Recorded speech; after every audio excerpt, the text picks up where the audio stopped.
Come and talk to me, come and talk to me. I really wanna meet you, come and tell me. Tell me where your mind goes. Yeah. Can I talk to you? I really wanna know you. Come and talk to me, come and talk to me. I really wanna know you. I really wanna meet you. Can I talk to you? I really wanna know you. I really wanna be yours. Come and talk to me, come and talk to me. I really wanna meet you. Come and talk to me. I can feel your energy. So deep. Can I talk to you? I really wanna know you. Come and talk to me, come and talk to me. I really wanna know you. Your heart. Come and talk to me. I really wanna know you. Come and talk to me, come and talk to me. I really wanna meet you. Come and talk to me. Tell me what you've been through, yeah. Can I talk to you? I really wanna know you. Come and talk to me. Come and talk to you. Come and talk to me. You can put your trust in me. I really wanna meet you. Can I talk to you? I really wanna know you. I really wanna hear you speak. Speak to me.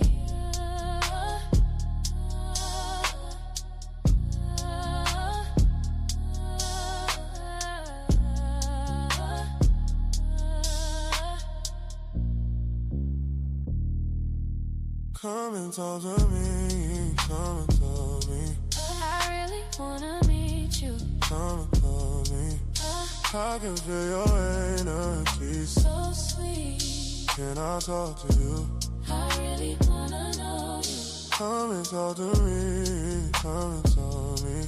I really wanna know your heart, your peace. Come and tell you. I really wanna be your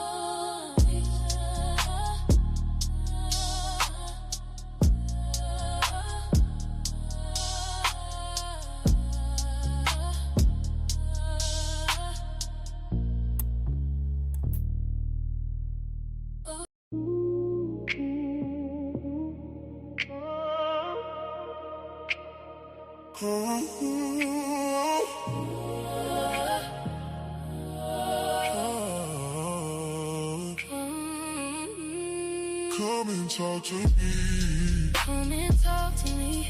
I really wanna meet you. Come and talk to me. Tell me where you might go. Yeah.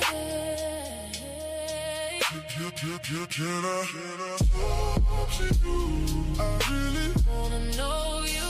Come and talk to me. come and talk to me. You ain't gotta hide from me. No. I really wanna meet you. Can I talk to you? Come and talk to me. I really wanna know you. I really wanna be yours. Come and talk to me. Come and talk to me. I really wanna meet you. Come and talk to me. I can feel your energy.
What's going on, everybody?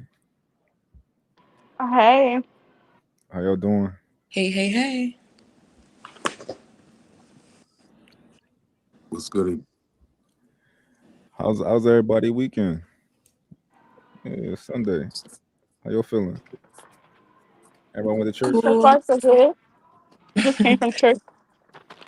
Nice. See, Greg got the smooth glasses on. What's up, man? What's going on? How you I feeling? want to introduce y'all to Greg real quick. Greg is my guy right here. I figured he would be Ladies, how we somebody doing? good. Hey, How y'all Greg. doing? Happy Hey, Sunday to y'all. happy Sunday. Who was in church today? I just came from church, child. She just Where came you from where you church. from? Atlanta. Okay. Thank you. Y'all have real church down in Atlanta. Y'all ain't messing around down We do. Um, Real quick today, our show today is about something that been really I kind of been going back and forth with people for the last few days on, right? But we're gonna have a bunch of different topics, right? But our main topic, um, I hope we got like a diversity of opinions on it. But I'm curious about it because men seem to have an overwhelming different experience than women of this topic. But the women are saying like the opposite things, most of them from what I've been experiencing. And my whole goal of this show is kind of to bridge the gap in communication, get people to understand the perspective of the other side. Um, so today we're going to talk about liking pictures in Instagram, right? That's going to be our main topic. Um, I want to know how, first from the women, how do y'all feel about your man liking pictures of other women on Instagram? I want to just know, we're going to go around the board. We're going to start from up top. We're going to start with the fly girl coach, right? And then we're going to go to Barry. Then we're going to go to the Impact. And then we're going to go to Coach, Dr. Tamara. So, Fly Girl, how do you feel about your significant other liking women's photos on social media? Um, I don't mind if you like it, just not in like excess. Like it's crazy when you just see like a guy's head just flowing over every every post you scroll, you just see the same guys just like floating around. Now that they put that feature on Instagram, it's crazy that you could just see that. It's just such a turn off to see. Um, yeah, I don't really like it in excess. Like if we all are adults and we're attracted to other people, but to just be all day just liking, like it's disrespectful. You think he should have some, I want to say decorum, maybe? Yeah, like I'm not saying that you scrolling and you can't ever like anything, but if you're just is you just a pattern for you every day, you're just scrolling and I just see you liking everything. It's just no. Slow down, big fella. It's like okay. Yeah, yeah, that's too much. It's too much. Like you ain't gotta be like, oh, I'm scared to scroll. I'm scared to touch anything because I don't want to police your loyalty. But at the same time, you should take the respect for your partner to be like, I'm not just gonna be out here just liking everybody's stuff all day long. Like that's just crazy. Okay, Barry, what do you think?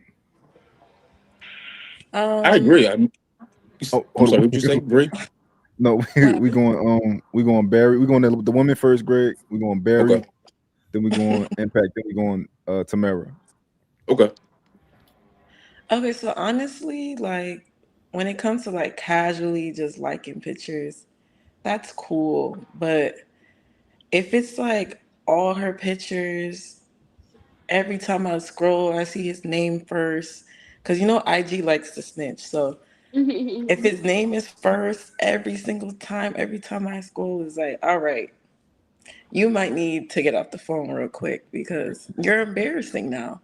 So it's just like I feel like if he does it to where, oh, that's she looks cute, whatever, because she looks cute, that's fine. It's Instagram, but it's just like obsessively is like a little too much. You know what I'm saying?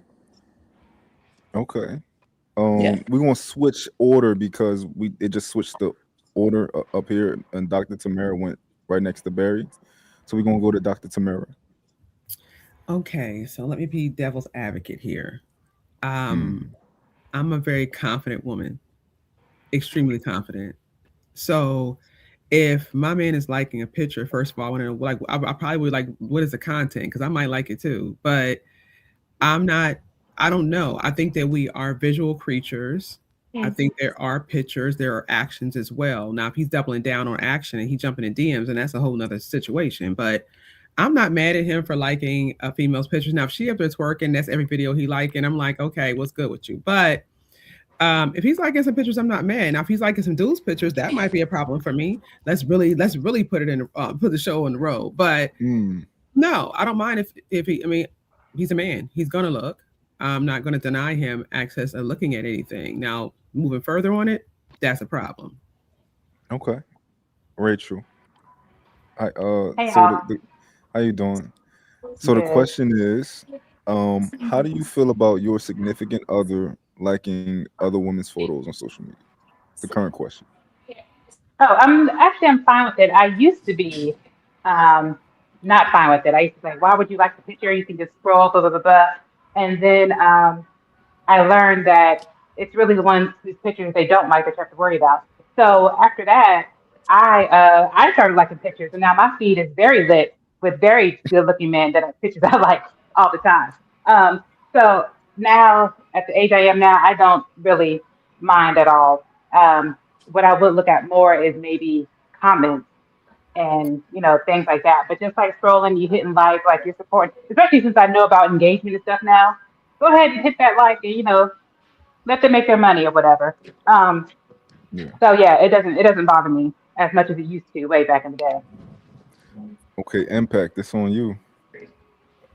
Your camera off, by the way. I don't know if it's an issue or if you turned it off, but I can't see you. Can you hear me?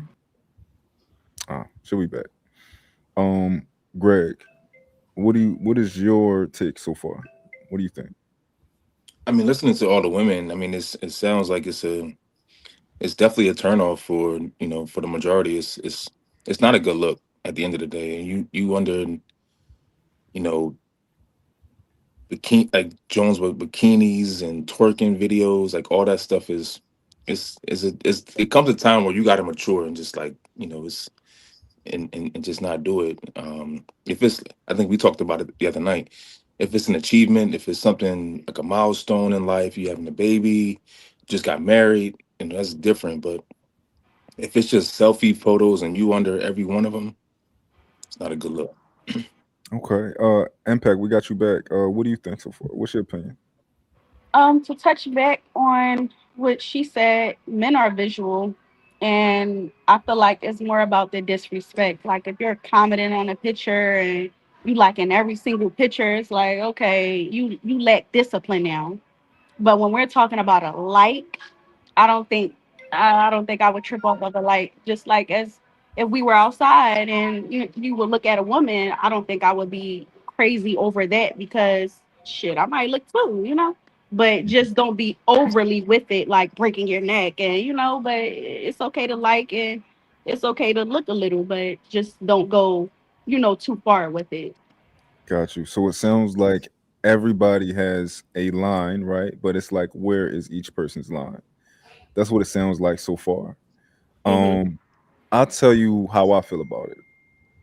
Me personally, I don't have any interest in validating any other woman besides my woman, right? Now here's the thing.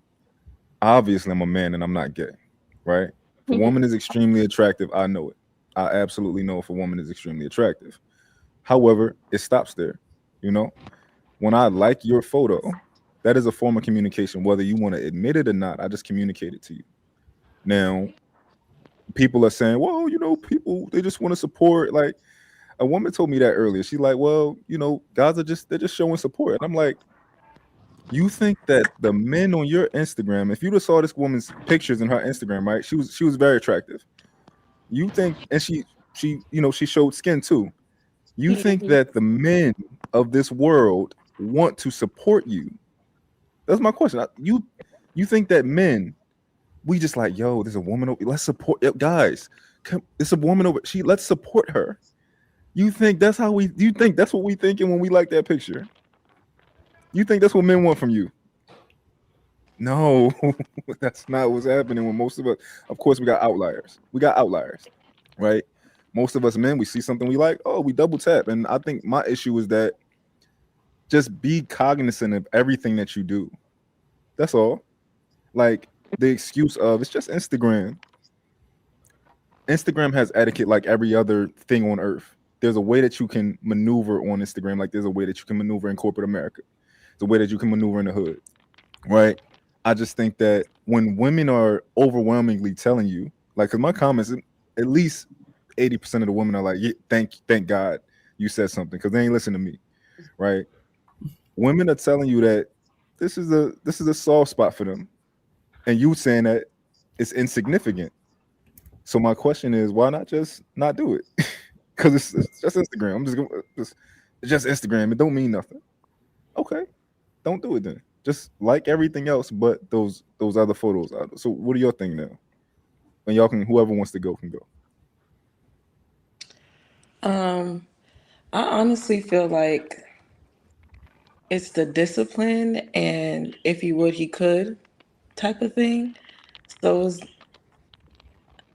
I honestly feel like they don't really care. Like it's a like to them. They like them, and it's harmless. So to them, it's like whatever. Like I just like the picture. It's not like I liked her. You know what I'm trying to say? Mm-hmm. So I feel like they be trying to justify doing it. So at this point, it's just like well, I forgot who said it, but if he's not DMing them, it's like I'm not really acting towards it. Basically, Mm-hmm. that's what I think they're doing. But I don't know. Yeah. Yeah, I have some I call them my regulars, like on my Instagram, where that if I post, it doesn't matter what I post, it's like they immediately like it. So say there's like 10 of them that are regulars. Maybe three of them they'll like it and immediately like DM. The rest of them will like it and they like everything. Never a DM. They never try to talk or anything. It's just, oh cool, yeah, she's really pretty, like and move on. Now, what I don't know, and this is the thing, what I don't know is if they keep me in their algorithm just in case they're in a relationship and that goes south and then boom, they're going to DM me because I'm somebody in the back of their mind that they would get with if they weren't, you know, in a situation. But I don't know. For me, it's just there's some people that just like because they just like and they just move on. It's just that's what Instagram is, right? It's a feature. Oh, I like that video. I'm a hit it and keep it moving. Um, but again, I've changed how I view things. Mm-hmm. When I was younger. Now I'm not in a relationship right now, but I was in a relationship prior, and I was one of those girls that I would look and see, oh, she really liking a lot of his stuff, or he's liking a lot of her stuff. Um, but that really the like itself didn't really bother me. It's mostly comments. Comments will tell a lot about what's going on because people think they're being funny or being slick in Mm-hmm. comments. So comments was the thing that I looked at. But the likes still, even now, not so much. I think it's more about the intention, and that part is something that people in that particular relationship would have to discuss and figure out Mm-hmm. what their boundaries are. How do you feel about because in my video I broke down like different portions of this like communication, right? I broke down what the potential of what your intentions are, but I also broke down how it can be received, right? What do you guys think about that? Because all women are not the I same, but I couldn't think a choose lot of that. it's, are you on the app or are you on the internet? Can you hear me, Impact? When she come back, I'm gonna push her out, and then when she come back, I'm gonna tell her to try the app. Um, what I was saying? Yes, how it's received, right? Some women could care less. They don't think about this, right? Now, just because you don't think about it doesn't mean it's not happening, right? Doesn't mean that a woman isn't looking at you and your man and being like, that nigga like all my pictures. He likes all of my pictures, right? So tell me how y'all feel about that. Is that a concern for you? You just don't care? Like, tell me how you feel about that. I'll go. I'll shoot. Um, I've been married for most of my life. I'm not married at this time. I'm presently single, but I've spent most of my life married.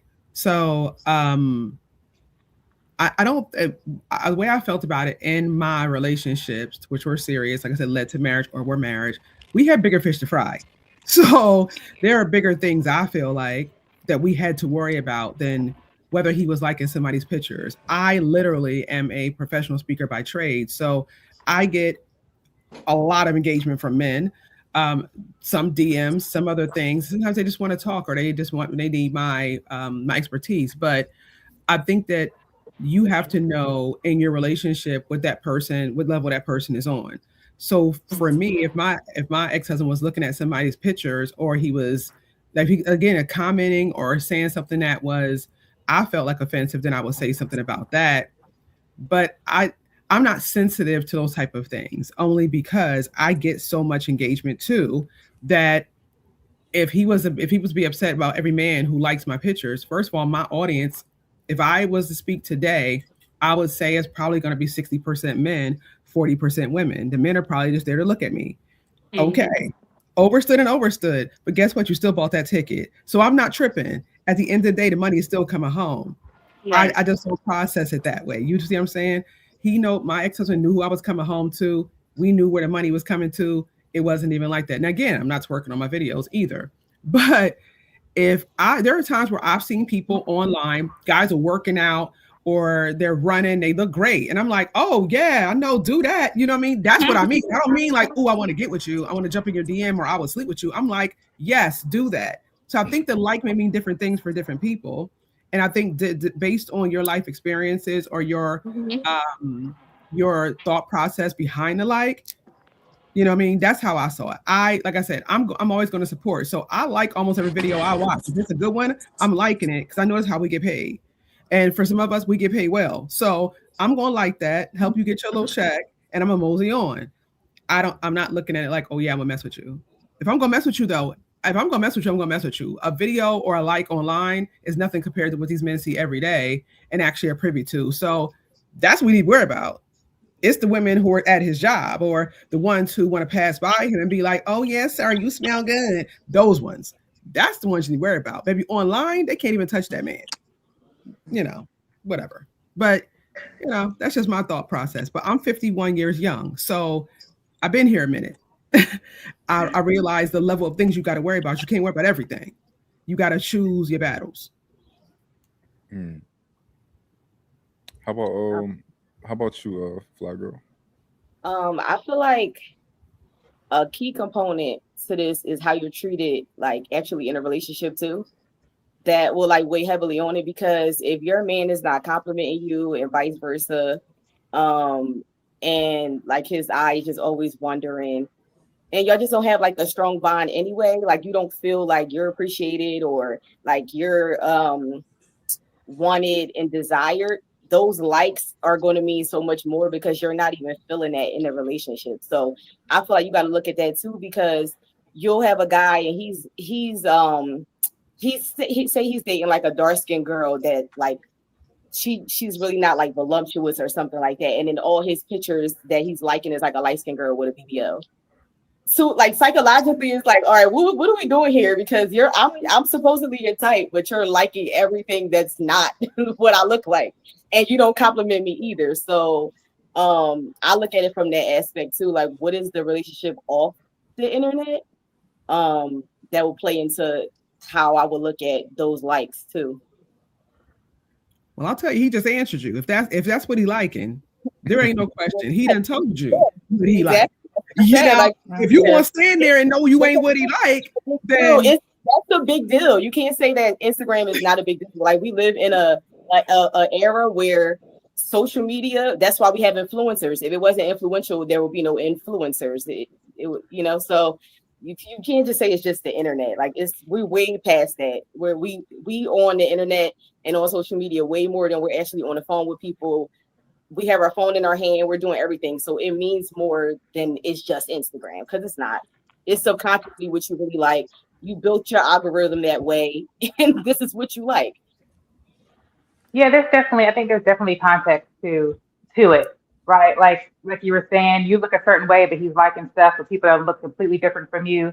I remember in my early 30s, I dated a guy, and he would rarely ever like anything I did. He wasn't in my comments gassing me up or anything, but he was always liking other people's stuff. And I'm like, you can't. If I'm your girl, you can't gas me up in my comments. But he would get mad at other men in my comments, gas me up. I was like, well, if you made yourself known, you say something. But I'm like, so you like, okay, you saw her, you like hers, you're always liking hers, you're never hearting my stuff, you're never doing this. And that wasn't even his type of his type. So they looked, the girls that he was with that he was like, looked like me. But it was just the fact that you're doing it for them and not for me. And it would be, oh, well, I'm trying to, I'm just supporting her. Well, if I'm your girl, support me. I should be getting all the support. I should be getting my stuff shared by you, all this stuff. So yeah, there's context to it as to what's going on in a relationship and what's being done on the internet. So I definitely get your point on that. I don't know if y'all know this, but I'm truly not a man that panders or a simp or nothing like that, right? It's a lot of guys who think that. I'm truly not, right? So I understand most men's perspective, and I share a lot of their perspective on a lot of things, right? This is my thing. This is one of the things that I like that's getting to me right now. I talk to guys a lot on the internet, and we talk about women who have male friends and stuff like that, right? And you mean to tell me that a lot of these guys will ask a woman to get rid of a man that's been with her since the sandbox, right? Since you was a baby, they'll say, nah, not comfortable with it. You got to get rid of that, right? And you're not willing to stop liking a photo on Instagram. I think that's crazy. You'd be surprised how many men are like, nah, no male friends. I don't care how you. Nope, he just want to sleep with you, right? But you can't not like a photo. It's just Instagram. What y'all think about that? Yeah, I was in that situation where if it was up to him, I would have had to unfollow every male follower I had, which is about 95% of my of my following. But every time, no, don't like him. Who's that? I don't like the username. Blah, blah, blah. But if I ever said, "Who is she?" Oh no, I've known her forever. I'm just liking her stuff. It wasn't a two-way street. I was like, because I said, if you had your way, I wouldn't have any male friends, any male followers, nothing. And that just it's not a realistic thing. I think it just kind of goes overboard. And I even asked him that. I said, okay, this is like and I was trying, but I was like, okay, this is like the fifth person that I unfollowed and blocked you. I said, and I don't even know these people. I don't even know where they live. I don't see these people at all. I said, but I was like, what is your criteria on why you're doing this? And I'm gonna be honest, I was kind of insulted because they weren't my type anyway. Like, who, dude, is this what you find attractive? So they just like some, anyway. But but like you were saying, like, yeah, you can't do this. But if I told him not to like a picture, it would have been like Armageddon. Why you tripping? Why you doing this? She's just some girl. Either I don't even know her, just like a picture, or I've known her forever, or even it was an ex. If I had an ex, I had a dude that just kind of talked to me before. Nope, gotta go. So Instagram can be hell on relationships. That's all. Mm-hmm. Even a little thing like a heart, just that little heart can tear a whole relationship apart. It's just not built on the solid foundation for real. Mm-hmm. I definitely agree with what the Fly Girl coach said. I think it all depends on the intentionality in the relationship and how you are at what you built together. I think that if there are already chasms, it's going to be some problems. It's just what it is. There's a lot of room there. I've never been in a relationship where someone has said to me, because I have mainly male friends. I have one girl best friend. Actually, everyone, it is Rachel. So she's my best friend in the entire world. But most of my friends are men. I'm a tough girl. You know what I mean? I am most females. I have a hard time with females. Females have a hard time with me. So I've never been asked by any of the people I've dated to discard of the relationships that I built, because that's what I do. I build relationships, and they kind of know my standards in terms of how I move. So it was never even a thought process to ask me. But if they did ask me, their feelings would probably be hurt, because you don't get a chance to tell me how to move. In that way, I know how to carry myself. I'm a lady at all times. I'm not sleeping with my male friends who I've been friends with since red light, green light. And if somebody's been loyal to me for that long, you don't then get a chance to dismantle those relationships, because that to me is very toxic. Why are you trying to put me all by myself? Is it because now you want to manhandle me, you want to act out, and you don't want anybody else to see what you're doing? No, those my bros. They're gonna be watching you. They're gonna stay where they at. Maybe you exit stage left. Mm. I got a question for you. So, is it you think men and women can genuinely be friends Absolutely. with If you no guys came hidden? up together. Say that again. I said, if you guys came up together, like at this grown age, I don't think I could make a male as a friend. Now, sandbox, like she said, red light, green light, okay, that's acceptable. But just going on, be like, oh, I met a guy and we cool. No, absolutely not. All right, so I think we just discovered a new topic we're going to attack later Yeah. on. We're going to put that to the side. We're going to talk about friends. I don't know, Greg. You done started something. 'Cause I got something to Well, say you about that. started I it. can't wait. I'm I just can't I'm just wait. trying to figure it Greg out. over here starting stuff. Okay. You listen. We're going to talk about it. We're going to say write down all your questions for them, Greg. We're going to talk about that. Barry, what you think so far outside of the friends thing? Well, outside of Um, liking pictures. yeah. What do you think so far about like have you ever had a man who like truly wanted you to get rid of some male friends or something like that? Um, honestly, my male friends were not like everyday close. Like it's like every month or every season. So they're not really that close to me to where it's like, all right, he's too much. Like, you know what I'm saying? Like there's Yeah. kind of a balance where they know like, okay, she's in a relationship, like let me just chill out. You know what I'm saying? That Mhm. makes Yeah, I got so many questions. I got some questions too. We Because my we friends are my friends. I I'm got talking so many about, and we're questions. but not walking up like to the kiss each other in the mouth or but nothing like like that. But I but do see honestly them all the time. And hold on. Let's let Barry finish. go ahead, but Barry on girl. Because you done started something too. You done opened it up. but honest but honestly, like any male friends that like have an inkling that might like me, like I kind of like, don't even allow them around as much anymore. Because it's just like it's gonna cause conflict, and my man is gonna know. So it's When, just like then when he do gonna be you like, allow them "Oh, around? delete him." And I'm just like, When do you allow them around? "What happened?" When do you allow the male friends who you think kind of like you a little bit? When are they allowed around? When I'm not in a relationship no more. Ah, okay, interesting. Greg, write that down, Greg. I'm writing it. I'm listening. Mental Yeah, because notes Barry, all I up here. got questions. Because now I got a question for you on that one. We gonna hold on. We gonna hold it. We gonna hold it. Yeah, take that note. For Fly Girl Coach, what you We thinking? gonna hold it. We gonna hold it. It's funny that we're on this topic because I actually have like a personal thing with that. So, an ex of mine, unbeknownst to me, went in my Instagram and on my like my phone uh contacts and like deleted any male friend that he thought that I had. Like, and Oh I didn't wow. know. He blocked them. So I would wonder why I wasn't hearing from people. And then I went to my block list and they were all there. Mm. Wow. But Hmm. he was the one that was doing stuff. So anyway, Oh, and absolutely. I was Yeah, that like, it wasn't on me. Like I don't. First of all, any of my friends, my male friends, I never slept with them. I don't want to sleep with them.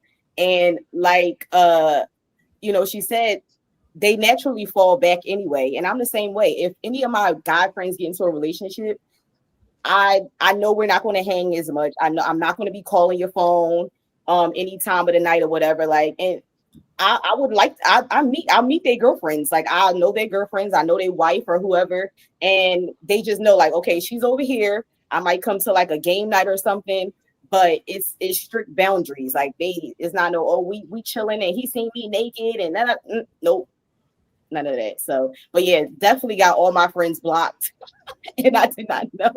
Wow. That's So crazy. That's so I'm gonna crazy. share. I'm gonna share a story. So I was working the other day and I ran into a older couple. They're probably like in their 50s, 60s, and they were both divorced and married again. So the the couple that was together, they were friends from Sandbox and grew up together, and then they split apart, went their separate ways, and then got married, then got divorced, and then childhood friends came together and got married, and now they, happily together. So a lot of times the thing with male friends is that they're usually waiting on the sideline for something to happen, or the relationship to go sour, to go left. And I'm not saying that's a good or bad thing, because everybody deserves to be with somebody. But I think that the not fear, but I think the problem that men have with male friends is that we know what the intent is. We know that, okay, in the event that if this relationship doesn't work out, you're waiting on the sideline for my relationship to go sour so you can step in and and shoot your shot.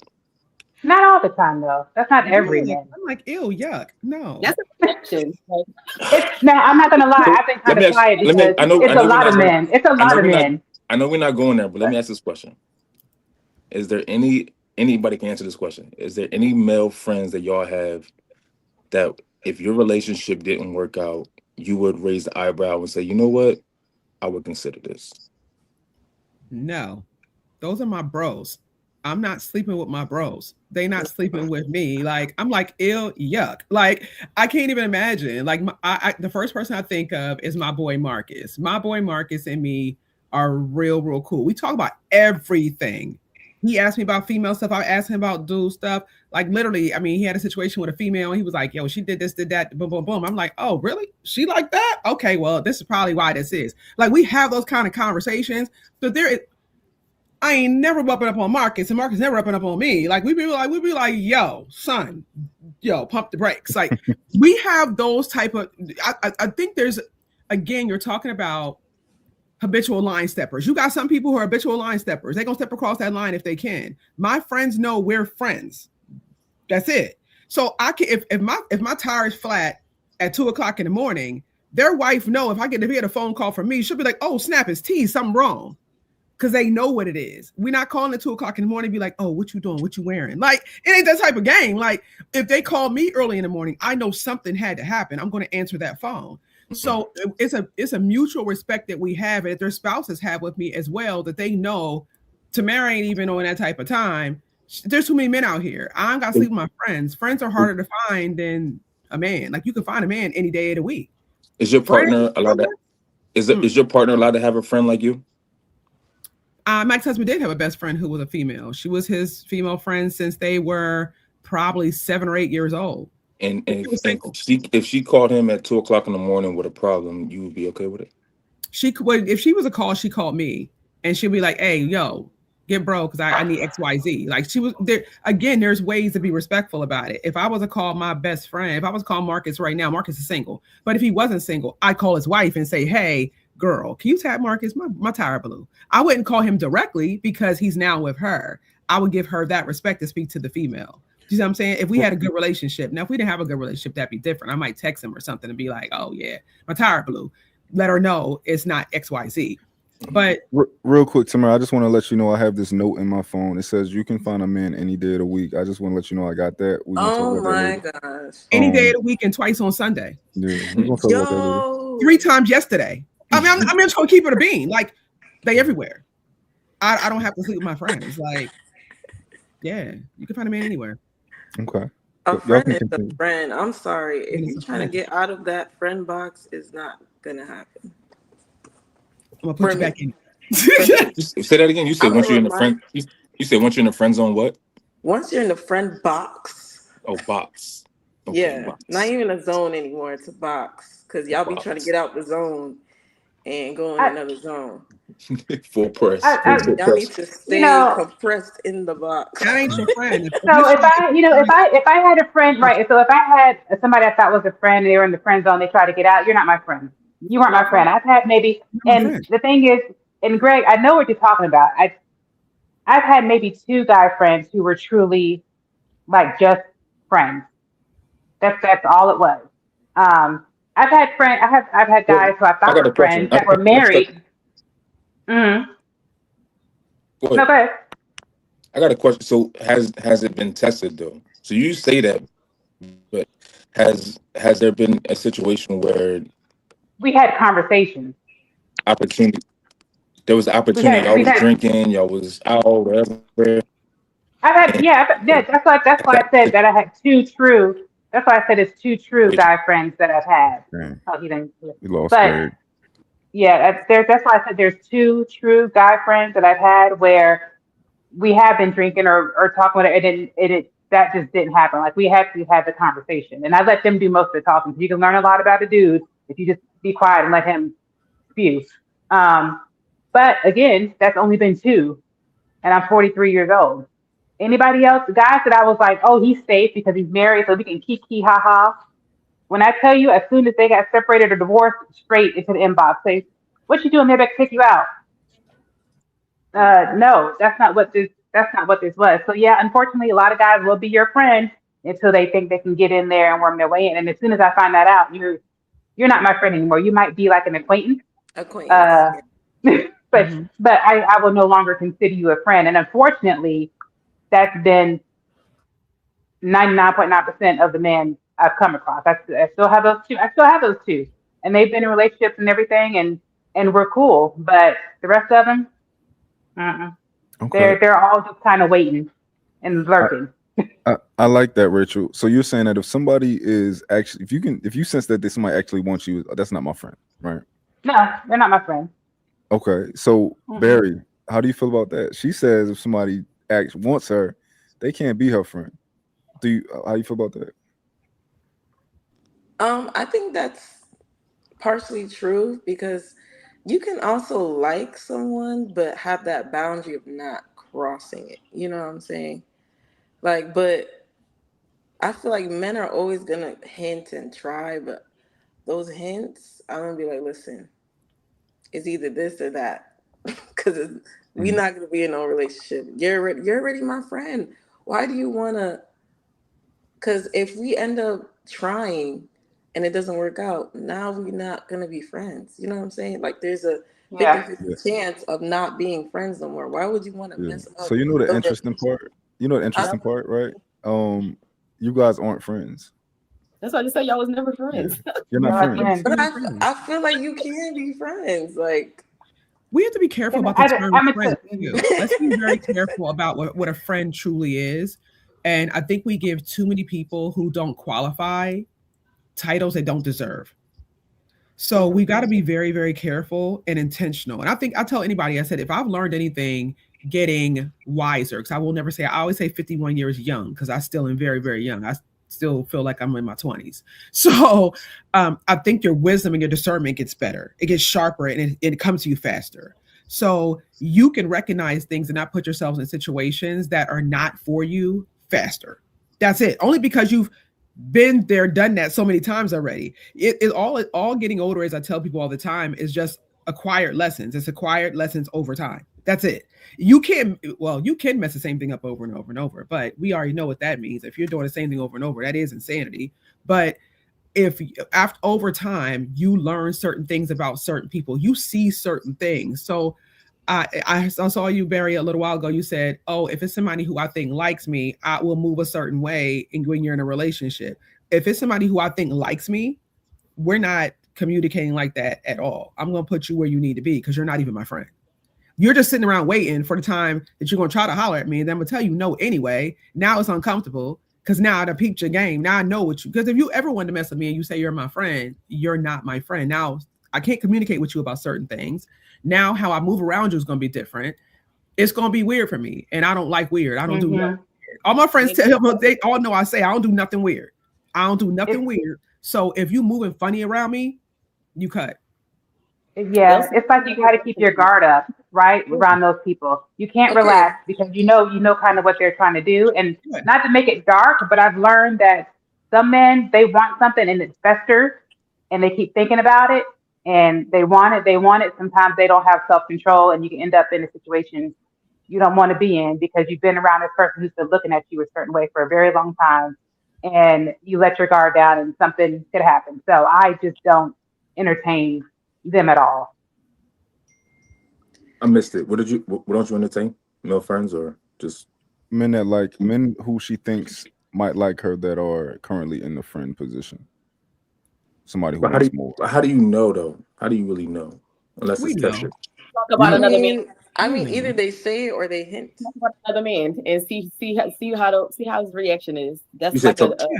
talk about talk another to him man. about another man. When I talk to a guy that I would deem as a friend that, and I'm trying to see if he likes me and hiding it, talk about another man.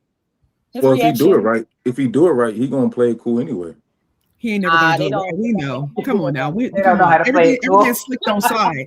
We know this is Nah, the thing. If a woman is entertaining a man who she knows likes her, it's because she, in her quiet way, likes the adoration and she wants to keep him around for that or for the opportunity at some point herself.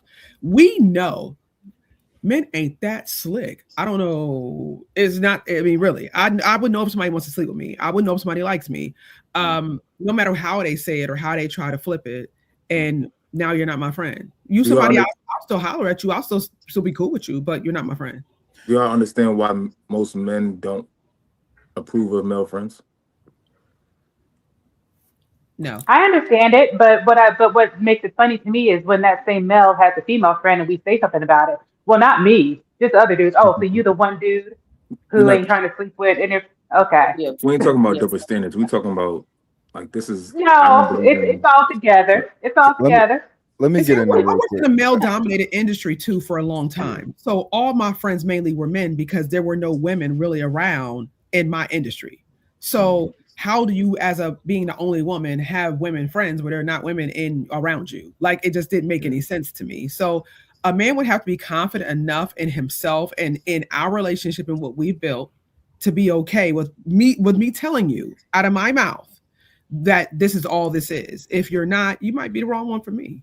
Let me get in there. Let me I see both sides, right? Completely, it's reasonable on both sides why you would not want to get rid of a friend that you've had for so long, right? And I understand men knowing other men, right? And we know how lame these guys can be, and they'll sit and wait in that friend zone for their entire life until they get an opportunity. Some guys are that lame, and that's their business. That's how they get they get their women, whatever. My mom, right? My mom had a friend, a close friend. He was almost like an uncle growing up, right? Every Christmas he would come and drop off stuff, right? Because he worked for this toilet paper factory. He'd always drop off toilet paper and like stuff like that. And when I got older, I just asked him, I'm like, yo, if Mr. let's say Mr. B, if he wanted to like sleep with you, I mean if you called him and told him that you wanted to sleep with him, would he accept that offer? She said he would be over here in a heartbeat. I was like, oh my God. I thought this man was like an uncle to me. Like his daughter and her daughter's son are like we consider each other kind of like cousins. I'm like, dang, okay. So men have the propensity to play that role. So I understand how men feel, but this is my thing. I think we got to be reasonable and sensible sometimes, right? All men don't. All men are not like that. Because I have women. I generally, I don't consider women to be my friends for the most part, right? However, I do know that by everybody else's definition, I probably do have women friends. I have women that I've worked with who I look at like sisters who I would throw up at the thought of us sleeping together because we just have that relationship and I just develop like, you like a sister to me. I have no interest at all. So I understand that people can actually be, connected and not have any type of romantic interest, if that makes sense, Greg. No, it does. Do you have any women like that who like I would never? Yeah, absolutely, absolutely, for sure. Like I kind of look at them like cousins, like like a cousin, like Yeah. just or like a little sister, like just like she called me for advice or hey, I'm going through this and got this going on, but that's as far as it goes. It ain't we ain't Mhm. going out one on one. We ain't meeting up for Mhm. drinks. It's just Yeah. But I will say a lot of women, y'all discernment be looking real shaky. Not all of y'all, but some of y'all, your discernment and the discernment and that what is called intuition, it just be a little shaky sometimes. I don't know. What do y'all think? Discernment is never shaky if it's true, if it's valid. So let's be so for real. Some people out here want to be stupid. Some people just being dumb because they feel like they want to be dumb at that time. And we are like that sometimes. I mean, I've been dumb for a person or two too. So I've known what's going on. And I'll be like, and I'm a very wise person. So I would peep it and be like, oh, okay, that's a red flag, but I'm gonna make it green today because I just don't feel like being out of it. You know what I mean? We've all done that. But I think that there's a level of I can't speak up for all women because I realize that what a joy it is. I tell anybody to be able to talk to so many different people and see all the levels of comprehension and understanding about this life journey. So I think that people have this thought process too nowadays. A lot of guys have this thought process that we are all the same and that you can treat us all the same. We all act the same way or we think the same way. There are just like men, there are complexities and dualities of all of us. There are depths and valleys for all of us that are very, very, very different. I think that the level of understanding I think that men have of women and women have of men now is almost none. And I think that's why there's so much piss in the dating pool, because 90% of people in the dating pool are the piss. They don't realize it's them. So it's not everybody else. It's you. You're part of the problem. Some of you, what you're doing is wrong. And once we correct ourselves and we move different, that's when your discernment looks different. I don't think y'all discernment is off. I think y'all know exactly what be going on. I think y'all either like the attention that's given or y'all just play along with it. Like the men who like the photos and try to act like it's just Instagram. Right. Exactly. Okay. Just play along with it. And this is one of the reasons that I kind of understand like women's perspective when it comes to this is because I've been like oblivious before on several occasions to women kind of wanting me, and I had no idea that they like really wanted me. I've had women who I've had like short dealings with in the past, right? Who will be so supportive of my relationship now today, right? And in my head, I'm like, oh, she just like whatever happened was quick, our little quick physical, we was physical, whatever, but she really supportive. And these women, they probably still like me. I had a woman confess her love to me like 3 weeks ago. I was like, wow. Randomly confess. I'm like, yo, we wasn't even like, I don't even know your mom name. Right? Like I never knew that we was like, you had these feelings for me or whatever. But maybe that's just kind of me being oblivious that like, yo, these women still want you, so I kind of like gotta take a step back and be like, if my girl sees it or if she's telling me she has some sort of intuition about something, I gotta be like, you know what, maybe you're right. Maybe I just can't see this from this other perspective. I think we've all been in situations, I can say myself included, where I will see something in a relationship and I would overlook it because of the love, because of the thing that I felt. It's almost like, I have to laugh. I was talking to a friend the other day and I said, sex is always the best when you're in love with somebody. The moment that veil is lifted off your eyes, you'd be like, they wasn't even all that for real. I mean, you wasn't even all that. They wasn't never all that. You just felt like he was because of the situation, because you were in your love bubble. So I think that when you're in the love bubble, we do overlook things sometimes. I did my past marriage. I overlooked things for a while. And then one day I said, girl, now this ain't right. You need to be an adult here and you need to go and throw the towel in on this one. Go ahead and throw the towel in because this ain't right. I realized that we were living two different lifestyles. I realized that the things that I wanted, he didn't want. And I realized that the level of life that I am going for and that I'm going to acquire was not in his thought process. I want to speak in arenas all over the world, and he wanted me to bake cookies for the kids.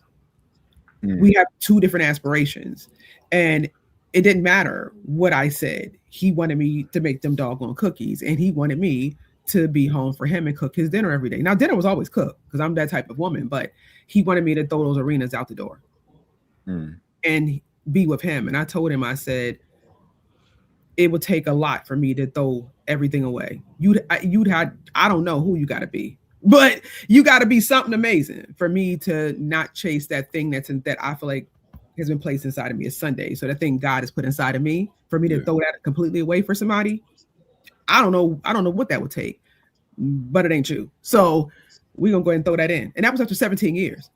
Yeah. So I think that for a while I did try that. I did do that. And so that's what I'm saying. I know that you said we talk about discernment. I did try to just bake the cookies. I did try to be a soccer mom. Yeah. I did turn down 5-figure opportunities because he wasn't comfortable and he didn't want me to do it. But you have to understand too, when somebody is standing in the way of your greatness and standing in the way of your goals and standing in the way of what you were put here in this world to do. So I made a decision and I said that's enough. That's it. You learned yourself. You tried something and you actually figured out who you are, what's your purpose, and it wasn't, what he wanted it to be. But he deserved to be happy too. And right now he is remarried. He got remarried very quick after our divorce, and good kudos to him. She doesn't look anything like we do, and he's happy. She was fine baking the cookies, so I ain't mad at you. Live your best life, bro. I mean, I ain't wedding, I ain't sending no present, but I'm very similar to him, right? Whereas I'm a little bit old school. I want to make all the money, and I want to, I want to provide. I want to sit you down. I want to give you everything that you ever wanted, right? And that's just who I am, and that's the type of person that I would, that I'm with, is somebody who's okay with that. But my woman is more, she like a hybrid, right? She has ambition, but also she want to be a girly girl where, my man bought me this, like, right? So she kind of got both of them inside of her, and I kind of understand that. So I know that even though I love the idea of a housewife, right? There are going to be certain things that that's inside of her that she wants to act on, as far as business opportunities, achievements, and stuff like that. Like, her just sitting down all day, she'll be miserable. And I think a lot of men don't understand that perspective of, a lot of women are sacrificing their ambition. Women are more ambitious than we think they are, than we've been told they are.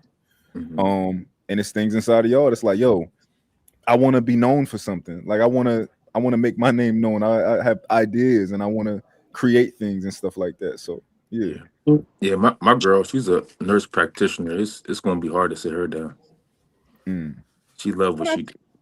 I think what you're talking about, though, is different, though. You have an intentionality. Like you said, hey, look, I want to be the one to do this for her. I want to give her the things that she desires and the things that she enjoys. This is different. I mean, well, I can say it because I'm not saying his name, but it's different if you're sitting up here and you're not even ambitious. You're sitting here barely want to work, but then telling me you don't want me to go speak for $250,000. Oh, I don't get a chance to do that. I mean, because she's not gonna be broke. I mean, she's not. So I'm not really sure if we can play the Hunger Games this week, but it's not going to be with me. So you don't get a chance to tell me that you want me to stay home and bake the cookies when you're not making it comfortable to keep the oven on. Okay. So if your man was making $5-10 million a year, right, and he can, everything that you pretty much want, you guys can have. You got a comfortable lifestyle. You'll be okay. Like, okay, cool. I got the lifestyle. If I was comfortable, my ambitions would be different. Got you. I still want to speak because this is something God put inside of me. I can't cut that off. Yeah. But my ambitions will be a little different because I'm more comfortable. I'm going after stability for my children. That's different. Got you. So you will be taking jobs that you like, yo, I just want to do this because I want to speak here. I'm gonna go talk at this school because I want to talk at this school. It's not about the money. But you will have much more flexibility. You could still be home with him when he wants you home, and sometimes you go out and talk. And got you. I will because I'm comfortable doing. I got a question for the women. Is it in your nature to want to be stay-at-home wives? Do y'all want to do that? That's what I want to do. Like with my boyfriend now, he leads and he provides. Like, I like when he tells me what to do. I like to listen. I still work because I like making my own money. I'm a content creator. Like, he doesn't stop me from doing what I want to do. But I love when my man tells me what to do because I'm a reflection of him. Like, I like going out on dates. Your sound went out, girl. Oh, yeah. Oh, you was cooking. Your sound went out, Donisha. Huh? Oh, there we go. We can hear you now. You're back. Can y'all hear? We can hear you. Hey, baby. It's going in and out. Oh, go on. She was making some good. She was making her little point too, child. I ain't mad at you. she was firing off. Yeah, she was. I was like, okay, let's talk about it. She know herself. All right, how about this? How about Can I call you Orchid? Is that how? Yeah. Okay, hmm Orchid. How about while Denisha figures that out, let's get you in there. What do you think so far of what we talking about? Like, is in a woman's nature to stay at home? When I was a married woman, I stayed at home. I think it is in our nature. I think we can still be ambitious, have goals. Like I still was like running a business and doing all that from home, but like I think in a woman's nature, it should be to stay at home with your children. I don't know anybody who would have children and want to go to work. Like to me, I can't report to two bosses at once. So if you want this total submission and control, then you have to do your part as well. So I'm not going to submit to two bosses at once and come home and submit to you after I just submitted to some other man all day. Yeah. You know what's crazy? I heard somebody say this the other day. A woman say, she didn't want to work. She don't want to have to work. I think for me, I don't want my woman to ever tell me that she don't want to work, because that to me is just like I don't want a lazy woman. Like I want my woman to still be able to function and do whatever she desires that she want to do. But for her to come home and tell me like, listen, I don't want to do nothing. Like I don't want to. I just want to sit at home and maybe take care of the kids, maybe cook dinner. But Maybe. right, like I don't. Right. I don't Ain't no maybe. You right. better. It's either Baby, we it's right. hungry. Ain't no It's maybe. either I it's made either three one or meals the a other. day and two snacks. Like real Chef Power Gordon to Ramsay you. style type I was shit. I respect it. Power to you. Hmm. What is it? I'll say this too. With Yeah. all my ambition, I've homeschooled my children. My oldest is now 32. I've homeschooled for 30 years. I made choices to be a mom and a wife, right? But I think that, and I'm comfortable in that. I do love that. Jill Scott said, if you could tell me what to do, you can tell me what to do. Hmm. So if you're going to tell me what to do, then I'm going to need you to know how to properly lead. And I'm going to need you to make the amount of money we need to make us comfortable. Now, if you're not doing those things, then you then can't dictate to me what my ambition should be to get us comfortable. Because I'm trying to get us to a space where we can actually live this life thing. So, question: does the respect value And change based off the amount of money that the man makes For me, in general? Like if depending on the amount of income he has, does that determine the amount of cooperation you give him? absolutely not. He's still my husband was my husband. So if I you did make not. more, This is the thing. I'm a hustler. I'm gonna make money. That's what I'm gonna do. I'm gonna make money. So you got to get up real early in the morning, go to bed real late at night to out earn me. It's just what it is. That's just who I am. Everybody who knows me knows that. So for me, it was always about all of it coming into the house. And whether my ex-husband actually was not he was a blue collar worker. He worked as like a security guard, things of that nature. One time he was a trash man. I've been I've made more money than that. I knew that when I married him, and I was okay with that. It was about him. It wasn't about the title or about the income. It was about him. I married well, him, not all that stuff could go away at any well, point. no, you said, because you said if you could tell me what to do, then you can tell me what to do. So if he's in a position where he's not making as much money, can he still tell you what to do? Is it temporary? You said, is it temporary? Is it We don't temporary? know. We don't know how long is we. You put the time frame on it. I don't. We don't Well, know this is how the long it is. thing. I think that he's still my husband, so we're still going to have our talks. There's still things he's going to want from me, and I'm okay with that. It's not about the finance. It's always about the ambitions. What are we doing together as a unit? What other problems are we having? Let's say that. Do me a favor though. Answer the question. What does it? His amount of income determine your level of cooperation? No, that's respect. Okay, just asking. No, I'm always going to respect my husband. Always. I don't think money has to do with the respect level. No, it But doesn't. then in my case, the only reason why I say this is I've dated 6 figure men and 7 figure men. My attitude towards them doesn't change. And the only Mhm. difference is the amount of money that they have in their bank account. That's it. Exactly. Character is character. So you treat people how they treat you. Very well said. Do you think most women are like that, or do you think No, they're not? No. Okay. no. Most women don't know. It's so fucked up to say, but they don't know their role as women. You get more when you do less. So, like, if you're more calm, your demeanor is more chill, you're more agreeable. It's so fucked up to say, but kind of like agreeable and more like let that man kind of do Do what what he he wants to wants. do and you kind of just follow behind, you get a lot more than if you're combative, all that rah rah talking back and forth. You get shit. So like when I see women and they're struggling in love or co-signing the struggle of, it's like, well, you set yourself up for it. If I tell you that if to date a 6 or 7 figure man, you're gonna have to be more agreeable or more calm or cook more or like sit down or be like this, they're like, oh, I'm not doing that. Okay, well, you stay over there and tell me how that works out for you. But that's determined by the type of man too, because there are certain men who like power as well. So I think it all depends on the type of man you're dealing with.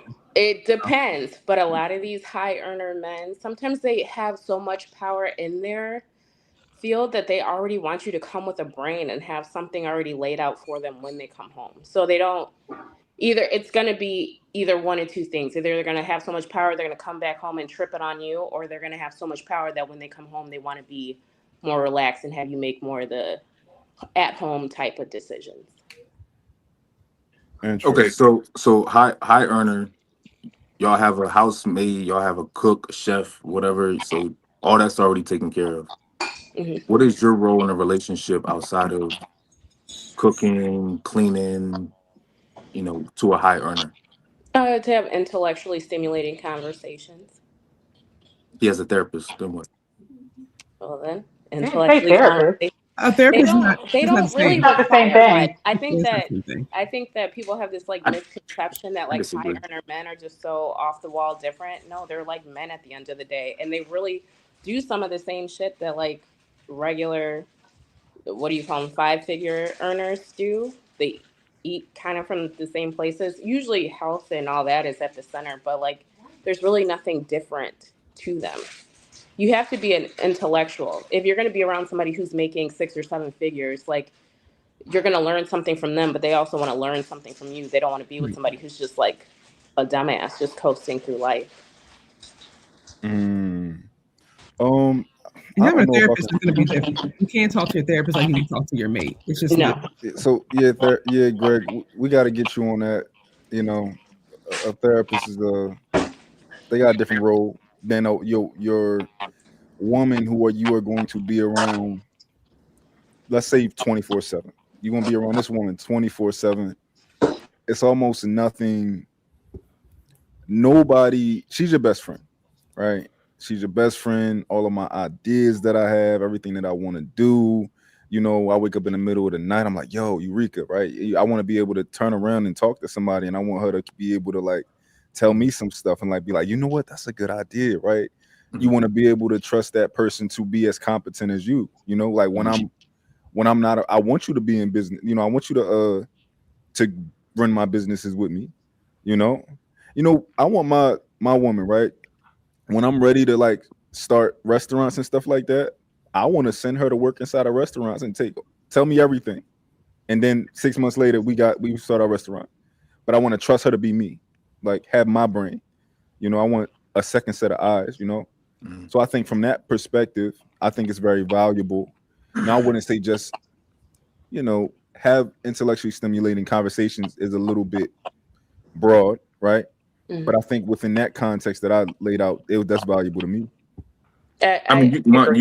you answered the question. The only reason why I brought up therapist because you can have an intellectual conversation with, not even just a therapist, but with anybody. So outside of that being, your role in the relationship to a high earner, what else is there that a woman can offer outside of cleaning, cooking, conversation, all those things? What else does she? I don't like to use the term bring to the table, but what else I does think she you'd have to offer? ask the And high earner that and I think, what you looking for. in my Yeah. opinion, they're really not that high maintenance. They're really low maintenance. A lot of the time, they're either on the road or on their phone so much doing work stuff. So then, really, all they want is like peace, love, and sex, and like understanding. They don't want to come back home and like combat with you. They just want to like chill and Mhm. put on their I feel that. PJs and Enjoy be life. No, unstiff. I I feel don't that. know. It's Well, not as I, complicated, I think, as social media has made it seem. They're really not that Mm-mm. different. I always average. tell people it feels even having sex with a high earner, it's the same. I don't know what to So tell you. They're okay, actually, I'm not going to be mean, but they're actually kind of childish. And sometimes they just want to come home and lay their head on your boobs and watch TV. And that's all they need. They're not really that complicated. Okay, so Um, to an average earner, does he deserve the same thing? Quality, huh? yeah. Yeah. He I'm treats just me asking. I'm good. just He's asking the question. respectful. That's all. Yeah, That's asking the yeah. question. I've Okay. rarely dated somebody that made more than me. Yeah. And I've dated some that have, and they, like I said, very simple creatures. Some of them I wonder how they make as much money as they do. But the ones who make less than me, they deserve the exact same. The Okay. I'm exact just. same. I mean, that Yeah. just says character. That's good. That's not a bad thing. That's all. I don't know about other men who I'm I would- I do well for myself, right? Um, I can afford to go to the Maldives and these type of things, right? I'm simple, but I don't know how many other men are as simple as me. That's cool for. Um, He's a high earner, y'all. no, I'm just saying, I don't know how many other men are like. I literally don't want gifts for like my birthday. You don't. I mean, I appreciate thought. Think of me, study me. I appreciate all of that type of stuff, but it don't really mean anything to me. You know, your thought means something to me, but the gift and all that stuff, I'd rather have you. You know, I'd rather, you know, my favorite time of the day is bedtime. You know, that, cuddling, even if it's for a split second, then I get hot, turn around. But yeah, I'm simple for myself, but I know a lot of guys are different. LeBron James said he don't want no lazy woman. He don't want to see you on his couch. I love to see you on my couch. I love to see you in my bed. Like, yo, I just want to see you peaceful because that's what I do all this for. You know, you, my babies. That makes me feel good. See, watching her sleep. LeBron don't like that. LeBron said you going to get up and do something in my house. I feel that. And I think that's what I respect about what men and women bring to the table. I think that sometimes I hear people, men say, "What do you bring to the table?" I hate when I hear that because I feel like nobody has a right to devalue someone else's contributions. Even manure has a use. Okay, even manure is fertilizer. So let's really be so for real. I think we have to be very careful about trivializing some of these things and repeating things that just I feel like are very immature. We all have value of some sort. Like you said, you want someone who your favorite time is bedtime. LeBron says he doesn't want somebody who lays around. So whether you are a woman who is gentle and quiet and all those things, or you're someone who is more has a little bit more bravado, I think there's a place for you. I think it's just a matter of finding that person who likes what Mm. you have. Mm. Everything for everybody. yeah, I feel that. I also feel like people don't really date their types. Like they date what they see and what they're attracted to and what they're lusting after. And then when their personality comes into play, it's like, oh, there's a problem. You need to fix this. You need to fix That's this. good. Oh, you need to be with somebody you actually like. Period. I feel like a lot of people don't date in their league and their types. Honestly. So you saying it's convenience? Hey, say it again. You saying it's convenience? Like people dating out of convenience because it's what's Or in front what's of them? accessible. That's that, and also lust. Yeah. What's attractive?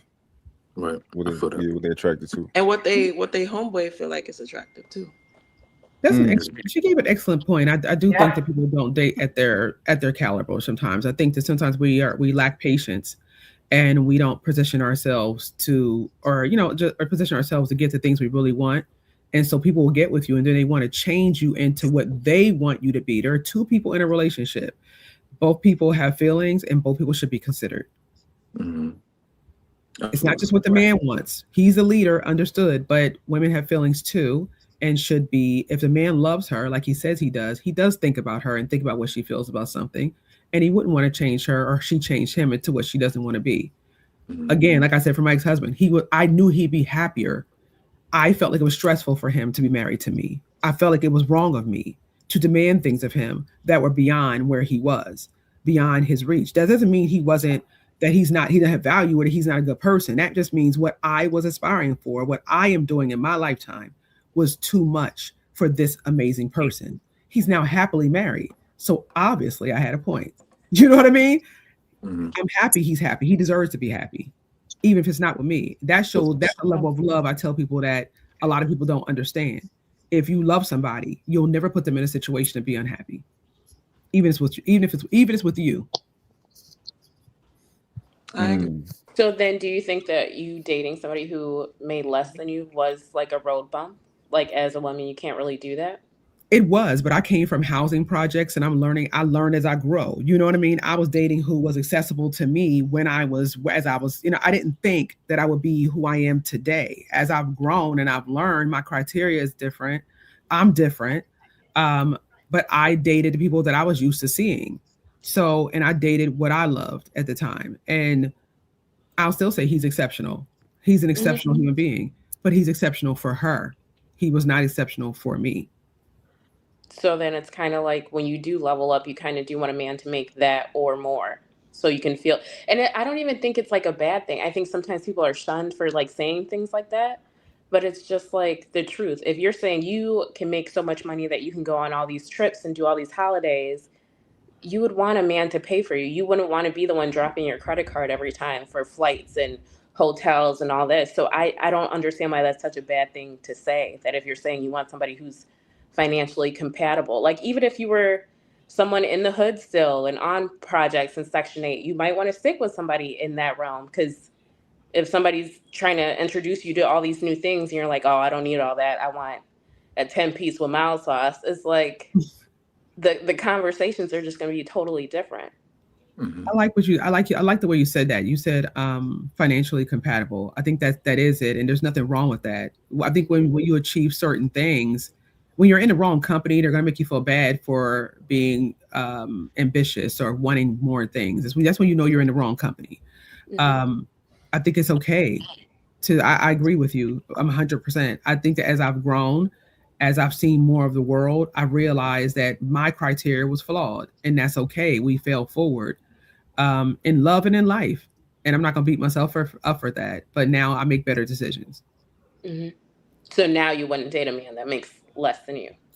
I wouldn't date a man who has less ambition than me. If he makes less money, but his aspirations are higher and he's moving towards those goals, then that's something that's a whole different topic.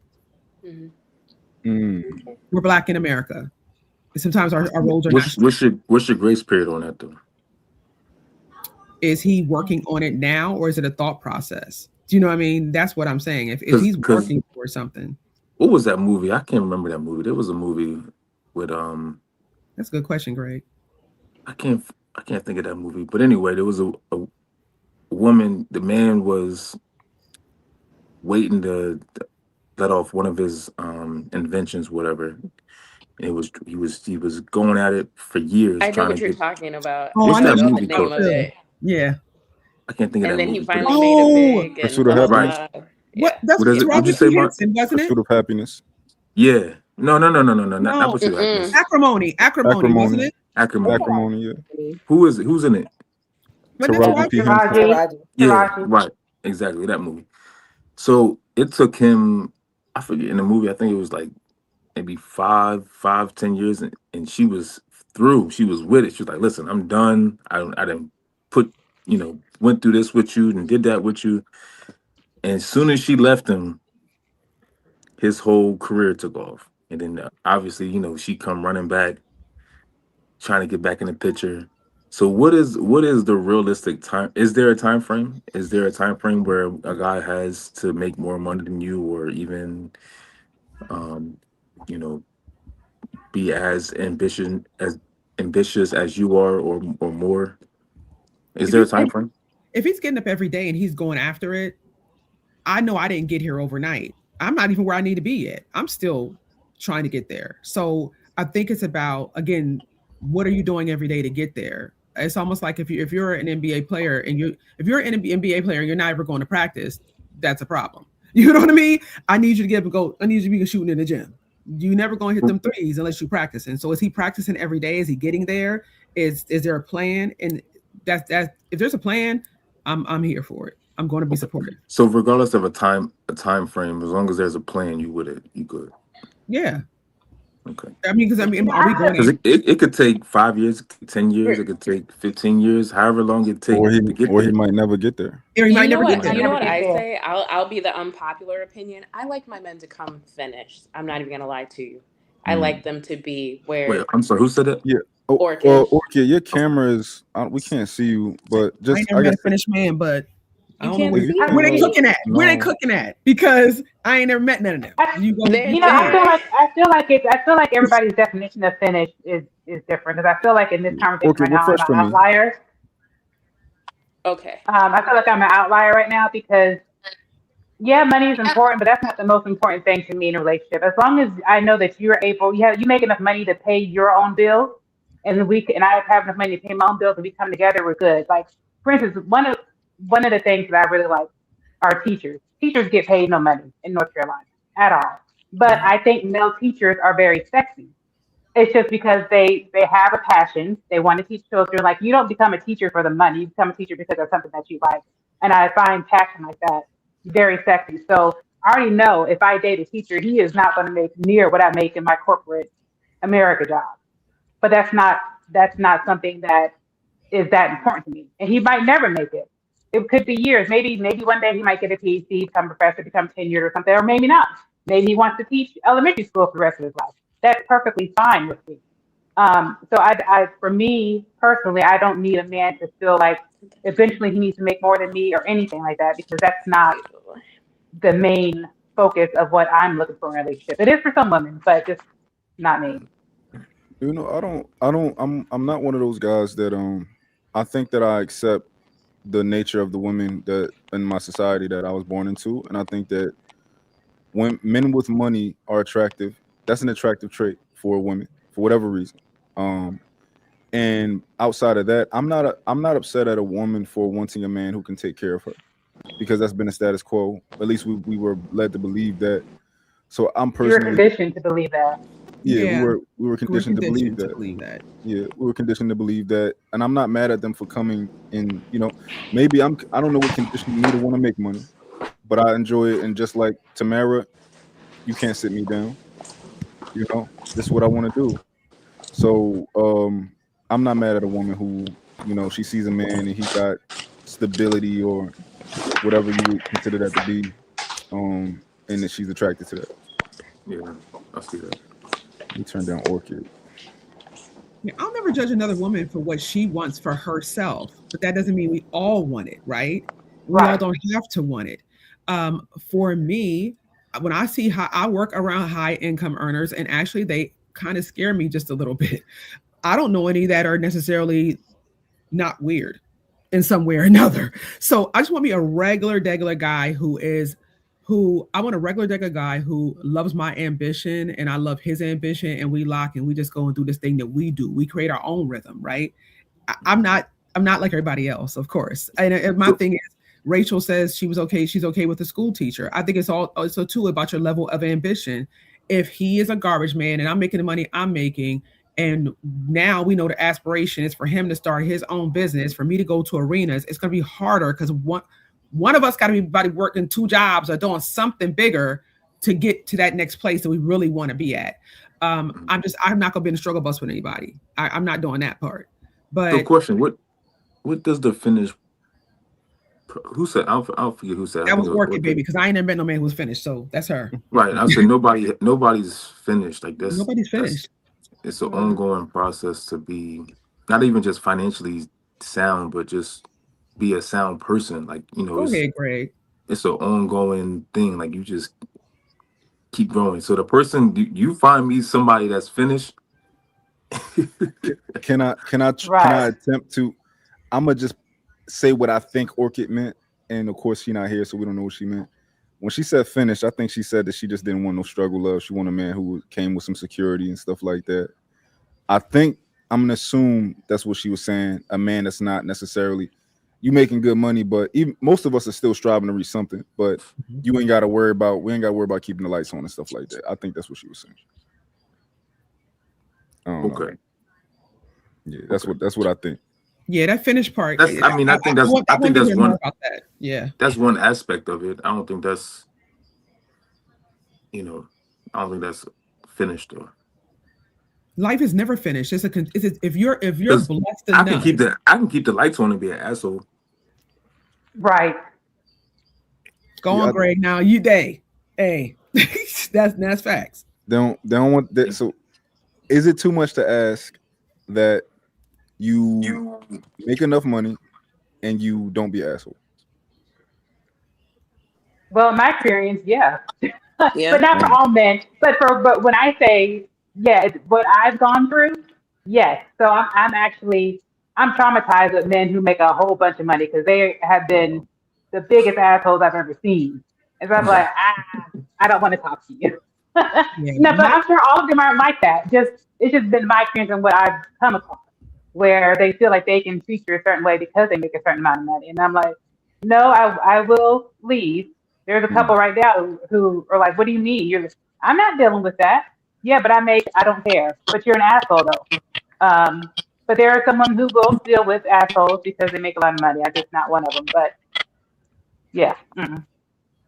in my business with positivity, I can tell you that most of the people, most of my clientele have been women whose husbands make that kind of money. They are sitting down now trying to figure out how to find that peace within themselves. They are in hell. I'm not saying all of them because some people are happy being where they at, but a lot of them are very unfulfilled. They're trying to find their purpose beyond being this armed piece for him and being a mother to their children. They're trying to figure out now how do I find myself? And that's part of the journey too. But I work around and my regular job, Monday through Friday, 9 to 5. I work around high income earners, and their wives are some of my biggest clients. So I can tell you that everybody's not happy with just that.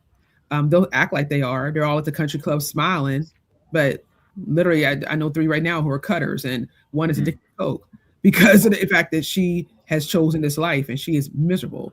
So I tell people just be true to yourself. Be Yeah. true to Okay. yourself, and don't listen to what the world tells you should be okay. And it's okay if you get it wrong once or twice too. It's okay if you get it wrong. That's what life is about. Nobody learned how to. Well, I didn't learn how to ride a bike the first time, but some people did. But if you don't get something right the first time, it's okay. Okay. I think what Greg Is said. is everybody happy with this topic so far? Have we or does somebody have anything else to say before we switch gears? Greg Have sure took us we? to another level. I want to say something. Okay, fly girl. Um, I'm gonna say that we 'cause we're I talking gotta about go. finance. Talking about finances. Appreciate you, brother. I want everybody to just be financially realistic too in certain corner because majority of people are not high earners and you're not going to get one here.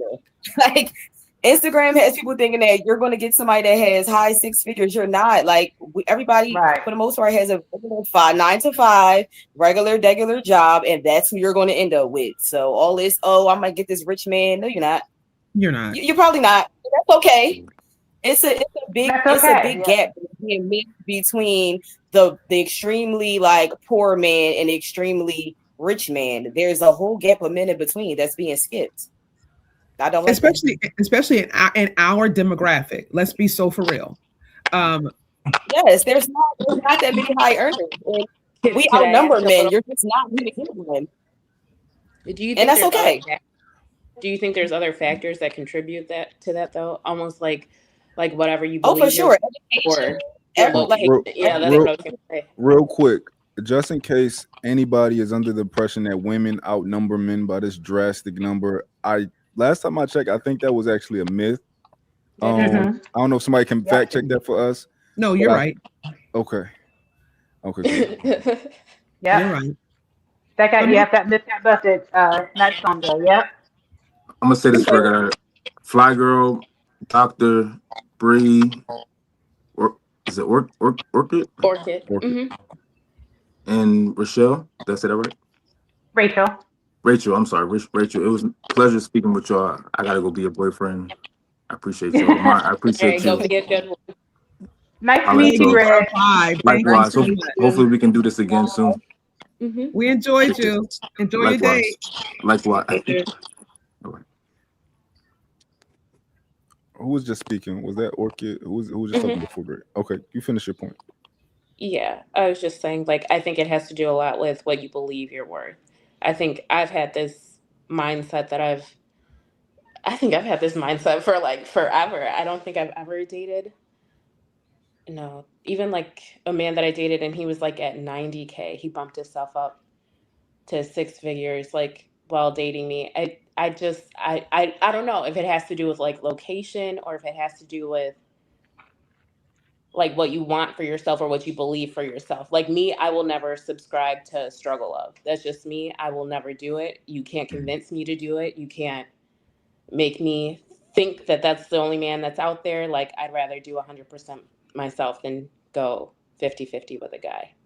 Okay, so you have I think that's what that has to do with preference too. Yeah, in your belief system. And then where you choose to surround yourself with. So if you surround yourself with high earners or all these 6 or 7 figure men, like, and if you're attractive or if the goal is to be dating, I mean, it's gonna land where it lands.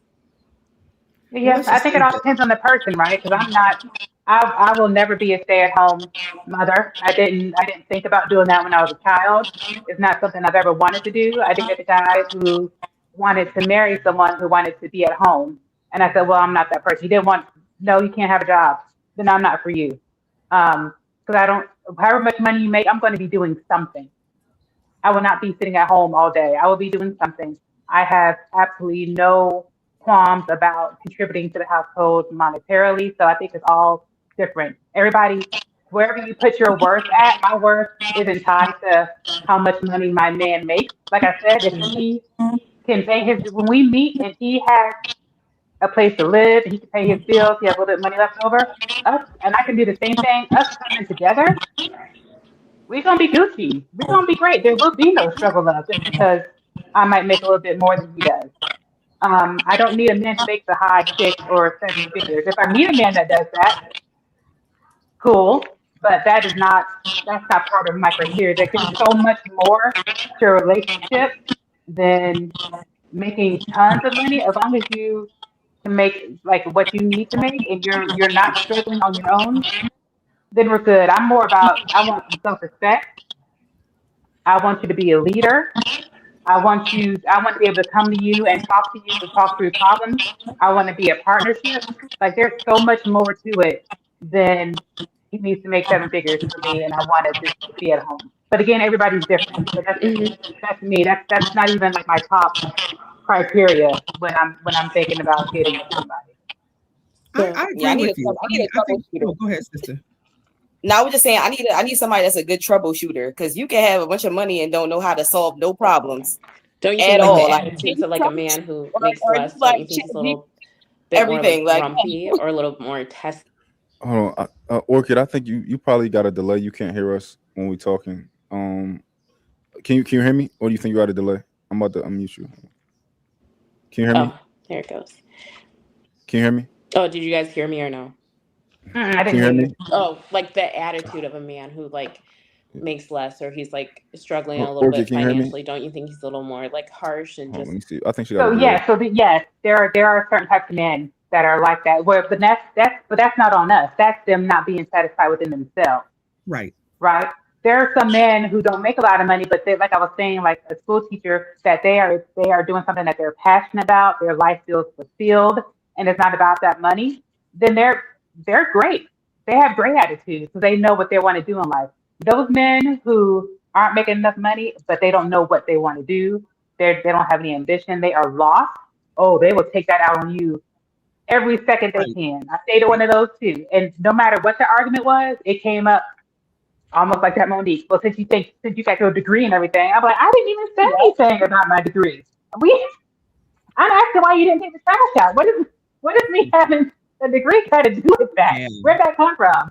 But yes, there are certain men who will make your life hell because they don't feel good about themselves.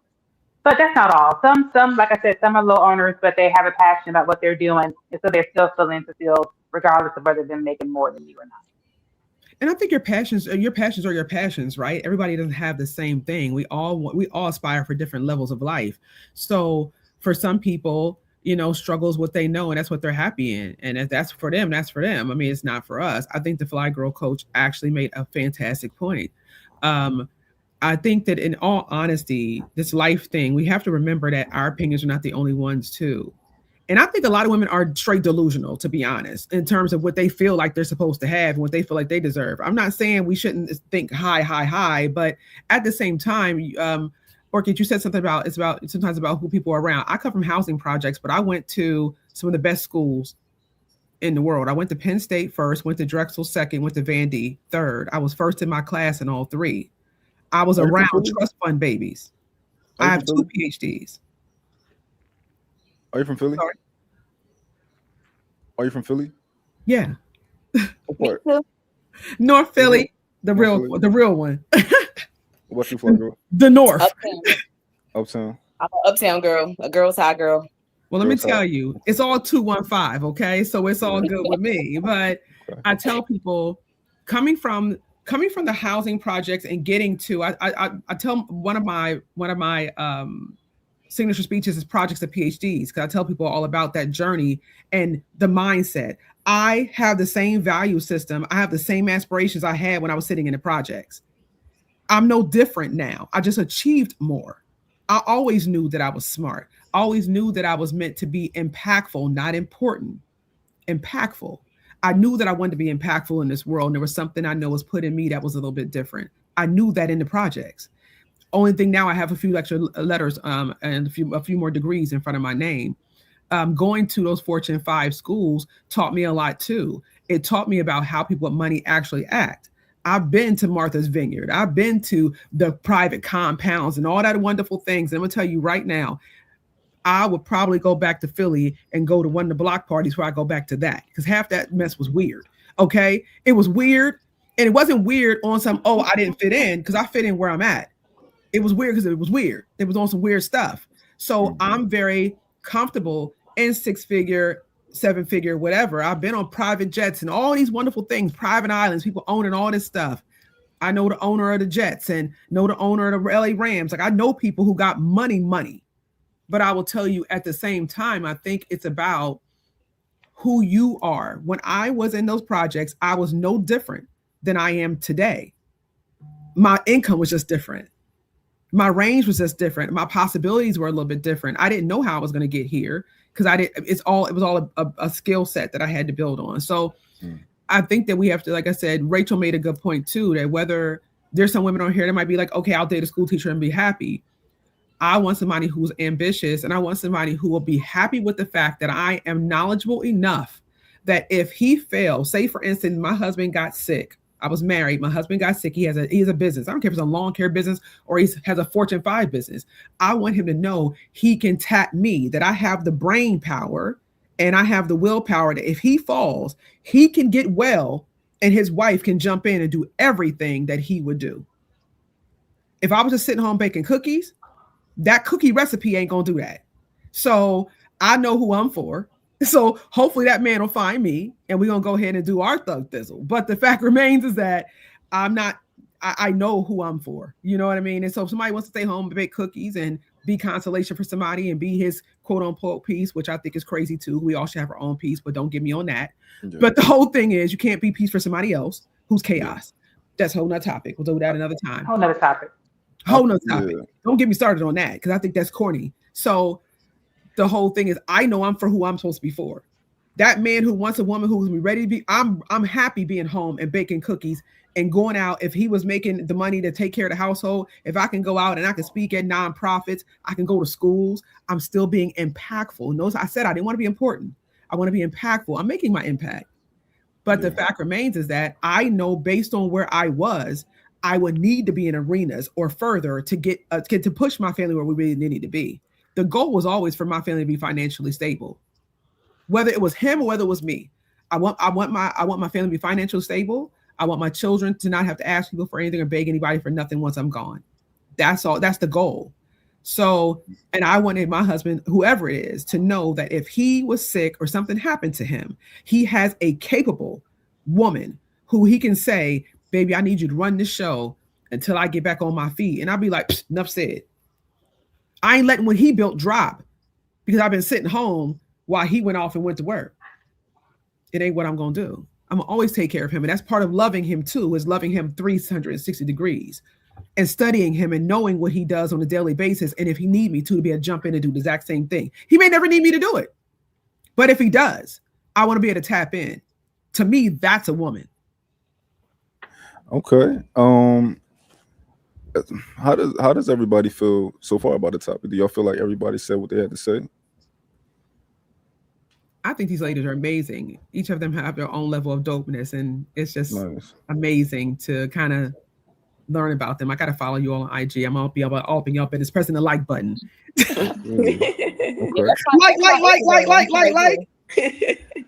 So we, Doctor, we're doctor, gonna doctor. we're gonna switch gears. We got Okay. a question. I was talking to somebody yesterday about people with children who are dating. And we got into a good conversation about it. I want to bring it to y'all. Who has children here? I have We got children. two people with kids, two people without kids. Okay. In this scenario that we were talking about, a man without kids met a woman with kids and they started dating. And we were talking about that man being a leader within that household. The normal answer when it comes to disciplining your children is no, right? That's what we kind of understand to be that answer. What do you mean by But discipline? Like a belt? Exactly. That's my question. Like Physical. physical discipline or yeah. go to your room, you're grounded discipline? Him using his discernment. I What know we that need mean? we need definition. That means that means that Go that a means little that means that his toolbox has physical parenting in it, right? But he uses his discernment on whether he is to ever use that or not. Rachel, I'm going to Hmm. defer to you, and then I'm going to. Well, as Because someone you're who's like, only ever listen, I'm just saying, as someone who's ever, I have a 14-year-old and a 20-year-old. So as someone who's only ever whipped them each once, and they got the message for the rest of their lives, um, that's not a thing for me. That would be a question I would ask before we even got serious into dating for that to even happen. Um, because even yeah, no, even if the children were together and it wasn't a blended thing, that it's not his discernment. That's a conversation that y'all have about how you're going to discipline your children in the future. So the fact of it being his discernment don't sit right with me anyway. Um, it in yeah, so that's to me that's a whole conversation that I think discipline of children is a discussion that you have either before you have kids or if there are kids in the picture. That's like second, third date, like how would you discipline children or how do you feel about this? And if y'all don't align on how y'all feel like doing that in the future, then it shouldn't be a question. I don't know why it would even be a discussion after, well, I believe that you spare the rod, you spoil the child, literally, like, or, well, I don't believe in that at all. If those don't align, then I wouldn't, it shouldn't even be a discussion. There should be no going, like, keep going or talking. Like, it's done. Okay. I'm gonna edit this scenario. He does have kids. He has y'all both have a child the same age in this scenario. Who else wants to go? well, this is the thing. I mean, how are you raising your children? For me, I too. Now I have daughters, right? So I am a very firm mother. I've set boundaries. They know what it is. I give them the Philly face. They know I'm not playing with them. Y'all know Philly. We don't play. I'm a Philly Jamaican on top of that. So we are very traditional in how we raise our children. I have probably had to tap my kids' hands or their bottom once or twice, and it was serious things. Like my daughter tried to lick her finger and put it in the light socket. Like, you know what I mean? Something stupid. You know what I mean? Like I had to be like, hey, wait a minute, pal, what you doing? Like, but I've never had to physically beat my children because they're just not those type of girls. Like they're sweet girls. They're going to listen. We're going to have a conversation. They're going to do what they're supposed to do. They're self-correct. So I would not be okay with somebody coming in and being like, well, yeah, I got this toolbox and as soon as I get physical with it, oh, word? I mean, you're not getting physical with mine because that's not how I choose to raise my children. And they're not those type of girls. Not to mention, growing up, I've been in scenarios where my mom, who was a single mother, was dating people who bought their little toolbox and decided sometimes they wanted to put their hands on us. So you have to be very mindful. Yeah. So my mom it was a different time, different kind of era. My mom was she was very much, she's very much a woman. She very much was a stay-at-home mom. So they were bringing in the money. So she kind of deferred to what they wanted to do. And there were times we were physically abused. So you have to be mindful. I think it's, again, I completely agree with Rachel 100%. This is a conversation you need to have about what are your levels of communication. How do you communicate with people? How do you communicate in anger? And then we can talk about how those kids are going to be nurtured and raised. Because I'm not raising my kids to be abused by somebody. Because if I didn't put my hands on them and they came out at me, you're not gonna put your hands on them when you feel like you're frustrated and can't use your words. How about this? Let me give you an even more clear scenario, right? The man tells you that he does not necessarily believe in, he believes that that is the last course of action, is to ever put your hands on a child, right? But he thinks that in some cases, rarely, it may be a viable option. We'll discuss that when that time comes. If We're not that time ever discussing it at all. comes, You're not for that's me. discussion. For me, that's a discussion.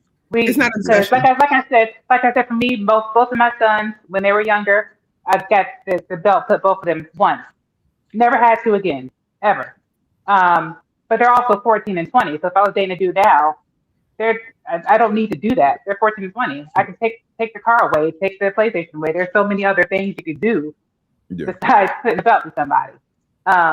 I will say there was this one time I was dating a guy and we're on the phone and he got home, and when I say, like, all of a sudden he cussed his son clean out. And I think the boy might have been like 9 or 10, but cussed him out like a grown man. And I was another end of the phone like, what is happening? And he told me the trash wasn't taken out when I got home. I told him to take it out. That's the last conversation we had. I mean, when I say a grown man, like, I ain't never heard nobody cuss like that. The voice and everything, I was like, oh, no. That's what I'm saying about the level You're of not for communication. me. Yeah, that's what I'm saying about level of communication. And for me, if somebody says to me, this, oh, it's the last course of action, but yet and still it is something that I might at some point think is an option, that's a problem for me, because I'm not leaving nothing on the table. Look, it's real strict over here. Okay. We're gonna keep it. That's like him saying, well, sometimes I might talk to you, sometimes I might slap you in the face. No, we're not doing that. It might happen. And I guess it all depends, right? Because usually I wouldn't do it, but I might pop you. You might, okay, well, you might, okay, well, I'll take that 50-50. Real quick, Tamara. So you believe that sometimes you can pop your kids, right? Because you said you've done it a couple times. Yeah, when they were small. But only you can do it, is what you're saying. Or their dad. It would be a drastic scenario for me to have to do it, and they're just not those kind of kids. But it's in your toolbox, though. It's something that you rarely have to ever touch, but you've touched it before. Facts, but I also birthed them, so the way I love them is going to be different. Mm-hmm. So that's the different. way somebody else loves them is going to be different, because they weren't there for them this whole time. They didn't carry them for 9 months and all the other things. They didn't make them either. So there's a detachment sort of that people have sometimes to other people's children. Now, I don't. I love all kids regardless. I love children, but some people, you have to just be mindful of who is expressing it. Like Rachel said, that person cussed his son up and dragged him for filth. So go down this road with me. Let's take this walk. Right? Walk it. So you believe that you can love children like they're yours. That's not yours. Absolutely. Okay, but not many people, but you're one of the people who can do it. No. I think that there are people who can do it, but I'm looking at society. It's so funny. There've been people online where they ask women or they ask men, can you love somebody else's child the way you love your own? And I've read a lot of the comments. So I know it's not, all the people are not always like that. Yeah. Again, I know a lot of my friends have had stepdads. A lot of them had stepfathers who were should not have been even categorized as stepfathers, because they were their fathers. They loved them. They did everything for them like they should have. But I know the other flip of the hand too. People who were treated very poorly because they were not their children. Okay. So let's take this walk. You got a man that you're ready to marry, right? Mm-hmm. You said, yo, I've been with this man for a long time. We're ready to get married. I want to do life with this man. Okay. I trust this man. Well, at least I say I trust this man with everything, with my life. Trust him to be a leader, all of these types of things, right? This particular man, you still have that same boundary. You can't, no physical parenting with my kid, only me. Okay. And you feel that way because you think that he doesn't love your kid like you do, or do you think you feel that way because you don't fully trust him? I feel that way because they're girls, first of all. Okay. And I don't want to. Age plays a part too, doesn't it? Your kids are grown. Well, not all both of them, but yeah. So let's create the scenario. Your kid is 2, and he's about to be in his life for because you plan on marrying him for the rest of your life, right? You plan on this man being in his life for the rest of his life. And let's say it's a boy. How does that change anything? Um, I think that we have to be in agreement as to how we're going to parent our children. If my child's 2, chances are I may have more children too. So that may be another conversation for further use. You know what I mean? I think that we agree on it. We agree on what we're going to do, how we're going to move. And if somebody's uncomfortable with something, then we level set and we come back to the table. Mm-hmm. I just don't, I think that physical punishment is okay if that's what the situation deems it to be. However, that's just not my experience with my children. You know what I mean? I'm not going to put my hands on people's kids anyway. I would prefer to. There's too many other ways to communicate with young people than for me to put my hands on somebody. Yeah, I'm just not going to do that. In this perfect scenario, most likely this man is like, yo, hopefully I'll probably never have to put my hands on my children or her children, right? However, I want to have a conversation that I do believe that it's possible. I can use this one day. You're saying that it's still off the table for you. It would depend on a few factors. We'd have to talk that thing out and have to see who the person is, and we have to talk about what that physical part is and why are we not considering everything else before that. I'm not saying we can time out thing, but in this scenario, this is a man who believes what you believe. We consider everything before that. That is the last very thing that you want to do. Then he knows that if that's the last thing, we probably won't ever choose it. But you said you've chosen it already. But I did. I mean, she put her finger in the light socket. That's different. I tapped her hand. I mean, that's different. I wasn't, I wasn't crazy with it. But okay. But let's say that whatever is the most you've put your hands on your kid, one day he's saying that I might do that. Oh, a hand tap. Okay, that's fine. But I mean, if you full-fledged go and get a belt and you trying to beat somebody. So let's say you had a son. What is the worst? Let's say he did something really bad, right? Mm-hmm. What is the worst you would do as far as like with your hand whooping him or whatever? Would you whoop him? Oh, he might get the slipper. He might get the little flip flop. He might get the slipper. Oh, he's gonna get the flip flop a little bit. Is it okay for the man that you married to get the slipper also? I would say it would have to be a reason for that. And we'd have to, there has to be a reason for that. But it wouldn't be the go-to. That's what I would say. Yeah. Okay, because I want to make sure that because if the kid is 2 years old, he's gonna be with him for the rest of his life. I don't want to feel like he can't say nothing or whatever. You know what I mean? I don't want to be like that. But I think that my parenting, the way I parent, because every parent has a choice to do however they want to. I tell anybody that every parent is different. There's no one way. There's no one set of child. All of our children are different, and how we parent is going to be different. And I respect them all. But for me, I have extremely good communication skills. There's no reason why I can't communicate with my children. Now, if there's a problem with that, otherwise, I can send you to your room, take stuff away. There's other things we can do other than physically putting my hands on you. I don't want to. I'm a very strong person too.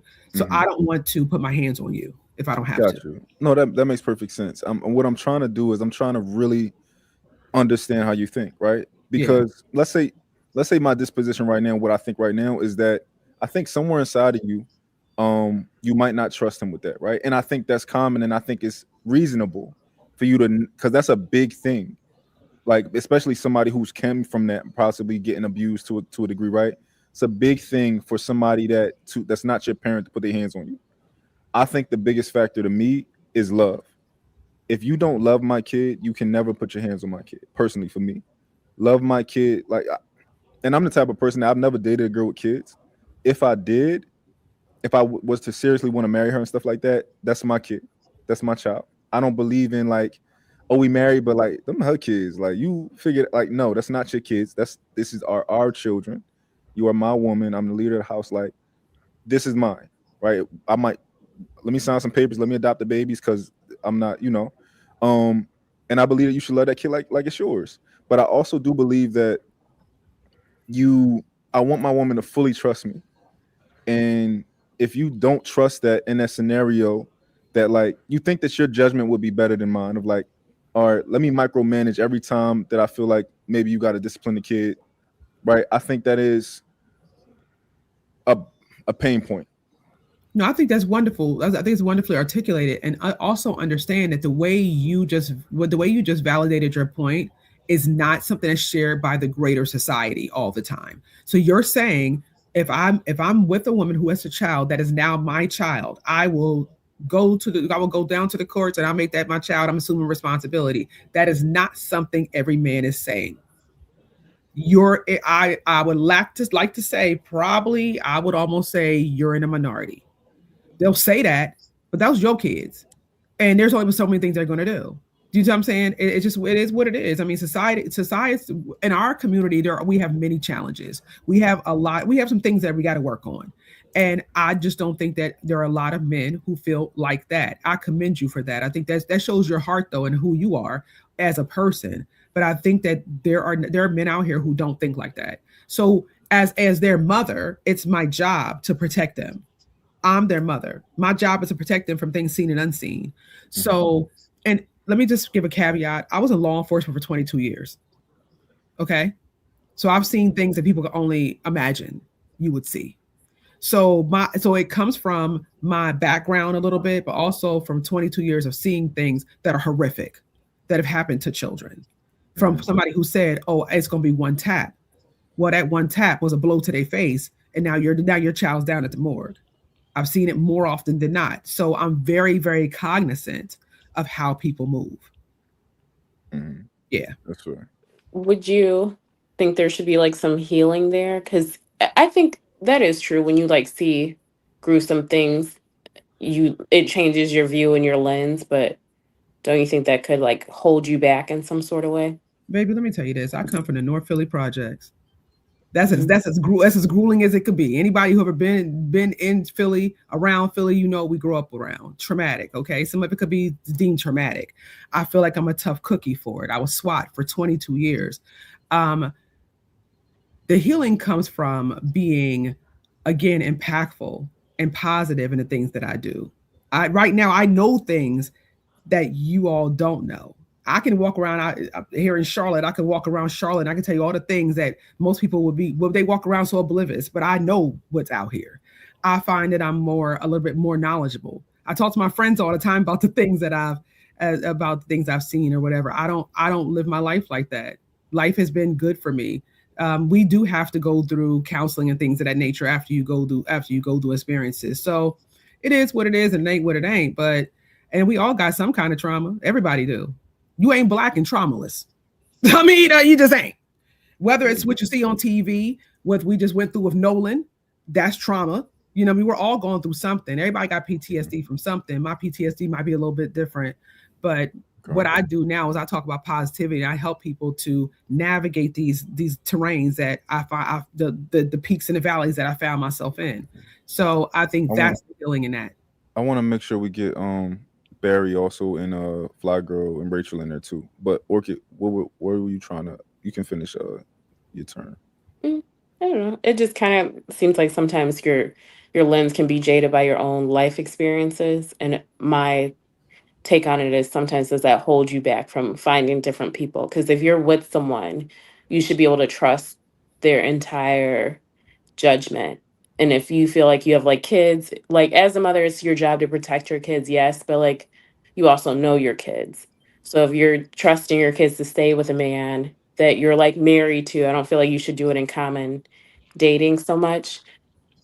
Like you should be able to trust that he would handle your kids appropriately. And like you said, like love your kids and assume them as his own. So if he can't do that, I don't even see why you be with him. I think real quick, I think we have to acknowledge the reality of relationships, right? And a lot of women are not going to end up with the perfect man. Thank A you. lot of them are going to end up with a man that they can work with, right? Tolerate. Yeah, and this man is going to come into their kids' lives, and he's going to do everything he has to do. However, he might not be like, those are my kids. He might not be like, I love those kids like they're mine. He might be like, I'll do everything I have to do, but maybe to a degree, those are your kids. I love you. I want to spend the rest of my life with you. The kids will be out of here in 10 years.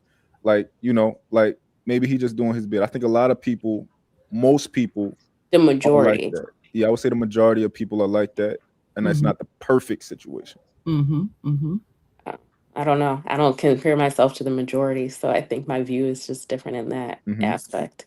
Like I wouldn't be with a man that I don't trust to handle my kids as if they're his own, or I wouldn't be with a man who wouldn't consider my kids his own. Well, we're all shaped by our experiences. My experiences are a little bit more colorful than everybody else's, but we all have experiences that are shaping them. I'll say this to you, Orchid, I'm no different than anybody else. Mm-hmm. What I've seen and things that I have been privy to. First of all, I'm very proud of what Mm-hmm. I've been able to see because now I can help so many other people because I know what's out here. I'm Mm-hmm. not walking around oblivious like other people sometimes can be. I know what's out here. I, help women and men. I teach firearms courses and firearm safety and all those other things because I know what's out here and I know what can happen. So I think we're all shaped by our own realities. So I think that your frame of reference is going to shape your life into a certain extent, but I don't think that it's been at a place where it's been detrimental for me at all. Okay. Yeah, let's say that. It's how we distinguish between trauma, a trauma response, Right. and just literally learning and gaining And not experience doing it and again. applying it. Yeah. So Mm-hmm. Very well said. Very well said. yeah. So Barry and the three ladies that haven't gotten in, what do you guys think? Well, I don't have children and I don't plan on having children. For the most part, in dating, I've dated men who didn't have children either.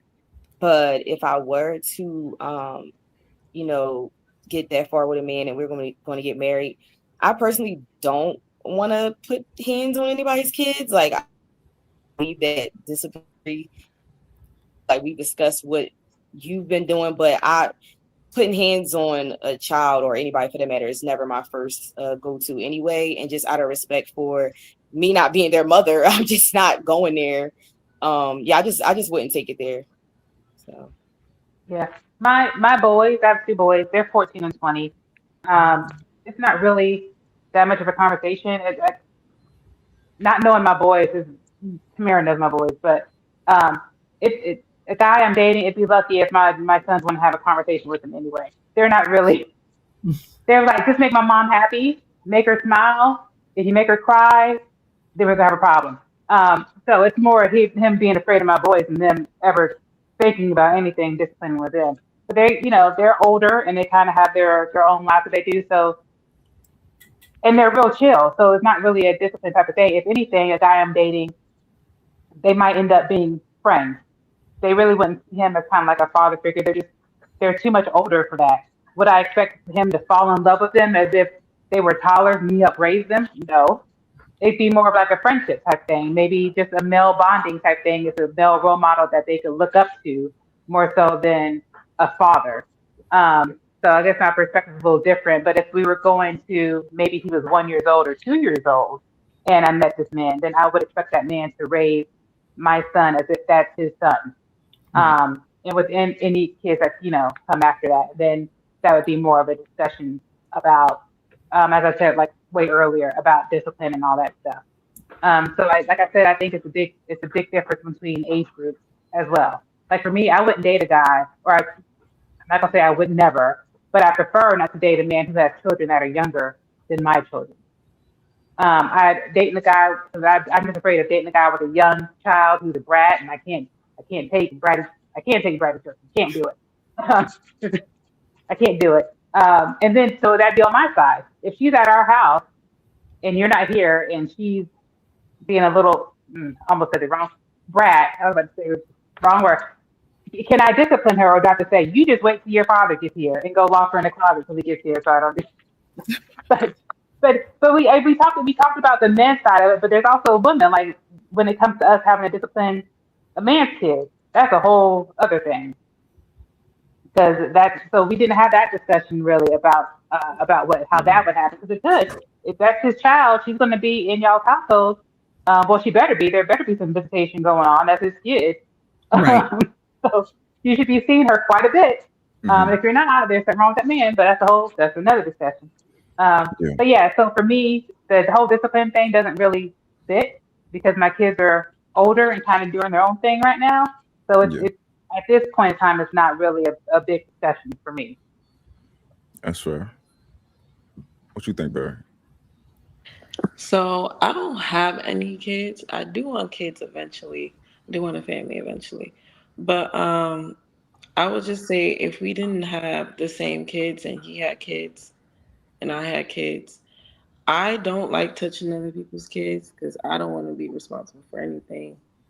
But if it came down to mine, it would have to be a discussion of how he perceives like discipline. Because I don't want him to be overly aggressive, but I do sometimes want the point to get across like, hey, don't do that again. So I don't want my kids thinking like they could run over somebody else. You know Right. what I'm saying? Like, you need to have respect for adults, period. And Okay. I would say there'll have to be like a discussion on each kid because, like doctor said, each kid is different. Some kids need vocal, some kids need to see it, some kids need to feel it.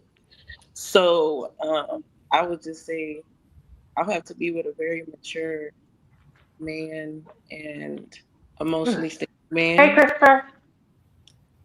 Sit here. Oh Uh, no, she was saying hi to her son. uh, Emotionally stable man to make sure that he's not gonna abuse my kids.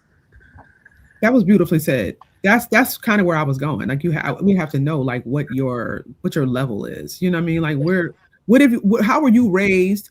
How were you raised? Were you raised with your mother and your father, or were you raised with stepfather? Did he? I mean, I know a man right now is a good guy whose stepfather raised him as his dad. Like he was his dad. He's not even his stepdad. That's his dad for real. That's his dad. He never put his hands on him because he didn't have to. But he was very well raised, very well nurtured. So I think it's a conversation. I think all the women made very good points. Very good points. I think it's about like what is your intelligence, what is your emotional intelligence level, and how are you communicating, and how you communicate when you're frustrated or angry too, because that makes a difference.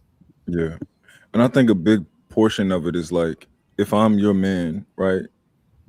Every every situation, like you should trust me to just like not be trust me like you same way you trust me to lead, like trust me with this. Like for example, if I came Right. into a woman's life and her son was 14, like most likely I would never whoop him, right? Because like it doesn't make Right. sense.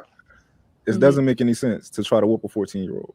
You Right. know, most cases it doesn't make sense to whoop a kid. In most cases, like my kids, I don't have to whoop my kids. I talk to them. I get them to express themselves. I use big words, you know, and we have conversations, you know. But I'm not going to act like, you know, I don't have teenagers yet.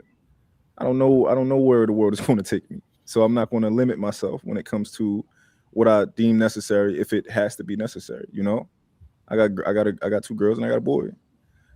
So yeah, you know, I don't limit myself, and if I was in a situation, just know that I'm gonna treat your kids how I treat my kids, and I don't want to have to treat your kids. I don't want to have to be like our kids come home, you know, our boys come home and they did something bad. I whip my boy, and I'm like, you wait till your mom get here. Like I ain't, you know, I just I want everything to be cohesive. I want it to be a family unit, you know. Well, So based on the kind of man that you appear to be to me, if you were, say it was you, let's say you were the one in the situation that I had to consider, that'd be a different conversation because the way you came into it was different. You're like, these are my children, and I'm 1,000% in this. So I think it's a situational thing. gotcha. I can't really say. I can't really say. It'd be a situational thing for me. Okay, got you. That's fair. That's fair. Um, okay. I think I wanna switch gears. Is anybody married? Is anybody tell me the statuses of everybody if you could. Single. Single. Okay. Single and dating. I can't hear the question. Single, married, dating. Dang. She can't. Can she hear one of y'all? See if she can hear y'all. Can you hear us? I can hear you, doctor. I can't hear the host. Okay. He said, "Are you single, married, or dating?" I'm dating. Okay. Recently divorced. Happy as hell. Ask her to refresh for me and come right back in Damn, so see, that I she can can't hear hear me. him. Work it. Refresh, love. And he said, refresh and then come back. Okay. Okay. And I'll be transparent. I've been married more than once, Okay. and gonna do it again. Got you. How do you get criticized for that? Oh, people, it's so funny. Yes, I do. Mainly by men. Women be like, okay, tell me the secret. How you do that? Men will be like, "Oh, okay, you've been married more than once. That means you the problem." No, it don't. It just means sometimes life is life. Life is life. Like, let's be so for real. I was married at 17 years old. Wasn't the best decision. No, I can't Okay. hear nobody. Oh, Still can't Orchid, hear? doggone it. Can you hear No, I me? can't hear. The doctor's talking. I can't hear her.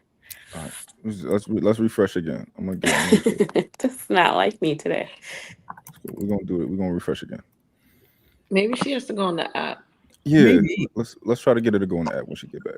I want to throw that out there because I mean, people have a lot to say about that. So I was married at 17, like I said, married again in my my early 30s, and I got married again in my 40s. Very different points of my life. Very different points. So it's funny. I can almost track my growth in my life by my marriages. Okay. So I've learned a lot from them. They've learned a lot from me. I've left them better and not bitter. I'm proud to say they have as well. Yeah. And I regret nothing. But I tell people all the time who do criticize the fact that I've been married 3 times that if you can get 1 ring, criticize me on 3. Real quick. Ask Orchid, me how I got those 3. Orchid, can you hear me? Yeah. Some people got Are you on the app or are you on the internet? Like Safari? You on Safari, I think. Could you download the app? I think that might fix our issue. Okay. It's called StreamYard. Try and download the app. Yeah, I'm quick to throw that dagger out there. I'll be like, baby, look, I've been engaged 9 times. I've been married 3. So I'm like, don't criticize me on how I'm getting about the fact that I got the rings. Okay, take notes on how I did it. Hold on. I was gonna say some people got none. So. Ain't not near one. Dr. Tamara, we have to talk about this. Let's talk. Okay. So let's get into it, friend. Okay. No, so for real. You've been engaged 9 times, right? Now, on the outside looking in, right, there are 2 types of people. You got people who will say that is a glaring red flag, right? And then you have another person who will be like myself that says that makes me curious. Now, tell me about that. Tell me about non-engagements. Like, how does that happen? 9 engagements. Well,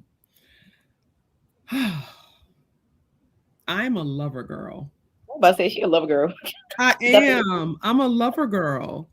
I will never lose that zest for love, for healthy attachments, for finding that person that's for me. I will never tire of that. I will never be cynical about that. Let me just be very clear. I'm never so hurt that people are like, oh, love don't live here. I've been hurt so much. Love don't live here. I'm never going to be like that, baby. I'm going to love forever. Okay. I have an abundance of love inside of me. So first of all, those 9 engagements, I didn't ask myself to marry me. So they asked me. Okay. So, that's kind of a question for them is why'd you ask her? But this is funny. Can you read that comment? Can you see it? Lord of the Rings. That's a funny comment. You know what? It is so funny because I literally still have my it's not behind me right now, but that's part of what I speak about. I have my wedding rings in a case. Okay. And I talk to women about Thanos. Don't let people. Oh yeah, I'm Pokemon. Got to catch them all. Yeah. Okay, I'm not. I mean, call it what you want, but at the end of the day, don't be mad at me for trying. Don't be mad at me for trying, baby. I'm gonna get up every day and try whatever it is in this life. I'm going to keep on trying. You don't get married to think. Well, I didn't go down the aisle and be like, oh yeah, I'm getting divorced in 2 years. I didn't think that. Yeah. We were trying, and we had our sights set on really doing this thing. It just didn't work out. Okay. Can I ask some good questions? Feel free. I'm transparent. Typically before these engagements, how long were you guys dating and together? I would say probably about 2 years. About 2 years before most of you engaged. Like that's a rough time that you guys were. Yeah. Okay. Okay, together for 2 years, man proposed to you. Mm-hmm. I guess there are a couple schools of thought, right, with this. One thing could be that you don't vet very, very well when it comes to finding a man that's for you, right? The other one could be that maybe it's not the fact that you can't vet very well. Maybe there are some things about you that those men didn't choose to go down the aisle with, right? What do you think? Those are just two that I throw out there. But what do you think the thing was where you guys didn't finish? We amicably decided that it wasn't for our betterment. This is the thing. If I got all 9 on the phone call right now, which I could, because I speak to them. We're fine. They're married, successful, doing their thing, right? There were different reasons, but they were amicable reasons. We both came together and decided this isn't right for us at this time. I'm very proud that I've loved mainly emotionally mature men who were lover boys too. And they saw that light inside of me and was like, oh yeah, I definitely want that. Oh, wait a minute. You live in Arkansas and I live in Charlotte. Well, does that make any sense? Who's going to move? Oh, I can't move because I got this business I'm running. Well, I can't move because I'm doing this. And well, how's this going to work? Damn, it's not. Damn, we didn't think that far. You see what I'm saying? Like it's just life. Life was life. And I'm proud that I don't have any enemies in that regard. That there's none of them that I couldn't call today and say, I hope you're having a great day. How's your family doing? It's been all right. Even my ex-husbands, it's not, I can't say we ended on a bad note. It just ended. Okay. Did you reflect at all? Do you reflect after these engagements and see like, okay, what was the issue? Was there an issue? Is it something that I can do better? Is it something that I can, maybe I can do better in the vetting process? Did you self-reflect at all, go inward at all? Absolutely.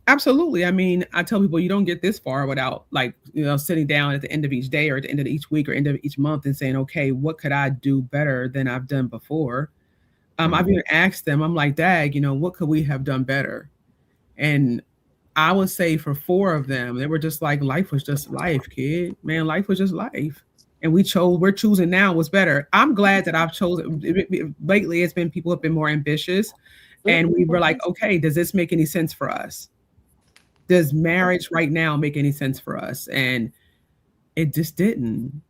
And we were emotionally mature enough not to hold each other hostage or hold each other to something that we know we shouldn't do. Okay. And yeah. So here's my question. After 9 engagements, right? Yeah. Right now, present day, how confident are you that the next one is the one and that you know everything about yourself? I know what I want. I know what I need. I know how to vet a man. I know, how confident are you? 99.9% sure. Okay. Before the last engagement, where were you as far as with that percentage? I would say 70. Okay. So now you are your final form almost. You like, yo, I know what I'm doing now. I don't have the secret sauce. Yeah. But I think I know what will work for me and I know what I'm looking for. I know a lot about what I'm not looking for. I know things that I'm not willing to move on or I'm not willing to be so flexible on. I know that more about myself now. Okay. Does anybody want to ask Dr. Tamara any questions or are you satisfied? Wait, you said 9 engagements? 9. 9? 3 marriages. Like elaborate on that. Like where were you in time? Like in life? Like girlfriend. What was like why? Do you think? I guess Orchid, she probably missed our yeah. questions. 17. Did you miss our conversation? 30s and 40s. Yeah. 17? Yeah. Were you pregnant by that one? No. No. Do you think were they people that came from Philly? Did they fall in love with like your potential? You becoming a doctor? Blah blah blah blah blah. Yak yak. My first husband was my boyfriend in high school. He was going into the military. I was still at home. He wanted a better life for me, and I wanted a better life for me, and we had a better life together. But this is the thing: we were both growing too. His background wasn't the best. Mine wasn't the best, but we thought we could take 2 messes and put it together. We were 17 years old. You know what I mean? It's like that's a baby marriage. I don't think that one count. So give me a pass on that one. So you didn't have no kids with that one? No, I did. Oh, okay. And I don't regret that. We've been wonderful parents.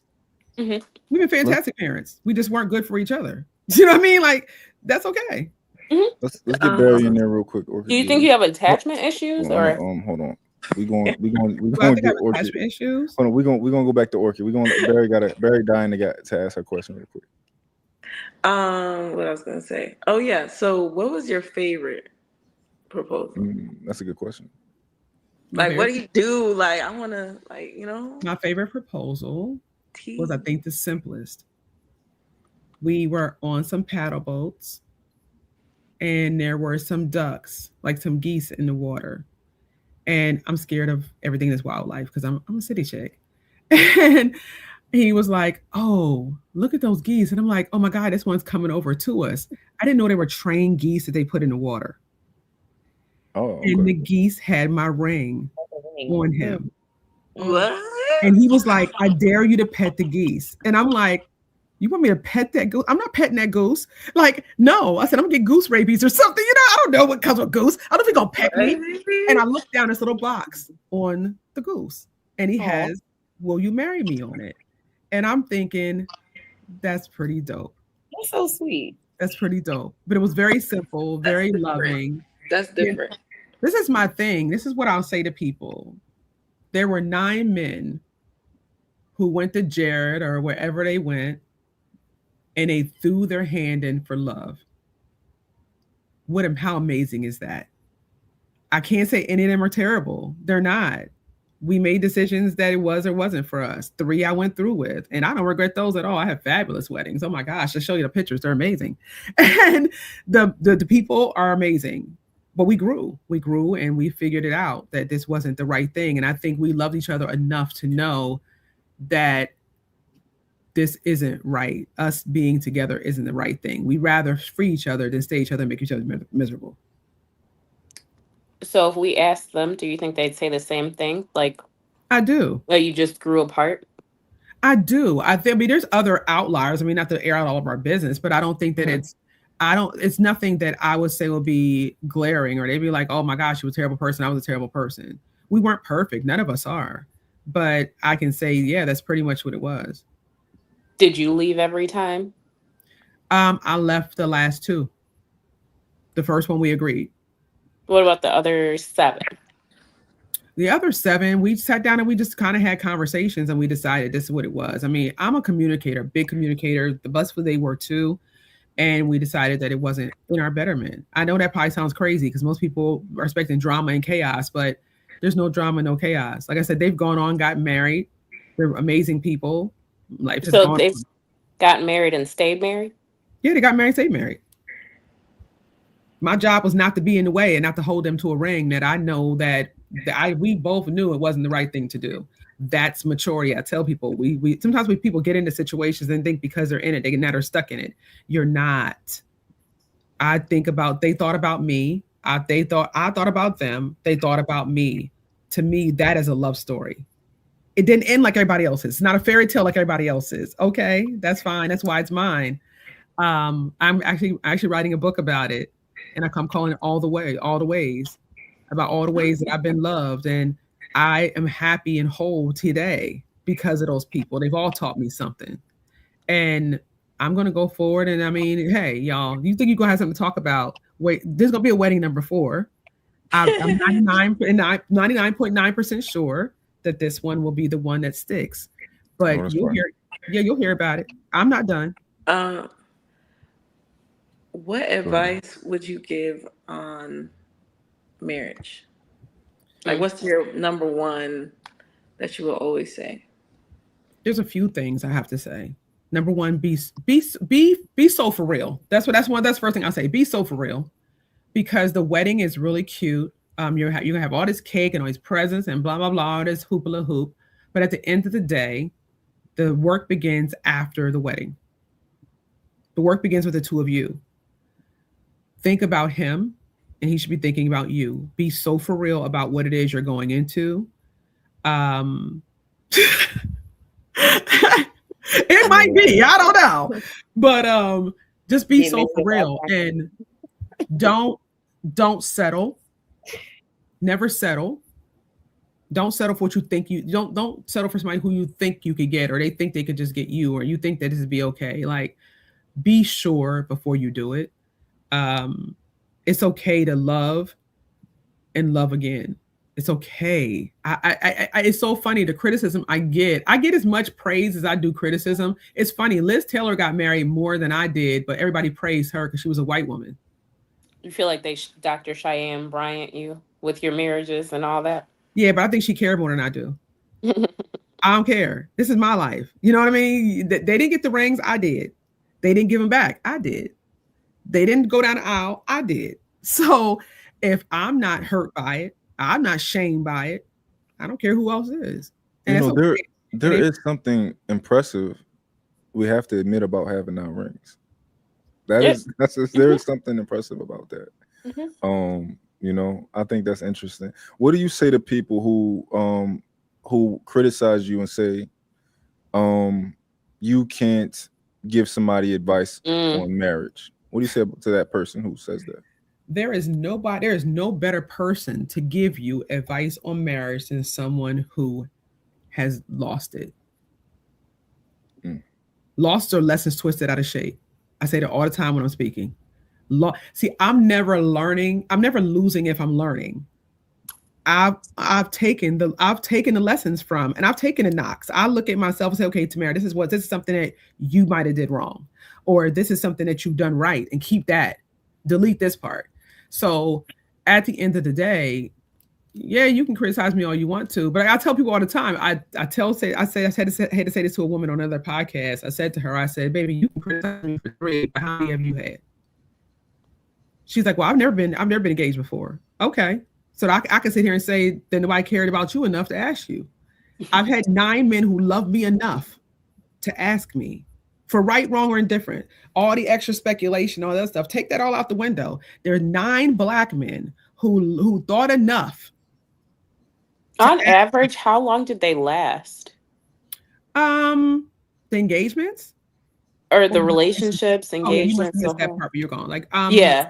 On an average, 2 years. 2 years or better. So you spent like 18 years? I told you, majority of my life, I've been in relationships. Have you ever been single and alone for a significant amount of time? Yeah, now. How long has it been now? 3.5 years. And like now, what do you say is like the difference, like from being in those relationships, kind of, what do you say, like kind of back to back to being like single now? Like, honestly, it's not a lot of difference, to be honest. Right now, I'm just taking time to just sit and be very cognizant. And I've had to say to a lot of people, I don't want to commit a relationship right now. You know what I mean? Are you kind of like falling in love with you, enjoying you? I've always been in love with me, honey. Always been in love with me. I already know who she was. Always she. Believe me. There's no way I could do all the things I've done in my lifetime and not have confidence in myself and not love myself like I had to. I tell people my life decisions have been mine. What a ride it's been. I have daughters who are extremely proud of me. They're friends who are college. My oldest daughter, her friends are college students, and they all sit down and they're like, Dr. T, man, tell us about what it's been like. It's been a journey. I look back on it and I wouldn't take back nothing I've done. I might have made some different decisions, but what a love story it's been. To love nine Black men, to marry 3 of them, for me to still stand here and say that I still have enough love in me to do this thing one more time. That's not average. Most people, they'll have one divorce and now they pissed off at the whole world. They have one bad experience. They say, love don't live here no more. Baby, I'm still in the game. 51 years young, feeling as good as I could feel. There will be a number 4. Okay. Now, anybody in the audience who has a question, as long as it's respectful, I'll pick one out and I'll pick a few out. You know, if it's a thoughtful I walk question. in disrespect to everybody. You know, it's all good for me. If you do social media, you know disrespect is real, baby. I was just on a show here in Charlotte, and the disrespect was real when they heard that they were like, "Oh, Tamara's a handful," and "Oh, she's this," and she thinks a lot of herself, and blah blah blah. And I'm like, as Black people, we should think a lot of ourselves. Very highly. Told you who we're not. They were like, well, nobody cares about her education. They mentioned my education. I didn't. They mentioned it. But I'm like, I'm a Black biochemist. There are less than 5% of us in the world. I should say that. There are less than, I think, as I went to Penn State, Drexel, Vanderbilt, I was usually the only person in my curriculum who was of color. I should say that, because I might inspire somebody else to go and do the same thing. Why should we be humble? Why should we downplay ourselves? We don't have to do that. We don't ask any other race to downplay themselves, but they make us downplay ourselves or for us to be humble. I'm not going to do that. I've done amazing things in this world. I hope that because I've done them, I'm an example for somebody else to go and strive to do it as well. I just want to be impactful. I never wanted to be important. This is not the Tamara show. You know, my show is me, but I hope that my life is an example for people to go after the things that you dream of, no matter what other people say. Okay, That's that's it. fair. Do you have any married daughters? No. Are they young or My oldest is 32. She's in school okay? right now for electrical engineering. Nice. She's a very, very intelligent young woman who is wanting to do something amazing. She is the only Black woman in her class, too. So no, they're not Gotcha. at the place right now to be married, but they do believe in marriage. They do want to be married. My daughter has been with her. She's been with her significant other now for 8 years. Gotcha. But Okay. does she want to Um. get married or no? She does, but she is in Not college. right now. Hell no. She's going to Mm. engineering school. That girl, she's putting her education first. That's what she should be doing. So you're not one of those one of those people who will tell a girl, "Yo, you've been with him for 8 years. Why he ain't proposed to you yet?" You're not one of those women. No, because they're both in college though. So they're both Gotcha. college students they're trying to get to their PhDs. So they have directionality. They should not be worried. They're solid in their relationship, but Hmm. they also are Black people going to college. That's hard enough. Yeah. Let's not add complexity to the So situation. Let's put first things first. so for you, is it situational, or are you just like that in general? Of you kind of let people do what they live their journey, go take their journey, or once they're out of college, at a certain point, would you be like, "Hey, you need to get married, or you need to marry my daughter, or you mind your business"? I think that I do want them to enjoy the journey. I want them to be sure. I want them to be, and as they're striving to be, they want to be at an economic situation where they can be married and bring something to the table for each other. I Hmm. respect that. That is so wise. Mm. Okay. But to answer my question, do what? So are you more Is there a like, time "I'll limit on it? mind"? You know what you're Yeah. asking? Are you going to be like, "I mind my business," or are you ever going to be like, "Hey, you need to shit or get off the pot"? Which one? Yeah, I mean, Which one are you? what y'all doing? Like, what do you, I mean, I'm Okay. going to ask at some point what y'all doing. Maybe everybody don't aspire for marriage. Everybody don't aspire for that. And if Gotcha. that's what they aspire for, I'm going to mind my business. Gotcha. My life journey is my journey. Theirs is theirs. Who am I to dictate to somebody else what they should be doing? That's fair. Mine Has ain't no perfect. I don't know if this is not in a disrespectful way, in the most respectful way. Have your daughters ever had conversations with you where they were like, "Mom, we watch you go through all these marriages or all these engagements. Like, we're team, no marriage, no engagement. We don't want no smoke with that." No, it's mainly been, Mom, I want you to be happy and I want you to find what makes you happy. They know their mom. They know my heart. They know the propensity of it. So, and they trust my judgment. And that I'm proud of. Um, there have been none of the people that I've been married to that did not treat my children well and were not loving to them and don't continue to be, Mhm. contributors to my children. So again, I just been blessed in that regard that they were not trash human beings. I mean, that's all I can say. They were not trash human beings. They were good people. Mhm.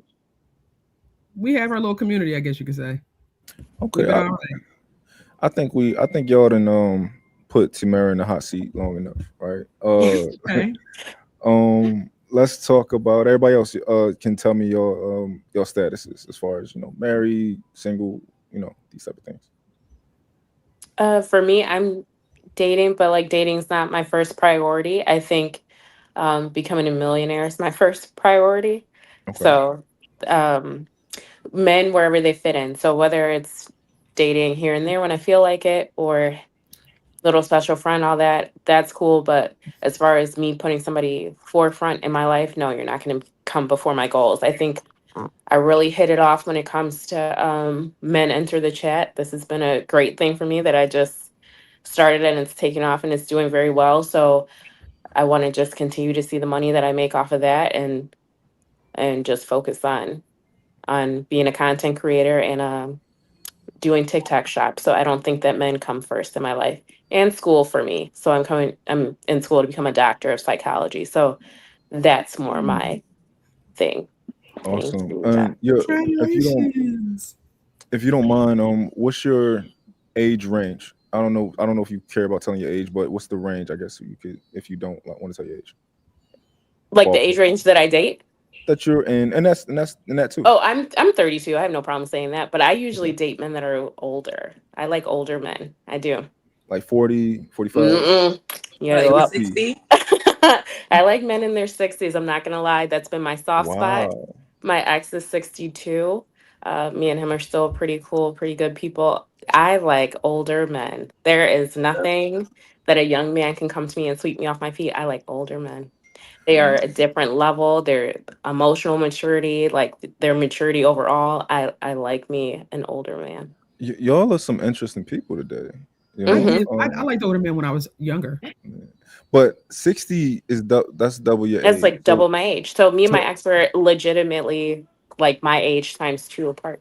all right. So I got some questions for you. Mhm, Um, mhm, I got when you some too. say you like 60-year-old men, really, mhm. I want to know in what capacity. So are In you every. like you fall in love? You prefer Hmm them physically? You hmm prefer them sexually? hmm Okay. Like some of my greatest sexual experiences have been with older men. You're Okay. also That's younger too, so yeah, I can see that. Yeah. So I haven't had to. I've had never dated like a Viagra needing older guy. None of that. okay. Okay, Mhm. cool. Um, okay, so who's next? Who wants to tell us about their fly girl, single, married, dating? Yeah, I'm single. I mean, I'm dating, I guess. There's nobody that I'm like exclusively dating. Um, my part, like Orchid said, my priority has always been me, my goals.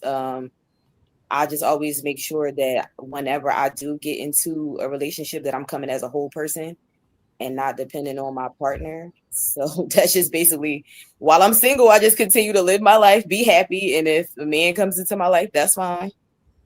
That's just, I mean, that's it. Respect. Okay, and Barry, you said single. Yeah, I would say basically like the girls, I'm really focused on my artist career and someone that will be there to like support me and stuff like that. So I've just been single and dating and just collecting data and just exploring and living life. Okay, uh, Barry and fly girl, how old are y'all? Or 37. the 30, 37 and Barry 28. 28. Okay. Um, Gorgeous. since we got pretty much every range here, right? What are we noticing when it comes to, do y'all have any complaints for men at large, like that you noticing when you're dating? Like, do you have things that you love? Like, what are y'all noticing? I don't think there's pee in the dating pool. I think that is such a myth. I think that that just comes off of like just social media. I think you are what you attract. So if like these people are so horrible or everybody's so mean or so this or so that, it's because that's radiating from within. So I don't really feel like there's pee in the dating pool. Like I've gotten to date some really amazing individuals and like I'm proud of them. Like I don't know. Okay, I haven't really. so you I think just, the he is a people who you've communication dated stuff and a just lie doesn't. in the games. Okay, so the people you've dated, Orchid, just not compatible, but you great people. Mhm. Nobody that you would say, oh God, I gotta date this person. Like what was it, like I just got done dating this guy. He was a millionaire and probably multi-millionaire with all his investments in finance. Okay. Not a terrible guy. He just had some quirks to him that just weren't for me, but he taught me a lot and he set me up with investments and all that good stuff, and I enjoyed our time together. We went out like pretty much damn near every single day. He had the freedom of his day, and I just watched him and how he moved as an entrepreneur, and it like motivated me. Like he motivated me in every aspect. So, but it's just little quirks with him that I think just weren't for me. Okay. What about Barry? One thing I've noticed is a lot of men are kind of doing revenge a little bit, in my point of view. Like, they would not do something or say something just because they experienced it from another girl. And I will have to tell them, I'm like, yeah, maybe we need to step back because you need to heal on that. Because I didn't do nothing to you, so I don't deserve that. So I will say, like, dating and also collecting data is like, I just realized that um, people need time with themselves and grace as well because they're not perfect. And Okay. I say it again. No, it's okay. I'm Yeah. listening. So yeah, like I will give them time, but I'm not gonna give them time to where it's like, oh, I'm waiting on you. Like, no, I'm gonna keep moving on. But I'm also gonna tell you how it is. Like, I'm gonna be real with you.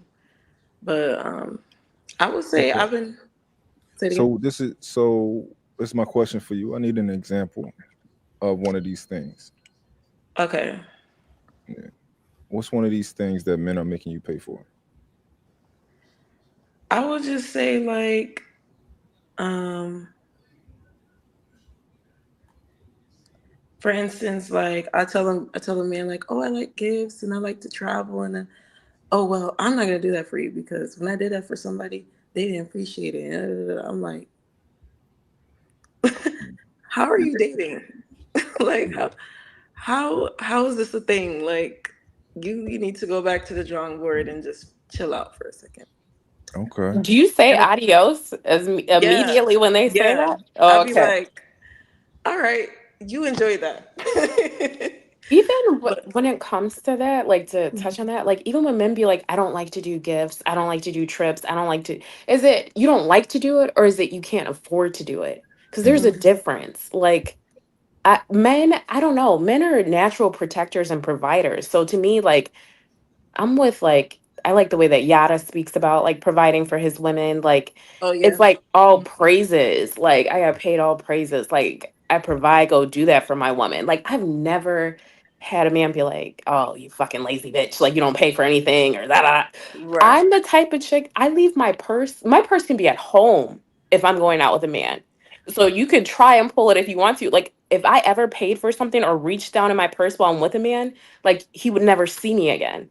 Like Mhm. I maybe I run that strict of a program, but like I've never been with a man that's like, yeah, baby, pull that card out and like give me that thug hug from the back while I'm paying for something. Like I've never had that experience. Like, I and I will need never have that Orchid, experience. I want your experiences, my love, because Yeah, that yeah, I dude, I'm sorry. You I No, don't know I'm where not. you I don't know where you live, where you were raised, but that's and just this not so been the lifestyle of me or the ones I know. yeah, Baby, that fantasy land that you're in, where I don't know where magical land of I've wonder this is, never. but I want to tap into the Kool-Aid Yes. over there. Because Come over on the side. I be trying to baby, I recruit don't all my know where you're at. women. I don't know where you're Leave at your because that's shit just not in what the I'm seeing. car. My And purse be a decoration. I'm not spending baby, when I'm telling shit. you right now, 120 clients Uh, in 3 or 4 months, and uh, I ain't hear none of that you just said. So yeah, that's what I'm wherever like. you're at, give us the area code, the zip code, the Northwest directional, the suburbs. GPS. Let us set our course for where you at, because North. it's just not the reality of most women. I'm just gonna keep it a Yeah. bean. It's just I not. got But I have a question. I have experience with. Oh. No, because we got to talk about Yada, I right? love Uh him. huh. Yo, Uh huh. do you all like Yada? I love Yeah, he's him. cool. He's cool. You I do? don't know what it is. So I'm a man who talks about spoiling my woman. I talk about leadership. I talk about all of these things, right? I do. I think it would be an understatement to say Yada is a little hyperbolic. Hype. Um, Yada, About Yada. men that don't provide for their women. No, about like yeah, I've heard Yada say something like, "Yo, if you don't give her 300,000 in her account, like you don't Yeah. love her. Like, you don't love Yeah, I her." sometimes he mean, be extreme. I Yeah. feel like that'd Yeah. be for clicks sometimes. Yeah. Okay, I think okay. he's just saying like just invest in your female. Like I think Invest that's in your woman. But yeah. you get a totally different woman to me when you're Yeah, when investing you in invest your woman. hello. You get Hello. that, so I'm able to be soft and non-combative because Right. I like Right. if I have access to all that, like I don't know. I just have never been in a situation where it's like, yeah, babe, put that card down on the table. Like if a man ever told me that, like I'm gonna get the fuck up and walk away. And now you're gonna be like doing the dishes. I don't know. I've just never. Now, remember too, we have to be mindful that our reality is not everyone else's, and I think Mhm. that's something across the board that people tend to forget. Your Mhm. reality is not the normal reality. Okay, Mhm. that is yours. Mhm. Mine is mine. You know what I mean? So, Mhm.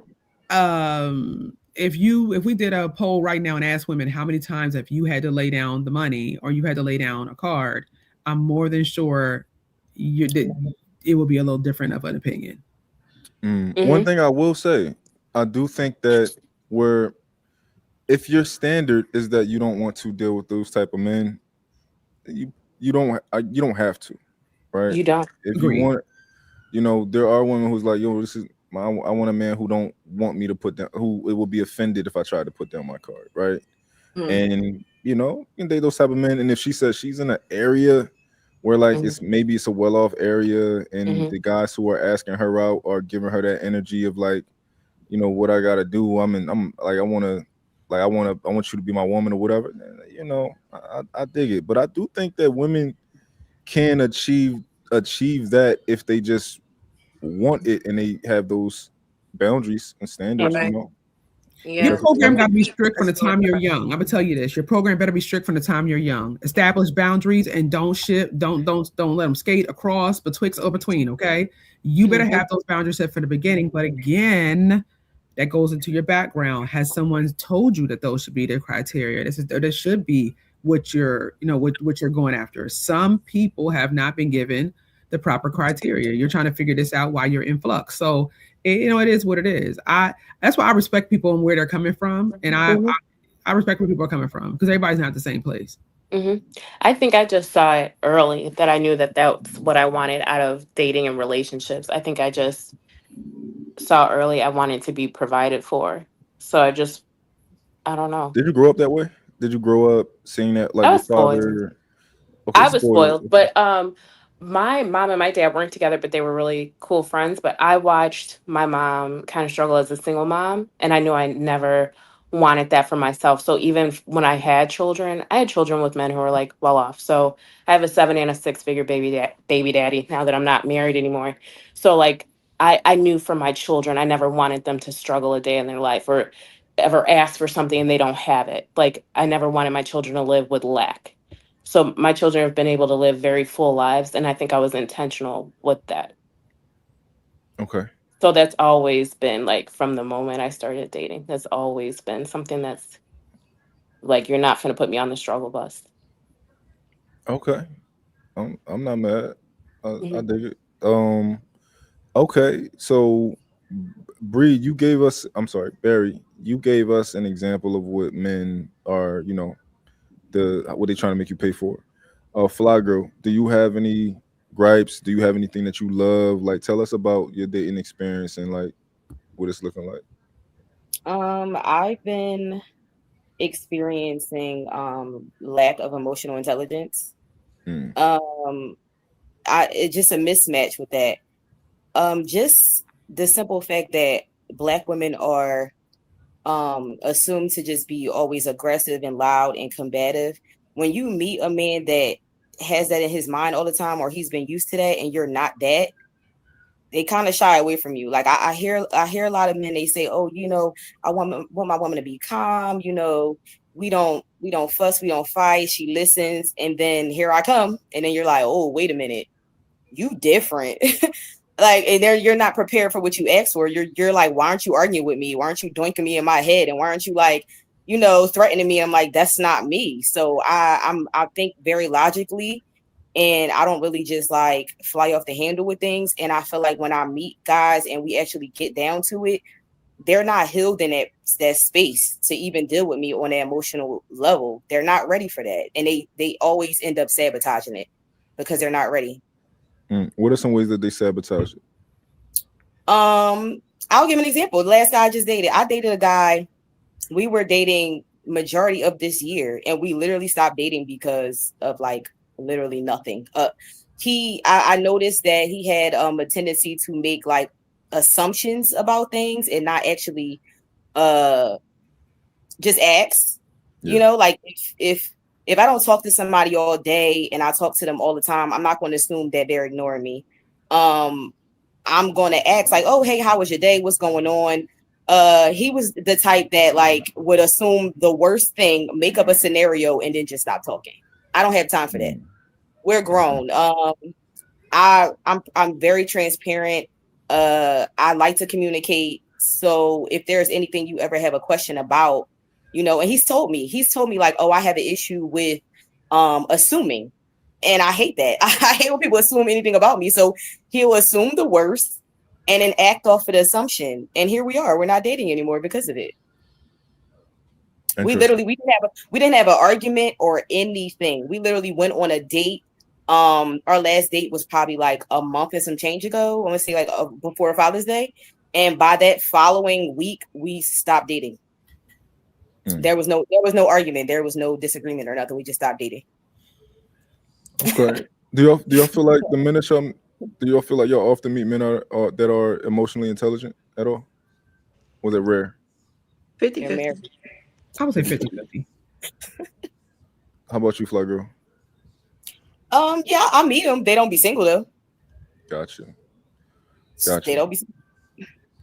Okay. Interesting. What are some things that y'all think? Like, do y'all think that y'all good? Do like? Is there anything that you learned that maybe you can do better in the dating process? Like, are y'all actively like, you know what, this might be the issue, or maybe I need to, change my environment. Maybe I need to change this about myself. Do y'all ever think about things like that? Well, this is year 5 of me being single. I don't jump into relationships right after. Like I'm so okay with being by myself and just like sitting with myself and trying to figure out just me and like what I want and what I don't want. So I really feel like over the years I've developed such like a high level of discernment that when I do go on a date or start talking to a guy, I can like weed out things very easily. What I will say is because I'm so like logical, I will tend to like analyze like the situation and get up out of there before I can even let like something. I'm like, oh no, you did this because of this, and I've seen this pattern, so I'm out. So I don't know. That could be to my detriment, but hey, I'm happy. Okay. Protect How your about peace, sis. how about you, Barry? I would say vetting the guy out early on, even before the first date. Um, Understanding what they want out of life and see if we kind of like could come together in the future. Okay. And um, also seeing their red flags as red flags when they are. Okay. Seeing the red flags. Red flags like what? What are some red flags? Like ghosting, coming back. That is a red flag. What else? Bringing up intimacy automatically. Like, so early on, bringing up talking to you about intimacy. Yeah. Okay. Um, what else? I don't know on top of my head, but yeah. Okay. Um, if anybody else has anything to add, I'm about to play a video soon. I'm trying to get the video, but Tamara, how about you? If you could answer that question of something that you could do better or that you noticed. Now my pretend she's The one sandwich. thing that I've noticed is I feel like I one of the things that I've noticed is that I want these men to lead, but lead yourself first, okay? But lead and plan a date on occasion with these women. I think that that's a beautiful thing. There are a lot of free things that people miss. A walk in the park costs you nothing. If you enjoy walks in the park and the person you're going with doesn't, maybe that's not the person for you. Do you know what I'm saying? Yeah. You go into a museum on a free Wednesday might be something that you might enjoy, but if the person that you ask and doesn't like that, then maybe she shouldn't go. A coffee house date, something that may be for somebody, and sometimes it's not, depending on the level of dating that you're at financially or whatever. Or kid, I don't know if you might not like a coffee date. So, you know, Barry, you might. You know what I mean? I like a good cup of coffee. Because it's just conversation, right? I like Dutch Bros, so I might fold for that. Baby, you could take me to 7-Eleven. It's just coffee. You know what I mean? It's just coffee. Sure. You know what I mean? For me, it's just coffee. I just want the conversation. I want to be able to get to know Right. the We need to see if person. we're compatible or not. Yeah, I just want to see. I So just want don't the you do that conversation. on the phone for so But in long? person too, though. But this is my thing. Everybody's not texting, Right. and everybody's not. You don't want to get caught in a text circle either. You don't want a pen pal. So you want to get to know people. The more communication you have, the better. I tell people that communicate, communicate, communicate. That's the biggest thing. Um, just get the communication going. That's the biggest thing. People will tell you who they are when they start to talk. Just listen. They'll tell you who they are very quickly. I think I saw that video before. Yeah, we're It's gonna true. play that soon. I had a question. How do y'all feel about let's say you met a man, y'all talk for a second, and he asks you out. And you said, okay, you know, where you want to go? And he said, I like to talk. I just want to, I want to sit down and talk. That's gonna be our date. You know, I like to have a more deeper conversation with you. How y'all feel about that? I need to get Botox because my face frowned up a little bit. Like what? But if you ask me out on a date, what is the date? Sitting and talking? That's what I was asking. Yeah. What's the date? No, he's like invite you. He's like, yo, I know a place that's really nice environment, and we can have a conversation. We can talk. Then You're we're not eating or talking. drinking It's or like nothing. let's say it's like a Like a a lounge speakeasy? at a hotel, right? Like let's say it's a lounge at a Four Seasons or Like a something like that. speakeasy? That's not bad. Okay, yeah. Yeah. But he just tells you like, hey, I know a nice place we can sit down and talk. Like a speakeasy? You ain't really talking Like a about lounge, like a Yeah, lounge at like a Yeah, nice place. yeah. yeah. I don't think that's That's not I bad. don't think horrible. I don't think that's bad. He planned it. I mean, you planned it. I ain't mad at that. So let's assume this guy is attractive to you, right? Mhm. Assume that he talks well. Assume that he presented himself well, and he says, "I want to talk to you more." And that the date is about you guys having a conversation. Of course, you'll order drinks or whatever, get a coffee, whatever. I don't know, but he tells you, "I want to talk to you more. Can we? I know a nice place. Can we go and talk? Can we meet and talk?" How many times are we talking? That's the date. Yeah, You maybe want to talk while you know you're what you're doing doing? whatever you're doing. Like I think like social media and society has made it like you have to go on these extravagant dates and everything Right. has to be bare minimum Nobu. I don't even feel that way. I think that what was it? Like one of like my greatest dates I went with someone and they sat me down and they told me the 7 to 11 rule when it comes to investments. Like to me that is a beneficial date. And we were nowhere but a regular like sushi place and Child, I went on a like the date at 10 rotation o'clock. sushi place. Hit to Oh, a yeah. wine bar. Like I don't think every date has to be extravagant, but then too don't pull up over here with like low effort. Yeah. See, like at that point, by the time we got to that type of date, I had already like had the extravagant dates and everything with him to be able to go, and we were just chopping it up, and he was teaching me something. So I don't think every date has to be extravagant, but it has to be intentional. Like, don't Right. just think you're finna like just pull up and take me somewhere or 90s R&B Lakeshore Drive me and then fuck me. Like that's not a date. A They bottle just and a want to come ride to is you not at a the date. gym. I They think we all always agree. want to work out with me. No. That's not a date. That's We're not working out. That's what we do anyway.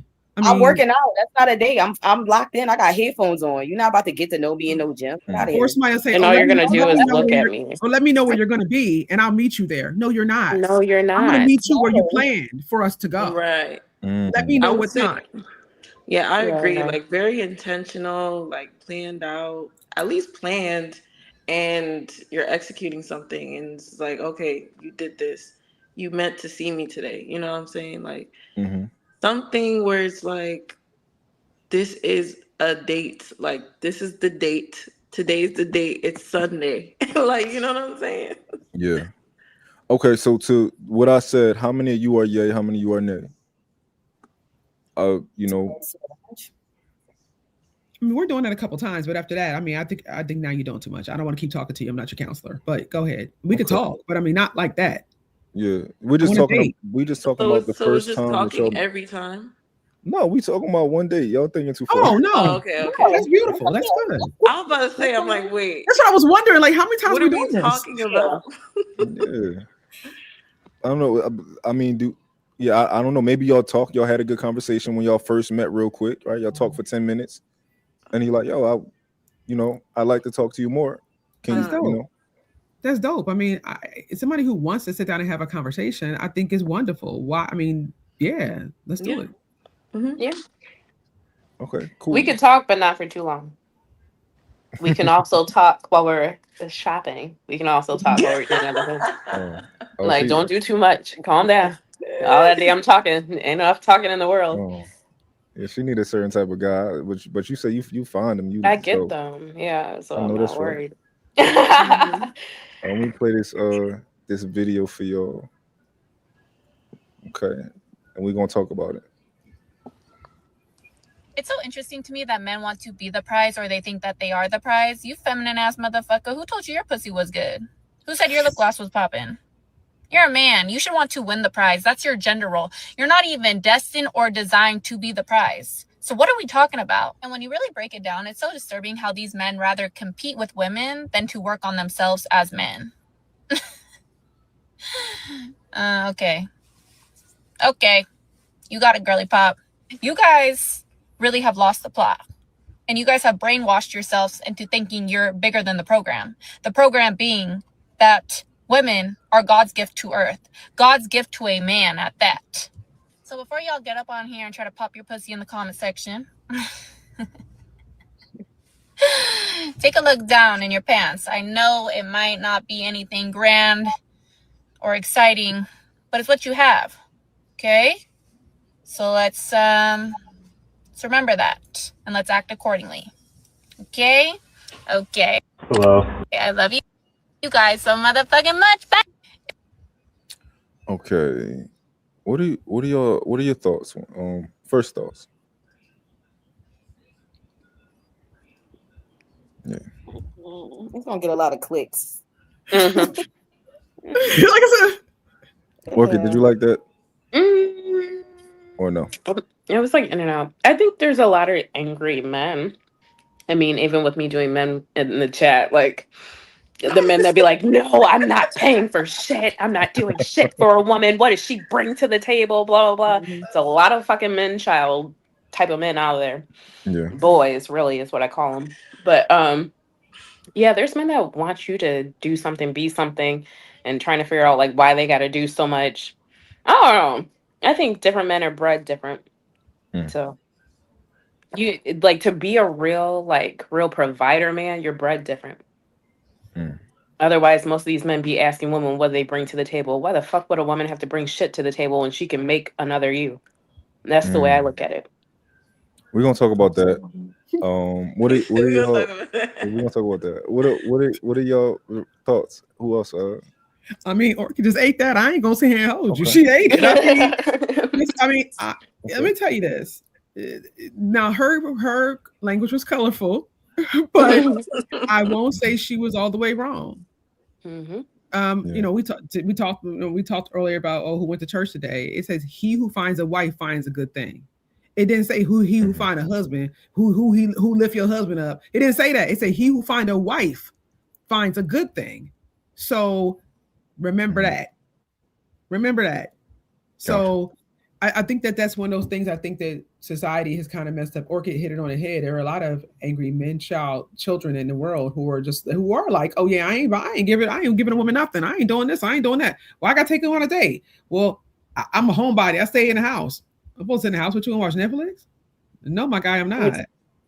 You The know what I mean? craziest thing I watched is men try to justify why a woman should be sleeping with them if they're paying for her hair and her nails. I had just did a post about would you pay for a woman's hair and nails or some shit like that while you're dating? The way men justify the fact that they need to be sleeping with her just to do that, just to do Mm, something that costs maybe you're looking at 2 to 5.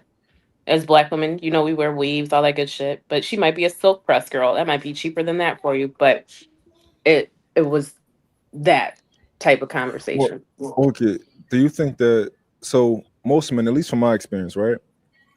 I've never experienced dating, right? Or at least where I come from, we sleep together pretty fast, right? Where I come from, right? It's not like a thing where they like, oh, you gotta wait 6 months. No, we're not waiting 6 months, right? So by the time I would have been paying for anything for a woman, we would have already been sleeping together, traditionally. So I'm trying to think about a scenario where I'm not yet sleeping with a woman, but I'm also paying for her nails and her hair and stuff like that. Um, and in my mind, it hasn't happened. What do you think about that? Men who are just used to sleeping with a woman pretty quickly, and women who are used to sleeping with men pretty quickly, meaning within a Mm, month. I think like you should do what you want to do. You're grown. Sometimes it be the chemistry. You don't really have to have these defined limits because you sit around, you wait 30 days, 90 days, all that, and then you find out it's trash. I mean, what are we playing games for? Hmm. But Where like, do you I stand? don't think that one constitutes the other. I think either you're into the girl and you want to do a nice gesture for her or you don't. I don't think it's men's responsibility to have to do Hmm. that. But like, if you're dating a man, he wants you to be a reflection of him. So if he's well off, well paid, well this, well that, he should want to like spew that over to you. Mm. Because why the hell would he want to look like $1 million and you over here looking like 25? That's Well, crazy. when you say when you're dating a man, right? Because Hmm. I'm listen, I'm wholeheartedly that type of guy that when I'm my woman, I want better things for her than she wants for herself, Hmm. right? I want the better car for her, and she like, y'all want this, and I'm like, no, you should get the better one, right? Hmm. Um, as far as dating in the dating scenario, do you still think that men want better for? I mean, men want think she's a reflection of him. Hmm. Hmm. Okay, because I would be on the opposite side of that. That you think that women are reflect no, but that's how I'm saying it, like that it's a reflection of how well you treat your woman, is Hmm. her, like how she's looking, how she's feeling, her smile. So like if I'm with somebody and I'm constantly down versus if I'm with somebody who's pouring into me and then my smile is just radiant, I can go walk in any room and then it's just such an amazing experience. I think that's a reflection of how you like treat your Hmm. partner. I think that the issue for me is the dating part, right? I Hmm. think my woman different, or a woman that I'm exclusive with, right? Hmm. Or like even if I want to do a nice gesture, like a random gesture, I, Hmm. I might that'll be how depending on how I feel and how I'm feeling about that woman. If I want to buy her something real quick, be like, yo, I I, thought of you. I think it matters. Yeah. I don't think you do it. I don't think men should do it for every girl. I don't think if I just met you Tuesday, should you be, well, okay, never mind. Because I've had that I'm about to say, experience. Orchid, I don't don't do know. that. Don't do that, I was Orchid. gonna Don't do say, that. I Don't put don't that out there in the air. Don't you dare do that, I was girl. supposed to say, like, for every man, like, but I think I'm it sorry, depends don't be on where doing you're stuff. where you're dating at. So like, I don't know. Like even the finance deal, like our first date was like it was like a series of different parts to the date and then it ended with shopping. So I think it just Tomorrow, depends on how Sunday. on like what kind of dude you're dating. I've never met a man that didn't want No, to Sundays they close early. do that. So I don't know. Interesting. I don't know what's like Oh, be What, going what do on you? in the world. Okay. w- I I'm trying to think. Should we go ahead, Barry? What you got? I just feel like, why is it a problem being the prize? Like, don't you want your female to be, or your lady to be, like, happy, smiling? Like, you ask me what I like and what I like to do, and you telling me that's a problem. You know what I'm saying? Like, so that means we're not supposed to be together because you have different type of standards, and that's okay. But it's just like, don't tell me that I'm not what I am. You know what I'm trying to say? Mm. I just feel like people are dating out of their league, like I said. Would you Like, would you ever tell a man that he's not what he says? no. Okay. I'm a dip. Like, would you ever tell a man that like, I would just see how you are, yeah, and if I don't, correlate well with you, I'll just leave. okay. That's it. So Like, you That part. you you you probably won't find yourself telling a man like his standards are too high for what he provide, what he's offering. no, that's him. Okay. Go ahead, have fun. Okay. But our Okay. doggone sure heard it.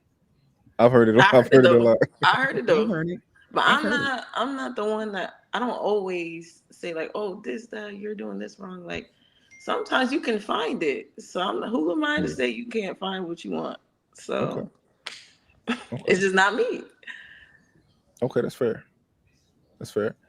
One thing I will say, from that video, I have an interesting perspective. I believe that your woman should be your prize. That's just the way I see the world, right? My woman should be my prize. However, I do think in modern times, women are the men that women are ending up with happen to be the prize, right? Any scenarios, and I'll tell you why I say that. When I grew up, my mom had a husband. He was medium ugly, and he had a job Yeah. that made enough for him to pay all the bills, and she was his little cute prize, right? His wife. Um, and nowadays, women want cute men, right? They No, don't like. Well, from what we see, sometimes. Well, not everybody, right? It's not everybody, right? But a lot of times, women are saying that I want a man who is a certain height these days, right? My mom husband was 5'7", but a lot of women are saying I want a man to be a certain height. I want a man to make this type of money in order to be with me. And a lot of times, it's like top 2%, right? So if you want a man to be as good looking as you, maybe more good looking as you than you, and you might be finding yourself with you want a man that's a certain height and it makes a certain amount of money. These things, like this man is literally a transformer, like that you are, and like a lot of women are complaining that like, yo, this nigga, he think he the prize, and it's like you kind of picked the prize, like you kind of did pick a super nigga, you know. I see your point. I see your point. I think You you gotta bend a little. You gotta I, be I a see little his point flexible. though, because people want a lot of women out here now want what I don't know if y'all watch Love Island. I don't actually, but my daughter does. So my younger daughter like some of the people on Love Island, and I was Okay. looking on there one day, and I was like, oh, these are good looking guys. That's what a lot of girls are aspiring to want to be with, and I get what he's saying because you want what everybody else attracted to, so they do feel like they're the prize. Mm-hmm. You know what I mean? Because that's what's hot right now. Yeah. Versus a I medium ugly or regular type of dude who, I get your point. Your point was valid. It landed with me. I get it. Okay. mm-hmm. Now, I don't mean they are the prize, but I mean in We're- society today they are. Yeah. Right. They're like the top echelon of what people want. Because it's a scarcity. Most men are not fine. I'm sorry. on a day to day, like I'm in the gym working out every day. I'm day to day. I will see like 10 women that I'm like, oh, she bad as shit. She's beautiful, but men, you be like, So if you see majority that's just like average or below average looking to your eyes, I wish Rachel was on for this part of then the conversation. it's like Because we say this all the time we meanwhile, go out. We're the like, one that's where like are the fine ridiculously ones at? fine, like he's gonna think he the prize because he's finer than like 50 men standing around him. Yeah. I mean, literally, you go out someplace, you go to the golf club, or we go to we go to a yacht club the other day, and like literally there's probably one fine guy amongst 20 who are just like, oh, not him again. You know what I mean? Like, so yeah, he would think he have a gym crush. You know how they be like, oh, you got I don't even have a gym crush. They all leave the fine ones alone. Leave the fine ones alone, girl. Don't do it. There's gonna be problems. I think you have to be like flexible because, like, to me, and I don't know, even in my scenario, the short kings be tricking. But short kings, they making up for it in another place. Hold on, real quick. I want to point out something. What Orchid says makes a lot more sense now to me because I don't think we were at all thought about the age of the men that she dates. Mm-hmm. She said she likes 60-year-old men, right? I do. So when she talks about the treatment that she gets and stuff like that, right? I think we were imagining younger guys. 30? Mm-hmm. Yeah, but I thought as young as 45. Okay. I'll add this, y'all. Look, don't sip the Kool-Aid either, because I'm 51 years young. Okay. But 45 still want to be outside a little bit. Don't think every 60-year-old man is gonna be that, because they're not. Okay. They're not. I'm not saying they are. They're not. I'm telling you, they're not. I'm 50. I'm 51. That's my age range. I'm not saying they 45 and 65, baby. you got, again, whatever magical land of wonder, Wakanda you living in. We need that zip code, You area code. I need the GPS set do you because think baby, that ain't what I'm seeing. do you think a 60-year-old man would show up differently for a 30-year-old woman versus a woman that's Yes, supposed to? Okay, you know, yes, a they lot of do guys try to like maybe trying to put on his Sunday's best for her or something like that. because she don't know what he know. I Mhm. know, but I'm saying, even being around that, I've been put on game. Like I know men Baby, are no, full no, of no. Life, finesse. life is game. You Eh? can't, you No, can't, you've not lived that stretch of time.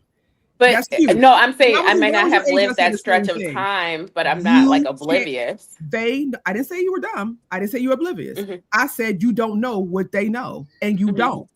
They've got Hmm. 60 years on you. They've got 30 years on you. I don't care how many times we were around them. You ain't getting all their knowledge by proxy. They know things you don't know. And because they do, you are more attractive. I know what they know. So therefore I Hmm. wouldn't be, because your jig is up, my guy. I already know what you're doing.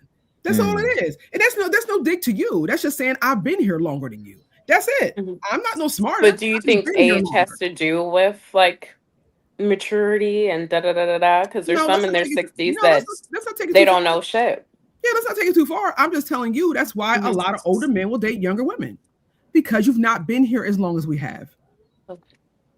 It's just Okay. what it is. But It's the same way, it could be like the same way it could be flipped like that for them. It could be flipped for me. Like, am I a predator that I'd be at all the senior citizen events and I'd be looking for all the older men? Like, Playing older it's men just bingo. will flip. have things that men your age don't. No, because I know successful men my age. I think it's just really truly a preference for me. And that's okay too. I mean, either way, I mean, look, baby, I ain't throwing no daggers. I'm just telling you, Hmm. across the board, most of the time for younger women, older men are sometimes more established. They're Hmm. more heightened sexually because they've been having sex longer than you. They gonna be Yeah, good. They've been doing yeah. it for 60 years, boo. I mean, Hmm. let's be so for real. If you've been doing something for 60 years, shouldn't you be good by now?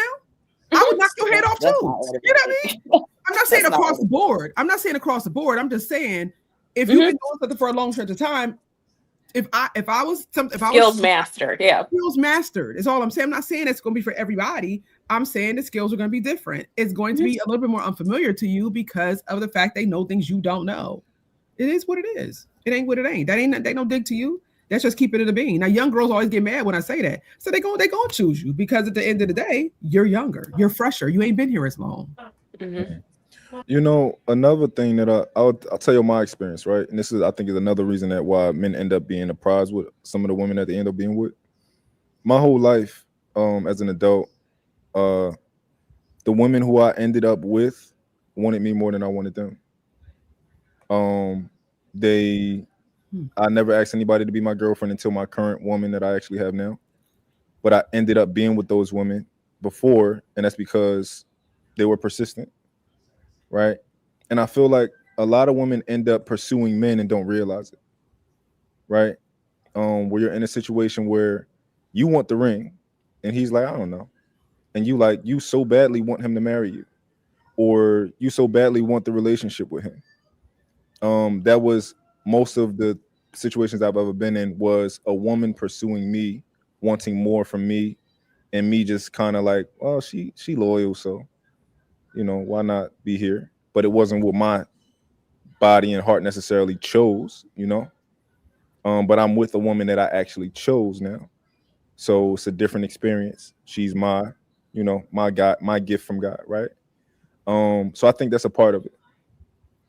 Like if that You, woman in that video, you ain't if lying. she, yeah, if she's with a man who she wants to make her a girlfriend, and he's inconsistent with her, in a dating process, and he's dating another woman, he come around, he play with her a little bit.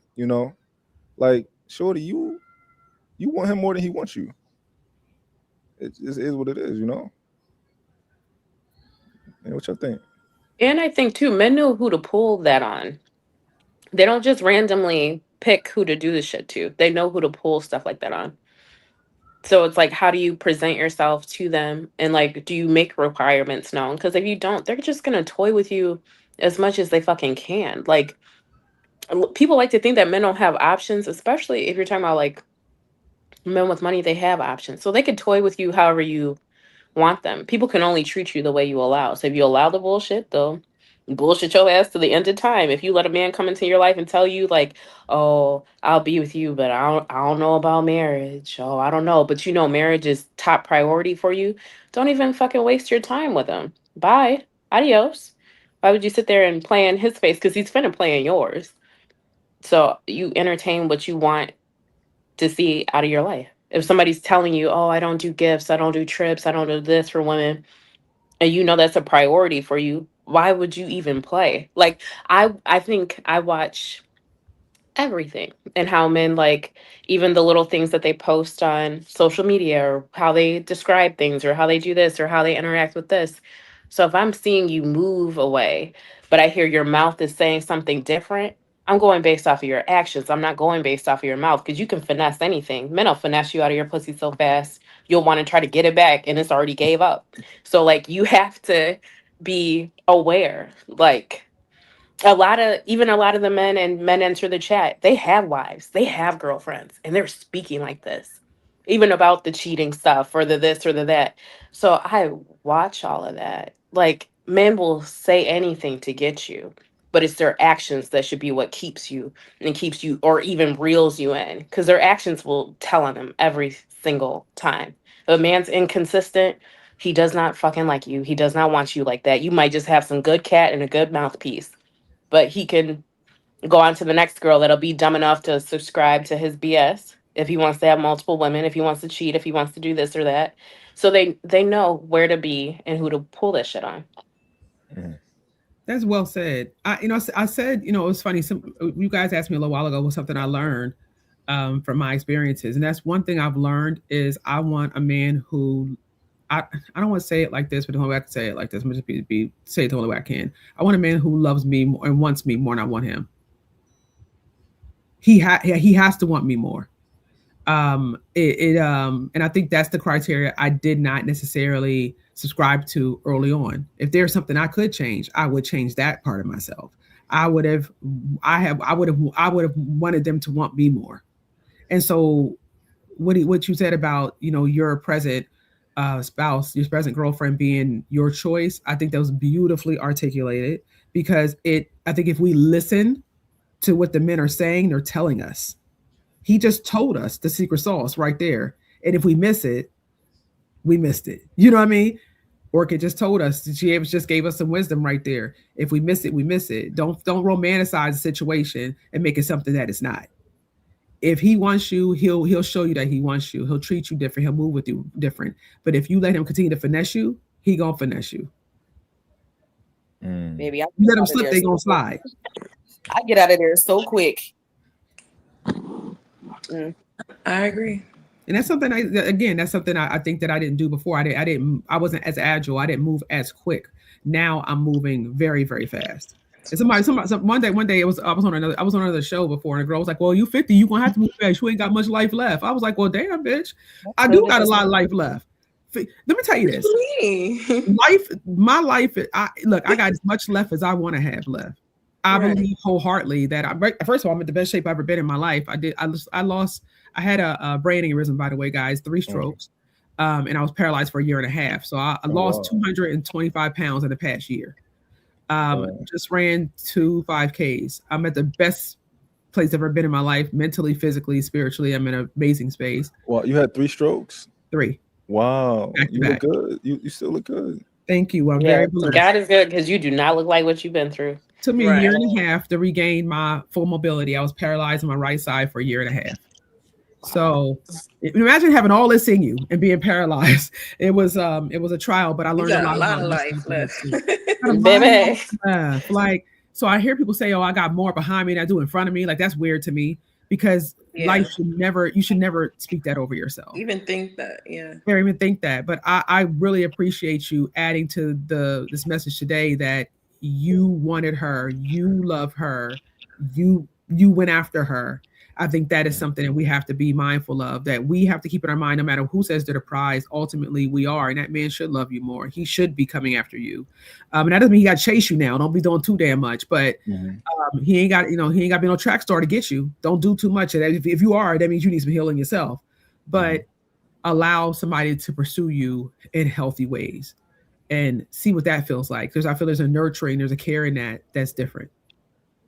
Yeah, I always Absolutely. tell my friends, like, when a guy is like pulling back, please don't lean in. Do not fill up the space, because you filling in the space is going to prolong a connection that's not meant to be. And when you don't fill the space and it dies, like, just let it die. It wasn't meant to be. But stop leaning in.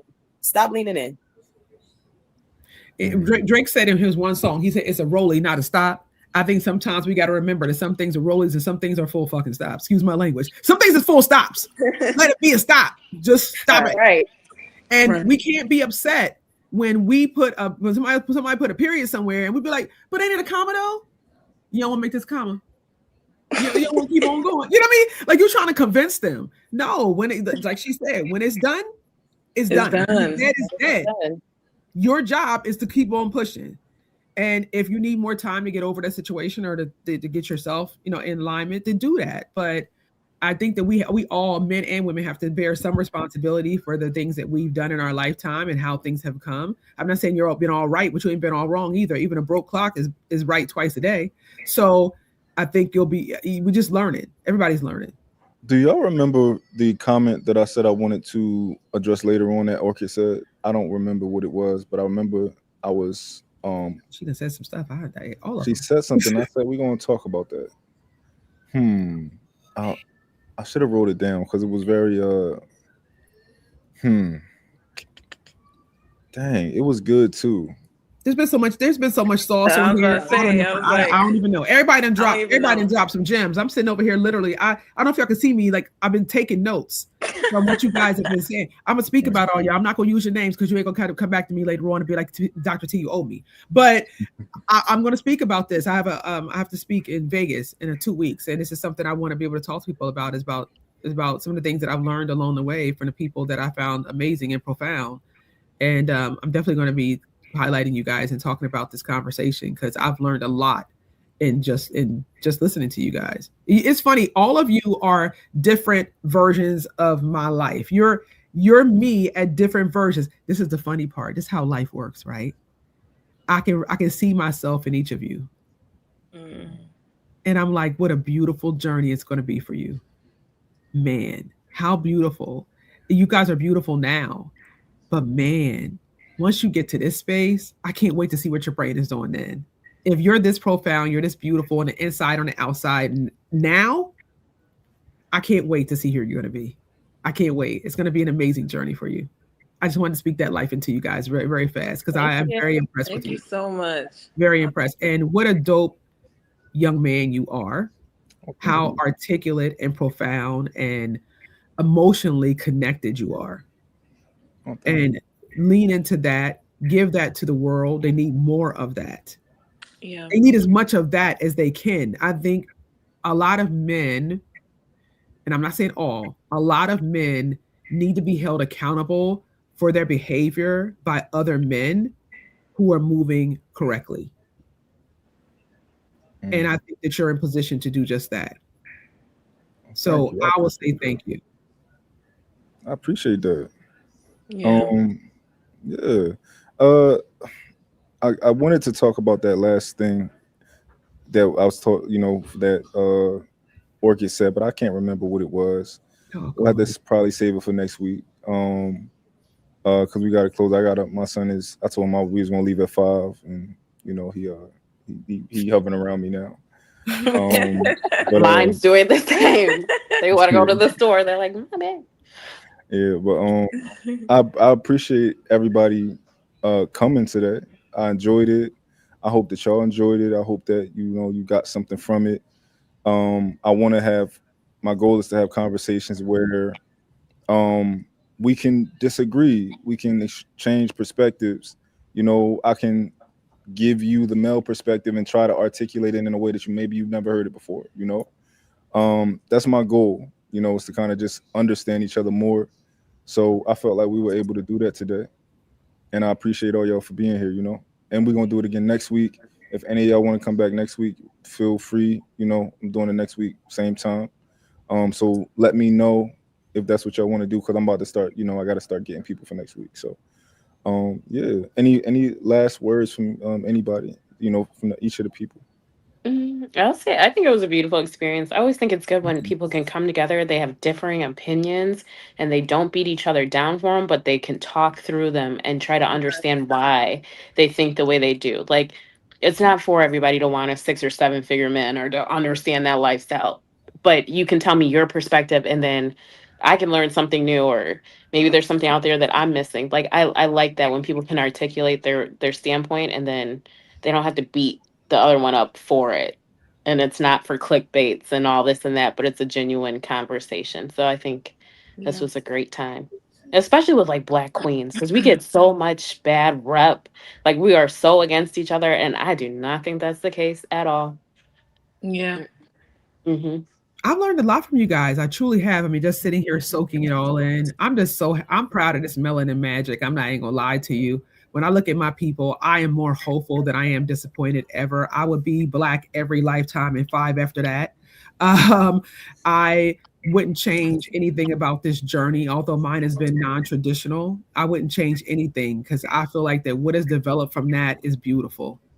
And there's Mm-hmm. still so much life left to give. And if my next half is as, oh my gosh, as amazing and life changing as the first half has been, man, what stories and what lessons can I show people? I'm thankful. I didn't agree with everything you guys said, but I learned something from Mm-hmm. it. And I can respect it Mm-hmm. enough to take it, put it in the back of my mind. And when I need it, be like, you know what? I know exactly what she was saying. There's going to be a Mm-hmm. time in all of our lives where something that Yeah. we didn't necessarily It agree with clicks. today Hmm. will come back and we'll be like, you know what? The Fly Girl coach did say that. Let me find her on IG. Like. You know what I mean? I think that I've learned that, like I said, I've learned that today. That it's okay. I don't have to agree. I don't have to have lived Orchid's experience, but I do respect it. Mm-hmm. And I think it's dope that she got a chance to live it, even if I didn't. Hmm. Mm-hmm. I ain't mad at it. Tamara, can I say Mm-hmm. something real quick? I think when you told us what you've been through over the last year, it makes much more sense how you showed up today and how you show up in your life.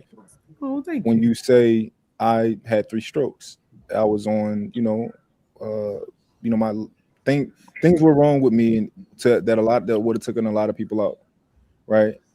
It makes much sense why you have so much life in you, and you're like, yo, I want to live, you know. I don't fought for it. Yeah. I don't fall for it. I tell anybody, stay locked in your body for a year and a half. Like when you're paralyzed, you're right, you're it's a cement block. You imagine, you think your other side is strong enough to carry it, it's not. You imagine having all this power inside of you, all these words, all this life, all this love inside of you, and then you're locked in yourself. And so now you're trying to navigate your own brain now. You're trying not to psych yourself out. um I didn't know if I was gonna get up out that bed, but I knew that I had to. I knew that there was something that I had inside of me that wasn't given to other people. They may have the same Kool-Aid, but they don't got my flavor. And I knew that I had to be the one to give it. Only way I could do it was to get the hell up out that bed. And so that's what I strive to do. Doctors gave me 5% chance of life, but I knew that I Mm-hmm. had so much left in me. They were ready to throw in the towel, baby. They said, "Oh yeah, this Black woman, we ain't gonna put much into her. She gone." But I knew that there was more life for me. And whenever I go into conference rooms, arenas, I speak at nonprofits, I tell them, "You're not done. You're not done." People think, "Oh, 9 engagements, 3 marriages. Oh, you done?" I'm not done. I'm just starting. It's a roly baby, not a stop. This life thing keeps going. And if you allow yourself to, you'll take all the lessons that you learn, you'll take all those stones that people threw at you, you're gonna build yourself a hell of a mansion with it. And that's what I intend to do. Mm, Hmm. nice. Barry Amen and to that. Fly Girl, do y'all have any last words for the people? I would say I learned a lot just even listening to everyone on this podcast. And I would say conversations like this is why our community needs more people like you, because I don't hear a lot of men talking like you at Mm-hmm. all. Like, Mm-hmm. it's very scarce. It's very like one in a blue moon. Like, the moon just passed. But I would just say having conversations like this will be needed all the time. I think you need to do this consistently and keep going, and I'll tune in and let people know about it because this is what will make our community better. Because it's only the black community that's like separating ourselves like from each other and saying like, "Oh, you're wrong, you're wrong, you're wrong." Nobody's wrong for real. We just need to put our heads together and make something bigger. That's all. Something Spread different. peace. Right. Spread peace, spread love, give grace. Like, nobody's perfect. Let's just come together and make something great.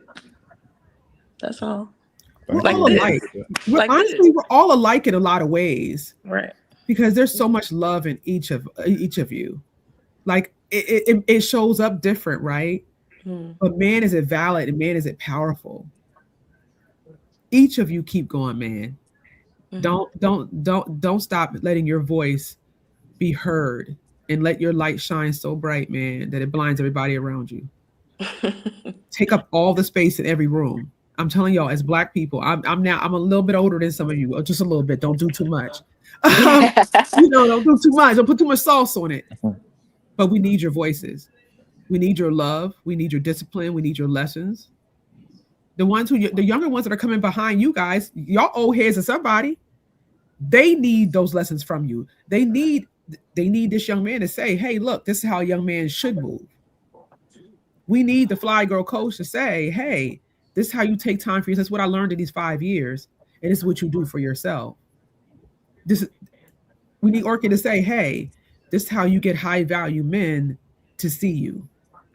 This is how you move. This is how your 5 figures in your head, so you can draw in and manifest what you want for yourself." And Barry, this is how you find peace in the places that you're in. Do you see what I'm saying? They need these lessons. As a community, we owe our community to keep fighting for it. Because if we don't, we're going to end up with just a bunch of rhetoric about how we're loud black women and how the black men ain't shit and we don't need each other and blah, blah, blah. We do. We need each other more now more than ever. The whole world is against us. We got to hold each other up. How about you, Fly Girl? What I will say is I do appreciate, us getting together, like-minded individuals. In my actual life, like these are the conversations that I had amongst my friend group, men and women, and the men that I do surround myself with are on the same mind frame as you. I don't know why it doesn't translate into romantic. That's a whole nother thing. It's just like my male friends are on the same level of me, then romantically it's just like a whole different thing. But um I do want more conversations like this to be in the forefront because people think that we're all like baddies and we want to be on reality shows fighting, and it's not really. I don't see that in real life. I tell people you got to touch grass because in real life I don't experience that. Like I don't get into fights. My friends be not out fight throwing drinks on each other. That's not what I see. Like in that whole what you bring to the table, I never experienced like a man asking me that like in real life. Like all of this stuff is it's so surface level on Instagram. I just really want people to know that, like, in the real world, we're not really talking about stuff like that. Like, we actually enjoying people. We enjoying each other. So, yeah. Yeah. And I gotta get better at, even like with small situations like this where I tell my son we leaving at 5 o'clock and we don't. I don't want him to think I'm a liar, And as a parent, I got to get better at being disciplined and just like at least give him the correct time. Tell him 6 next time or whatever. But I don't want in his mind to be like whatever. Like when I tell him something, So I gotta do better with that.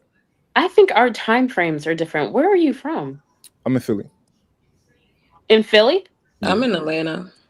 And Because I'm when you said 2, that's why it was 2 my time here in Chicago. And for you, So it it's was. one. Oh. That's why you were like, "Oh, what time are you sliding on at 1?" And I was like, "Oh, in 5 minutes. Like, I'll be there at 2." Now I get it. So it's 1 my time. Yeah. Fly Girl Coach, are you still Doc, in Philly? you in Charlotte, Doc? Yes. But I I'm went to school. actually I went to school here.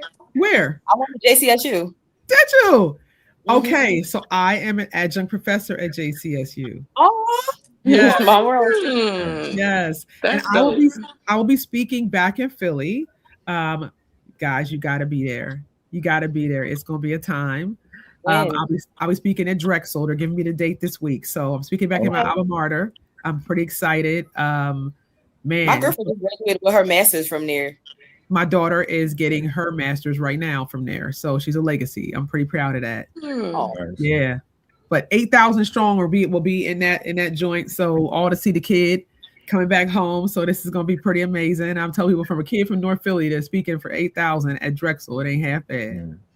Absolutely. Me and my, take my fiance with me. I would love to have you. I would love to have you. Oh, you guys will get a chance to see me live and live with her. You're like, oh, she ain't nothing like she was on the podcast. Oh, baby, I come out there all elegance, baby, all blinged up. Like it's a show. We got pyros and everything. We got dancers. Oh, I don't play with it. You're gonna leave there feeling like you can build a rocket ship and go to Mars. Nice. bring I your love ring. that. I love You got to that. bring your rings out. No, I always bring the rings up. People always ask me, they're like, "Where's the rings? Where's the rings?" Like, it's a thing. My followers know about the rings. They know I have no shame in that. And it's so funny. I mean, to hear people's critique. Like I said, I was on a show that was based here in Charlotte, and the comment section was scathing. They were just like, wow, I see why she was divorced, and I feel bad for her kids and things like that. And I'm like, well, y'all don't know me as a mom, but I say social media is funny because Fly Girl said that this is not the life we live on a daily basis. I think that so many people have been given a voice and being allowed to speak that probably should have shut up a long time ago. So, and they're saying things that are inaccurate, just to be heard, just to be saying, just for clickbait. And so most of us are articulate, whether we've gone to college or not. The School of Hard Knocks has taught us most of what we need to know. Though the papers, which is what I got, okay, the papers just validate what you know, because when you go in front of these other people who don't look like us, they want those papers. That's it. But a lot of knowledge that we have, we were born with intuitively. We are very strong, articulate people. From our grandparents, great-grandparents being sharecroppers and slaves, all the way to now, we know adaptability. So, I mean, this is not the life we live. I don't know anybody who's a baddie. I don't know. I'm not fighting this. How did you end up in biochemistry and not psychology is what I'm trying to figure out. I wasn't always me, right? So growing up where I did, I wanted to, I haven't had family members who were on drugs really bad in Kensington. You guys know from Philly, you already know where that is. So yeah, we lived over there for a minute. So it was a rough kind of environment. My mom was out there for quite a few years. I wanted to change the streets. I wanted to, a lot of my family members were drug dealers. I mean, and very successful ones at that, but I wanted to clean up the streets. I wanted for kids like me who just wanted to go to school and just wanted to be great to have the ability to do that without having to go through a bunch of stuff just to get there. So biochemistry was something that a professor of mine came to me, and I was very good at math, very good at science. And she was like, Tamara, there are very few Black biochemists in this world, and I think you could be one. I think you could be one of the greats. And I never had anybody really tell me that I could be great.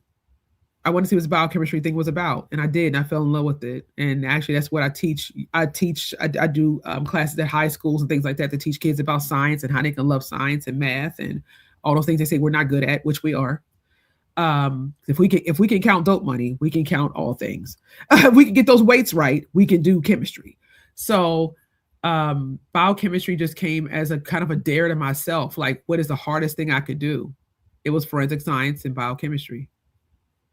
I was the only Black woman in my class. The other guy, he was like half Thai, half white. So he was a person of color, but he wasn't Black. I was the only person to graduate at that time with my degree. And it made me extremely happy because there were so many after me because of the fact that I did it. So I continue to tell people, just break those barriers, man.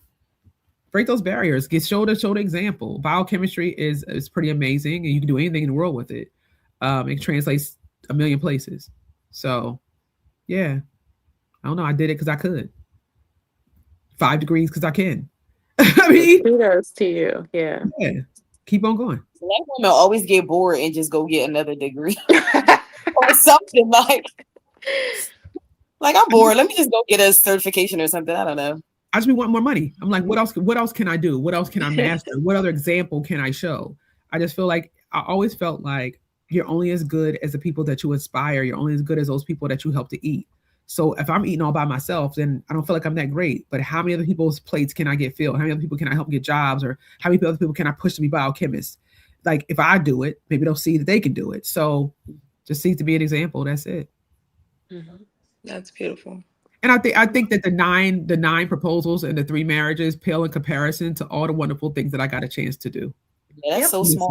Yeah, so it's so small. It's a conversation piece, but it's so small in comparison to the other things. Like, let's just focus on being great. Right. And if I get married on occasion, just come and enjoy the reception. I mean, y'all just come eat. Come eat beside me and and act like you happy for me and bring me a present. This is a saga. It's just a saga.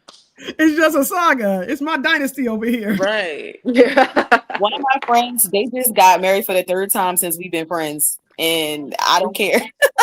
Go ahead, girl. Go ahead. Exactly. Just come and bring me and let me be the Lulu. Okay. Just hug me, be like, girl, I'm so happy for you. Like, this is the first time I ever did it. I'm wearing white again. Okay. I am. Right. It's okay. Yeah. But it was dope. Good, okay. But I'm like, dope daddy, I gotta go because I got people bothering me to go to the store. Oh. All right. So yeah, I don't know if we're doing. I don't know if Dope Daddy's putting all our IGs and all that in the chat or below in the description. Okay. So I go by Orchid Kiss ENT and then underscore becoming Dr. Brable. I'm like, wait, it's a new. What's going on? I didn't even notice that. I didn't notice there were comments over here this whole time. I didn't see if there were comments. Oh yeah. The internet is always going to talk. Somebody said if you're a bad wife, you're objectively a bad mom, sweetie. That's not how it works, love. That's not. How it works. But you go off. Never read the comments. Go off, boo. Go off. Never read the comments. They talk shit all day. You should hear the shit people say to me on Instagram and on TikTok. I don't give a damn. It's cool. Especially when you do social media, I think you get numb to it. You don't even notice. Somebody said what I plan to do with my degrees. I'm not planning to do anything with them. I am doing it. I'm speaking, coaching, training. I'm an adjunct professor at JCSU. Going back and forth to Drexel University, teaching some courses there as well. I went to Vanderbilt University, so I have a course next year. I'm actually writing the manual for that one, so I'll be teaching from my own curriculum. So that's what I'm doing with my degrees. Since you thought you ate with that question, you didn't. Boom, I'm using it. I'm using it. Yeah. Mic drop. Well, I appreciate all of you coming. And I'm about to play some music and we're going to get up out of here. All right. Thank you for having us. Bye, guys.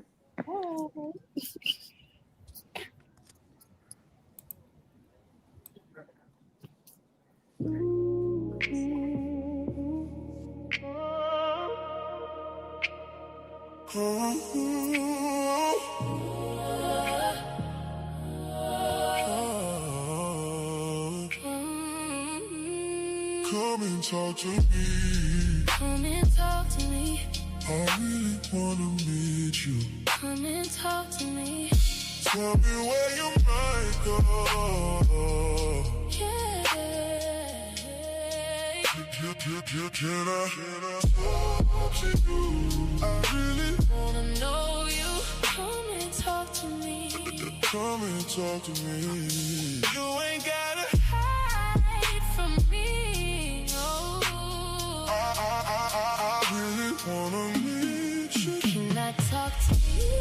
Come and talk to me. I really wanna know you. I really wanna be yours. Come and talk to me. Come and talk to me. I really wanna meet you. Come and talk to me. I can feel your energy. So deep. Can I talk to you? I really wanna know you. Come and talk to me. Come and talk to me. I really wanna know your heart. Your heart. Come and talk to me. Come and talk to me. I really wanna meet you. Come and talk to me. Tell me what you've been through. Can I talk to you? I really wanna know you. Come and talk to me. Come and talk to me. You can put your trust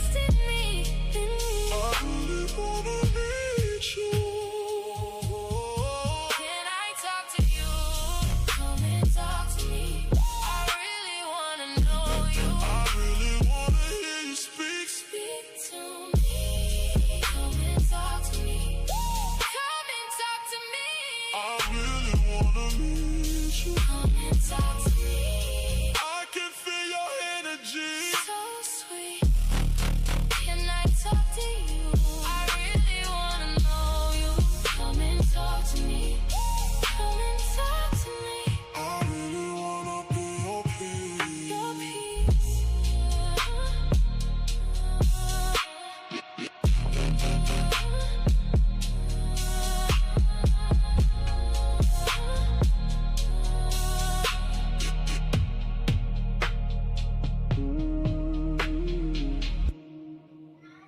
Yeah.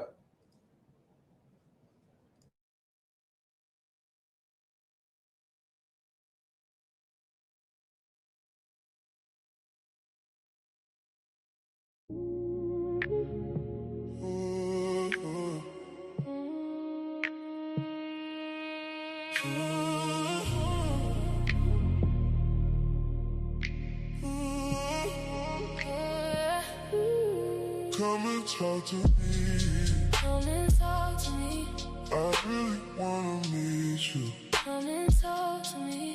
Tell me where your mind goes. Yeah. Can I talk to you?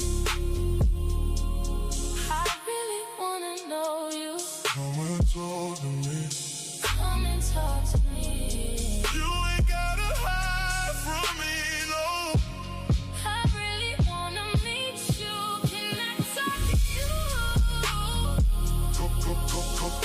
Come and talk to me. I really wanna know you. I really wanna be yours. Be yours. Come and talk to me. Come and talk to me. I really wanna meet you. Come and talk to me. I can feel your energy. So sweet. Can I talk to you? I really wanna know you. Come and talk to me. Come and talk to me. I really wanna know your heart, your heart.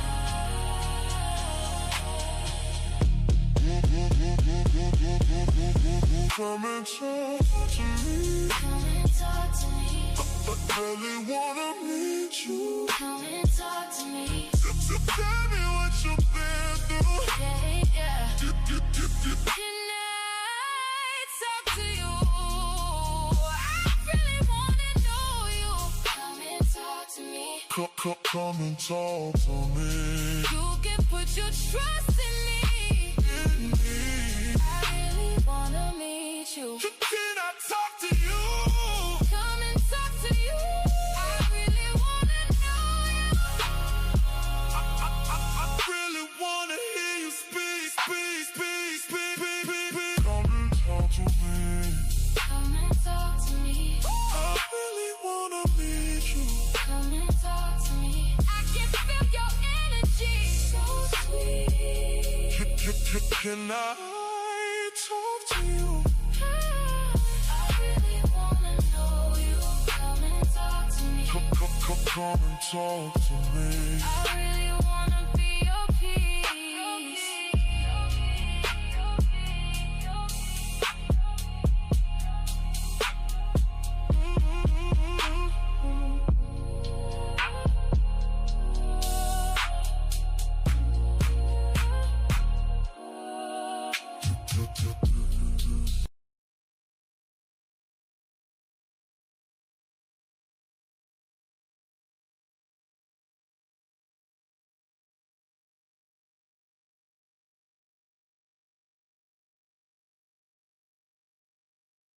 You muted, bro.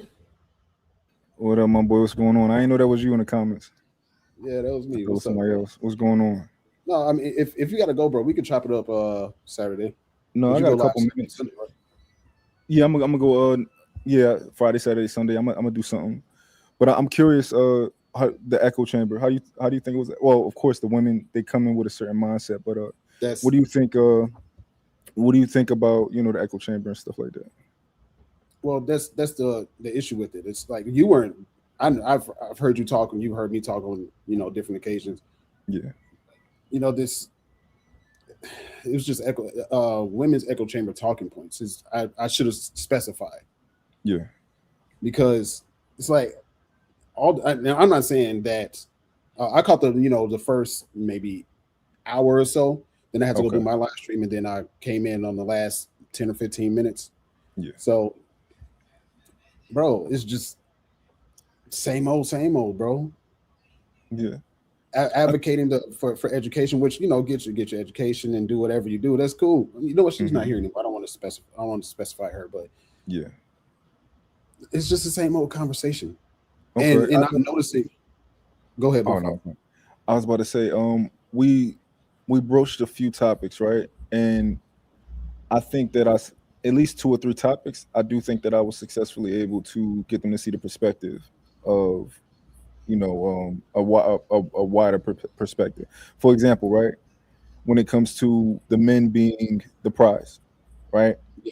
I think I was able to successfully, if you go back and watch, successfully Yeah. articulate how women are choosing men that are the prize, and they all agree with me. Okay. You know, they all agreed. It's Sure. probably like in the later half of the show, like the last 40 minutes, 50 minutes. Yeah. I'll Um, watch the whole thing. yeah, it was a few points that I think, and that's what I'm here for. I want to be able to explain the male perspective to them.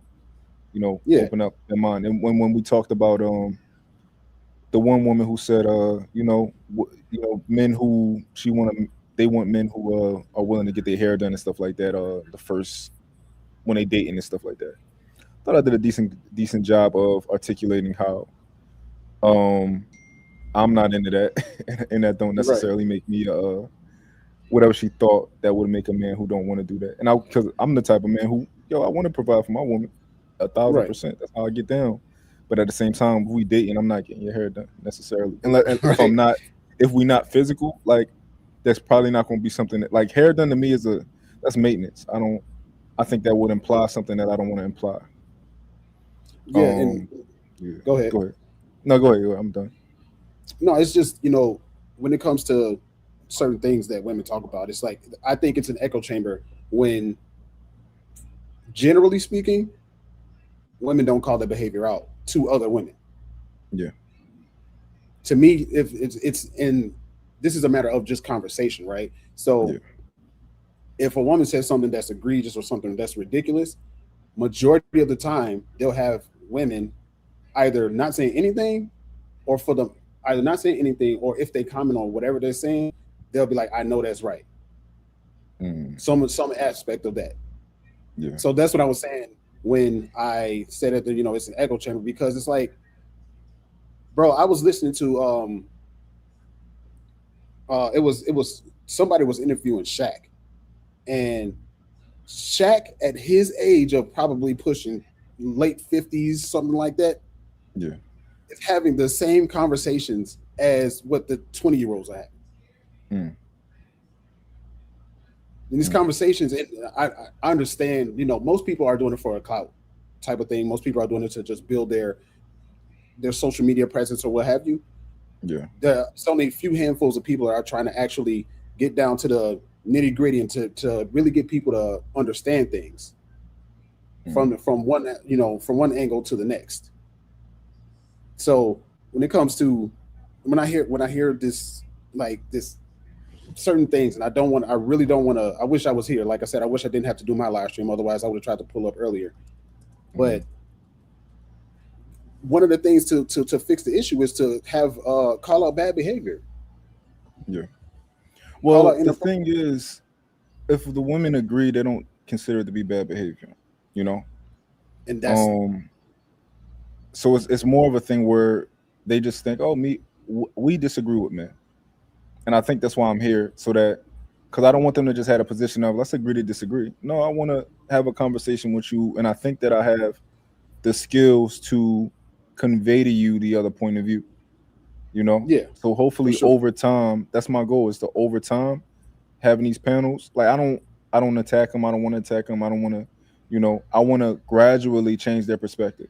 I don't want to try to grab their head and pull it to the other side. I want to I'm over just saying, time. Yeah, yeah, that's my goal. So yeah, every Sunday I'm doing this show, and I'm probably gonna do a show that I do on Saturday. We're gonna see, man. But I definitely want to do shows where I put panels together prior, and we do the show. Yeah, yeah. I think you really are having solution based conversation. Most people are, on here to argue or to force one person to think what they're thinking is right, and that's why we're not getting anywhere with the conversation. But yeah, bro, you are on IG, right? Yeah, real dope, daddy. Yeah, I'll add you on IG and you shoot. If you have me, I'll pull up and have a conversation. Absolutely. Not on I hate my that I caught you the in your last 5 girls. minutes. The girls show. That's really only gonna be me, and maybe I might have my one other guy come up on the girl show, but that's only because that's a real. I don't want to mess up the girl show with having too many different personalities, because I know that I feel like with me here, I know that they'll be open with me and that I can get them. I know they'll be comfortable. I don't want somebody. I don't want, because I know like a lot of my homies, they'll be tempted to be like, bitch, that's what, like, why you said what? I don't want that because that's not, long It's not term. I don't conducive think for that's, conversation. That's when they start shutting yeah, down. yeah, they start shutting down, right? And I don't want them to not want to come back, those type of things. So I'm very careful. I want them to feel like they good over here all the way. So on this particular show, this one gonna be just strictly like the girls and stuff like that. But Saturday shows, when I do Saturday show, like whatever other joints, like absolutely, pull up, we gonna chop it up, we gonna, have these conversations. What up, Venus? You on mute? And I got a couple minutes, 2 minutes. My son on my ass, but what up, Venus? She gonna get it together. Yeah, I'm gonna add you on IG right now. Yeah, I mean, IG. You in the Discord too, the Back Chasers, right?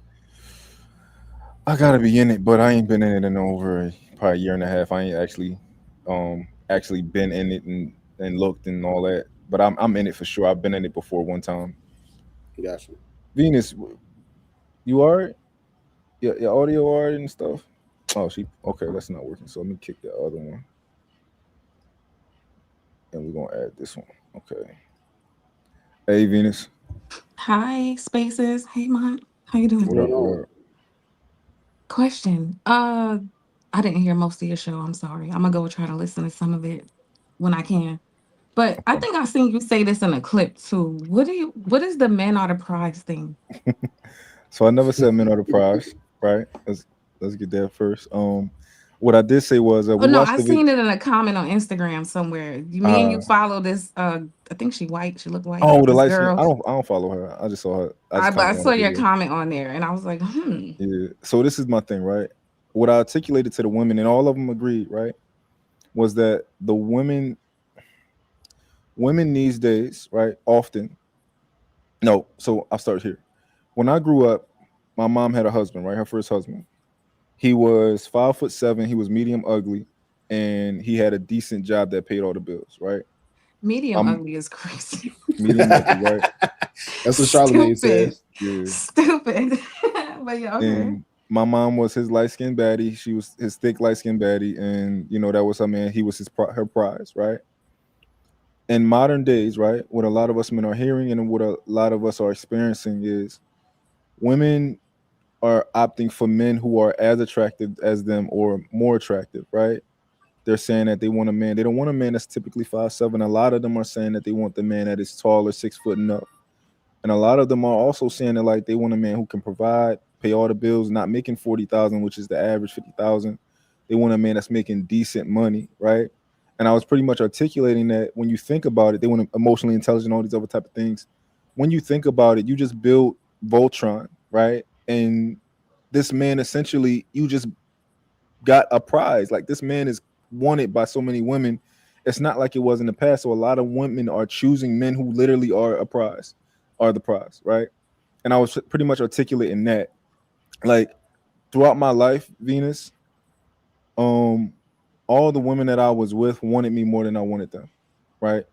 And that was because I didn't choose them, and they didn't care. They continued to pursue me, you know. The woman that I'm with now, I wanted her to be my girlfriend. I asked her to be my. She's the first woman that I ever chose, The other women I ended up with because they were persistent. Um, and that was pretty much what I was articulating is that women are ending up with men who are the prize, and you want him more than he wants you. You want something more from him than what he wants from you. You want a relationship. You might want marriage, whatever it is, right?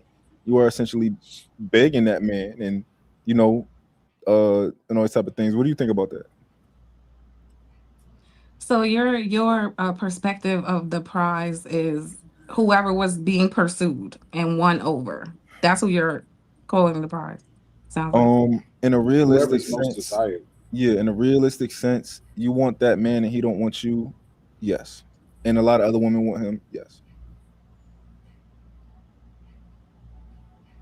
That's interesting. Yeah. This is a I just don't agree with men being prizes. But I look, think it puts Venus, men my in a woman is my very prize.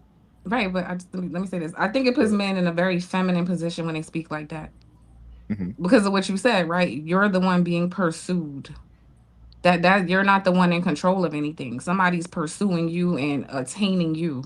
So hmm I just think it's kind of weird when men want to put themselves in a position to be the less dominant one in the scenario, because that's essentially what the prize is. You are the thing to be won over and attained and sought after. So it's just interesting that more men want to be in the less dominant position while wanting to remain dominant over Well, women. I'll push back on that. So I agree with parts of what you said, and I disagree with other parts. So I don't think that the women are the dominant ones in the position. I mean, in this scenario, because the men are controlling the cards in these scenarios, right? So it's the man that's like being inconsistent with her, who's coming back around playing with her, like, I love you, like, she like, what about them other girls? You like, yo, don't worry about yourself. Why you worry about them other girls, right? Like, and she wants something additional from him. He's holding the cards. He's comfortable. He's doing what he wants, but she not doing what she want, right? She want him, and she can't have that, right? Um, so I don't think that she's the one with the cards, or she's the one that's dominant in the situation. However, I don't think men should talk about themselves in a sense of like I'm a prize. I don't think that's like should be in our speech at all, right? yeah. But I am acknowledging. I'm using the premise to acknowledge that the women are the issue when it. Not all the women, right? But some of the women are their own issue when it comes to the type of man that you are pursuing. Because why are you pursuing a man anyway? Hmm, that's a great point. I don't disagree. Um, I just find the prize talk extremely problematic, and I don't want to go down a rabbit hole, but there seems to be like this co-opting of anything that women have typically identified with. It's like men are coming for everything women have, any colloquialism, anything we want to associate ourselves or liken ourselves to. The men somehow want to throw themselves in those categories as well. I just think that's where you blur the lines between masculine and feminine when you when men keep doing that.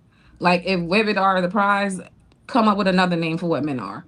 You know what I mean? Like I've Yeah. seen, but yeah, like it's just I've seen that happen a lot lately, and I just think it can stem from men having a little bit of a lack of identity, and that's Mhm. why they tend to want to take over anything women have instead of creating their own lanes, right?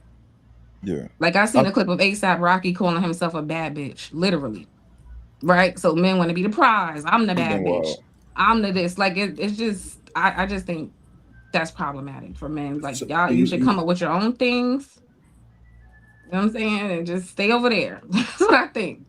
do you think the idea? And I know, Bunch, you got to go. I'm just ask this one Yeah. question. Venus, do you think that ASAP Rocky saying he's a bad B is on the same playing field as a man saying he's the prize? Yeah, same thing. Because of the historical context, right? Like typically only women are referred to as the prize or only women are referred to as a bad bee, right? So I'm seeing just more and more of men co-opting things that are not for them, that are for women, instead of creating their own things. You see what I'm I, I, saying? I get what you're saying, but I disagree, because I think the idea of being a bad B is centered around how you look and how you present yourself versus the prize is centered around the overall desirability of one person. That's what this They conversation is about. they So, both always historically been centered around women. You see what I'm saying? Like both of look, them. the right? the difference I think was convoluted from the start, but mine has to go. I don't want to go down Oh, I the didn't know you was leaving.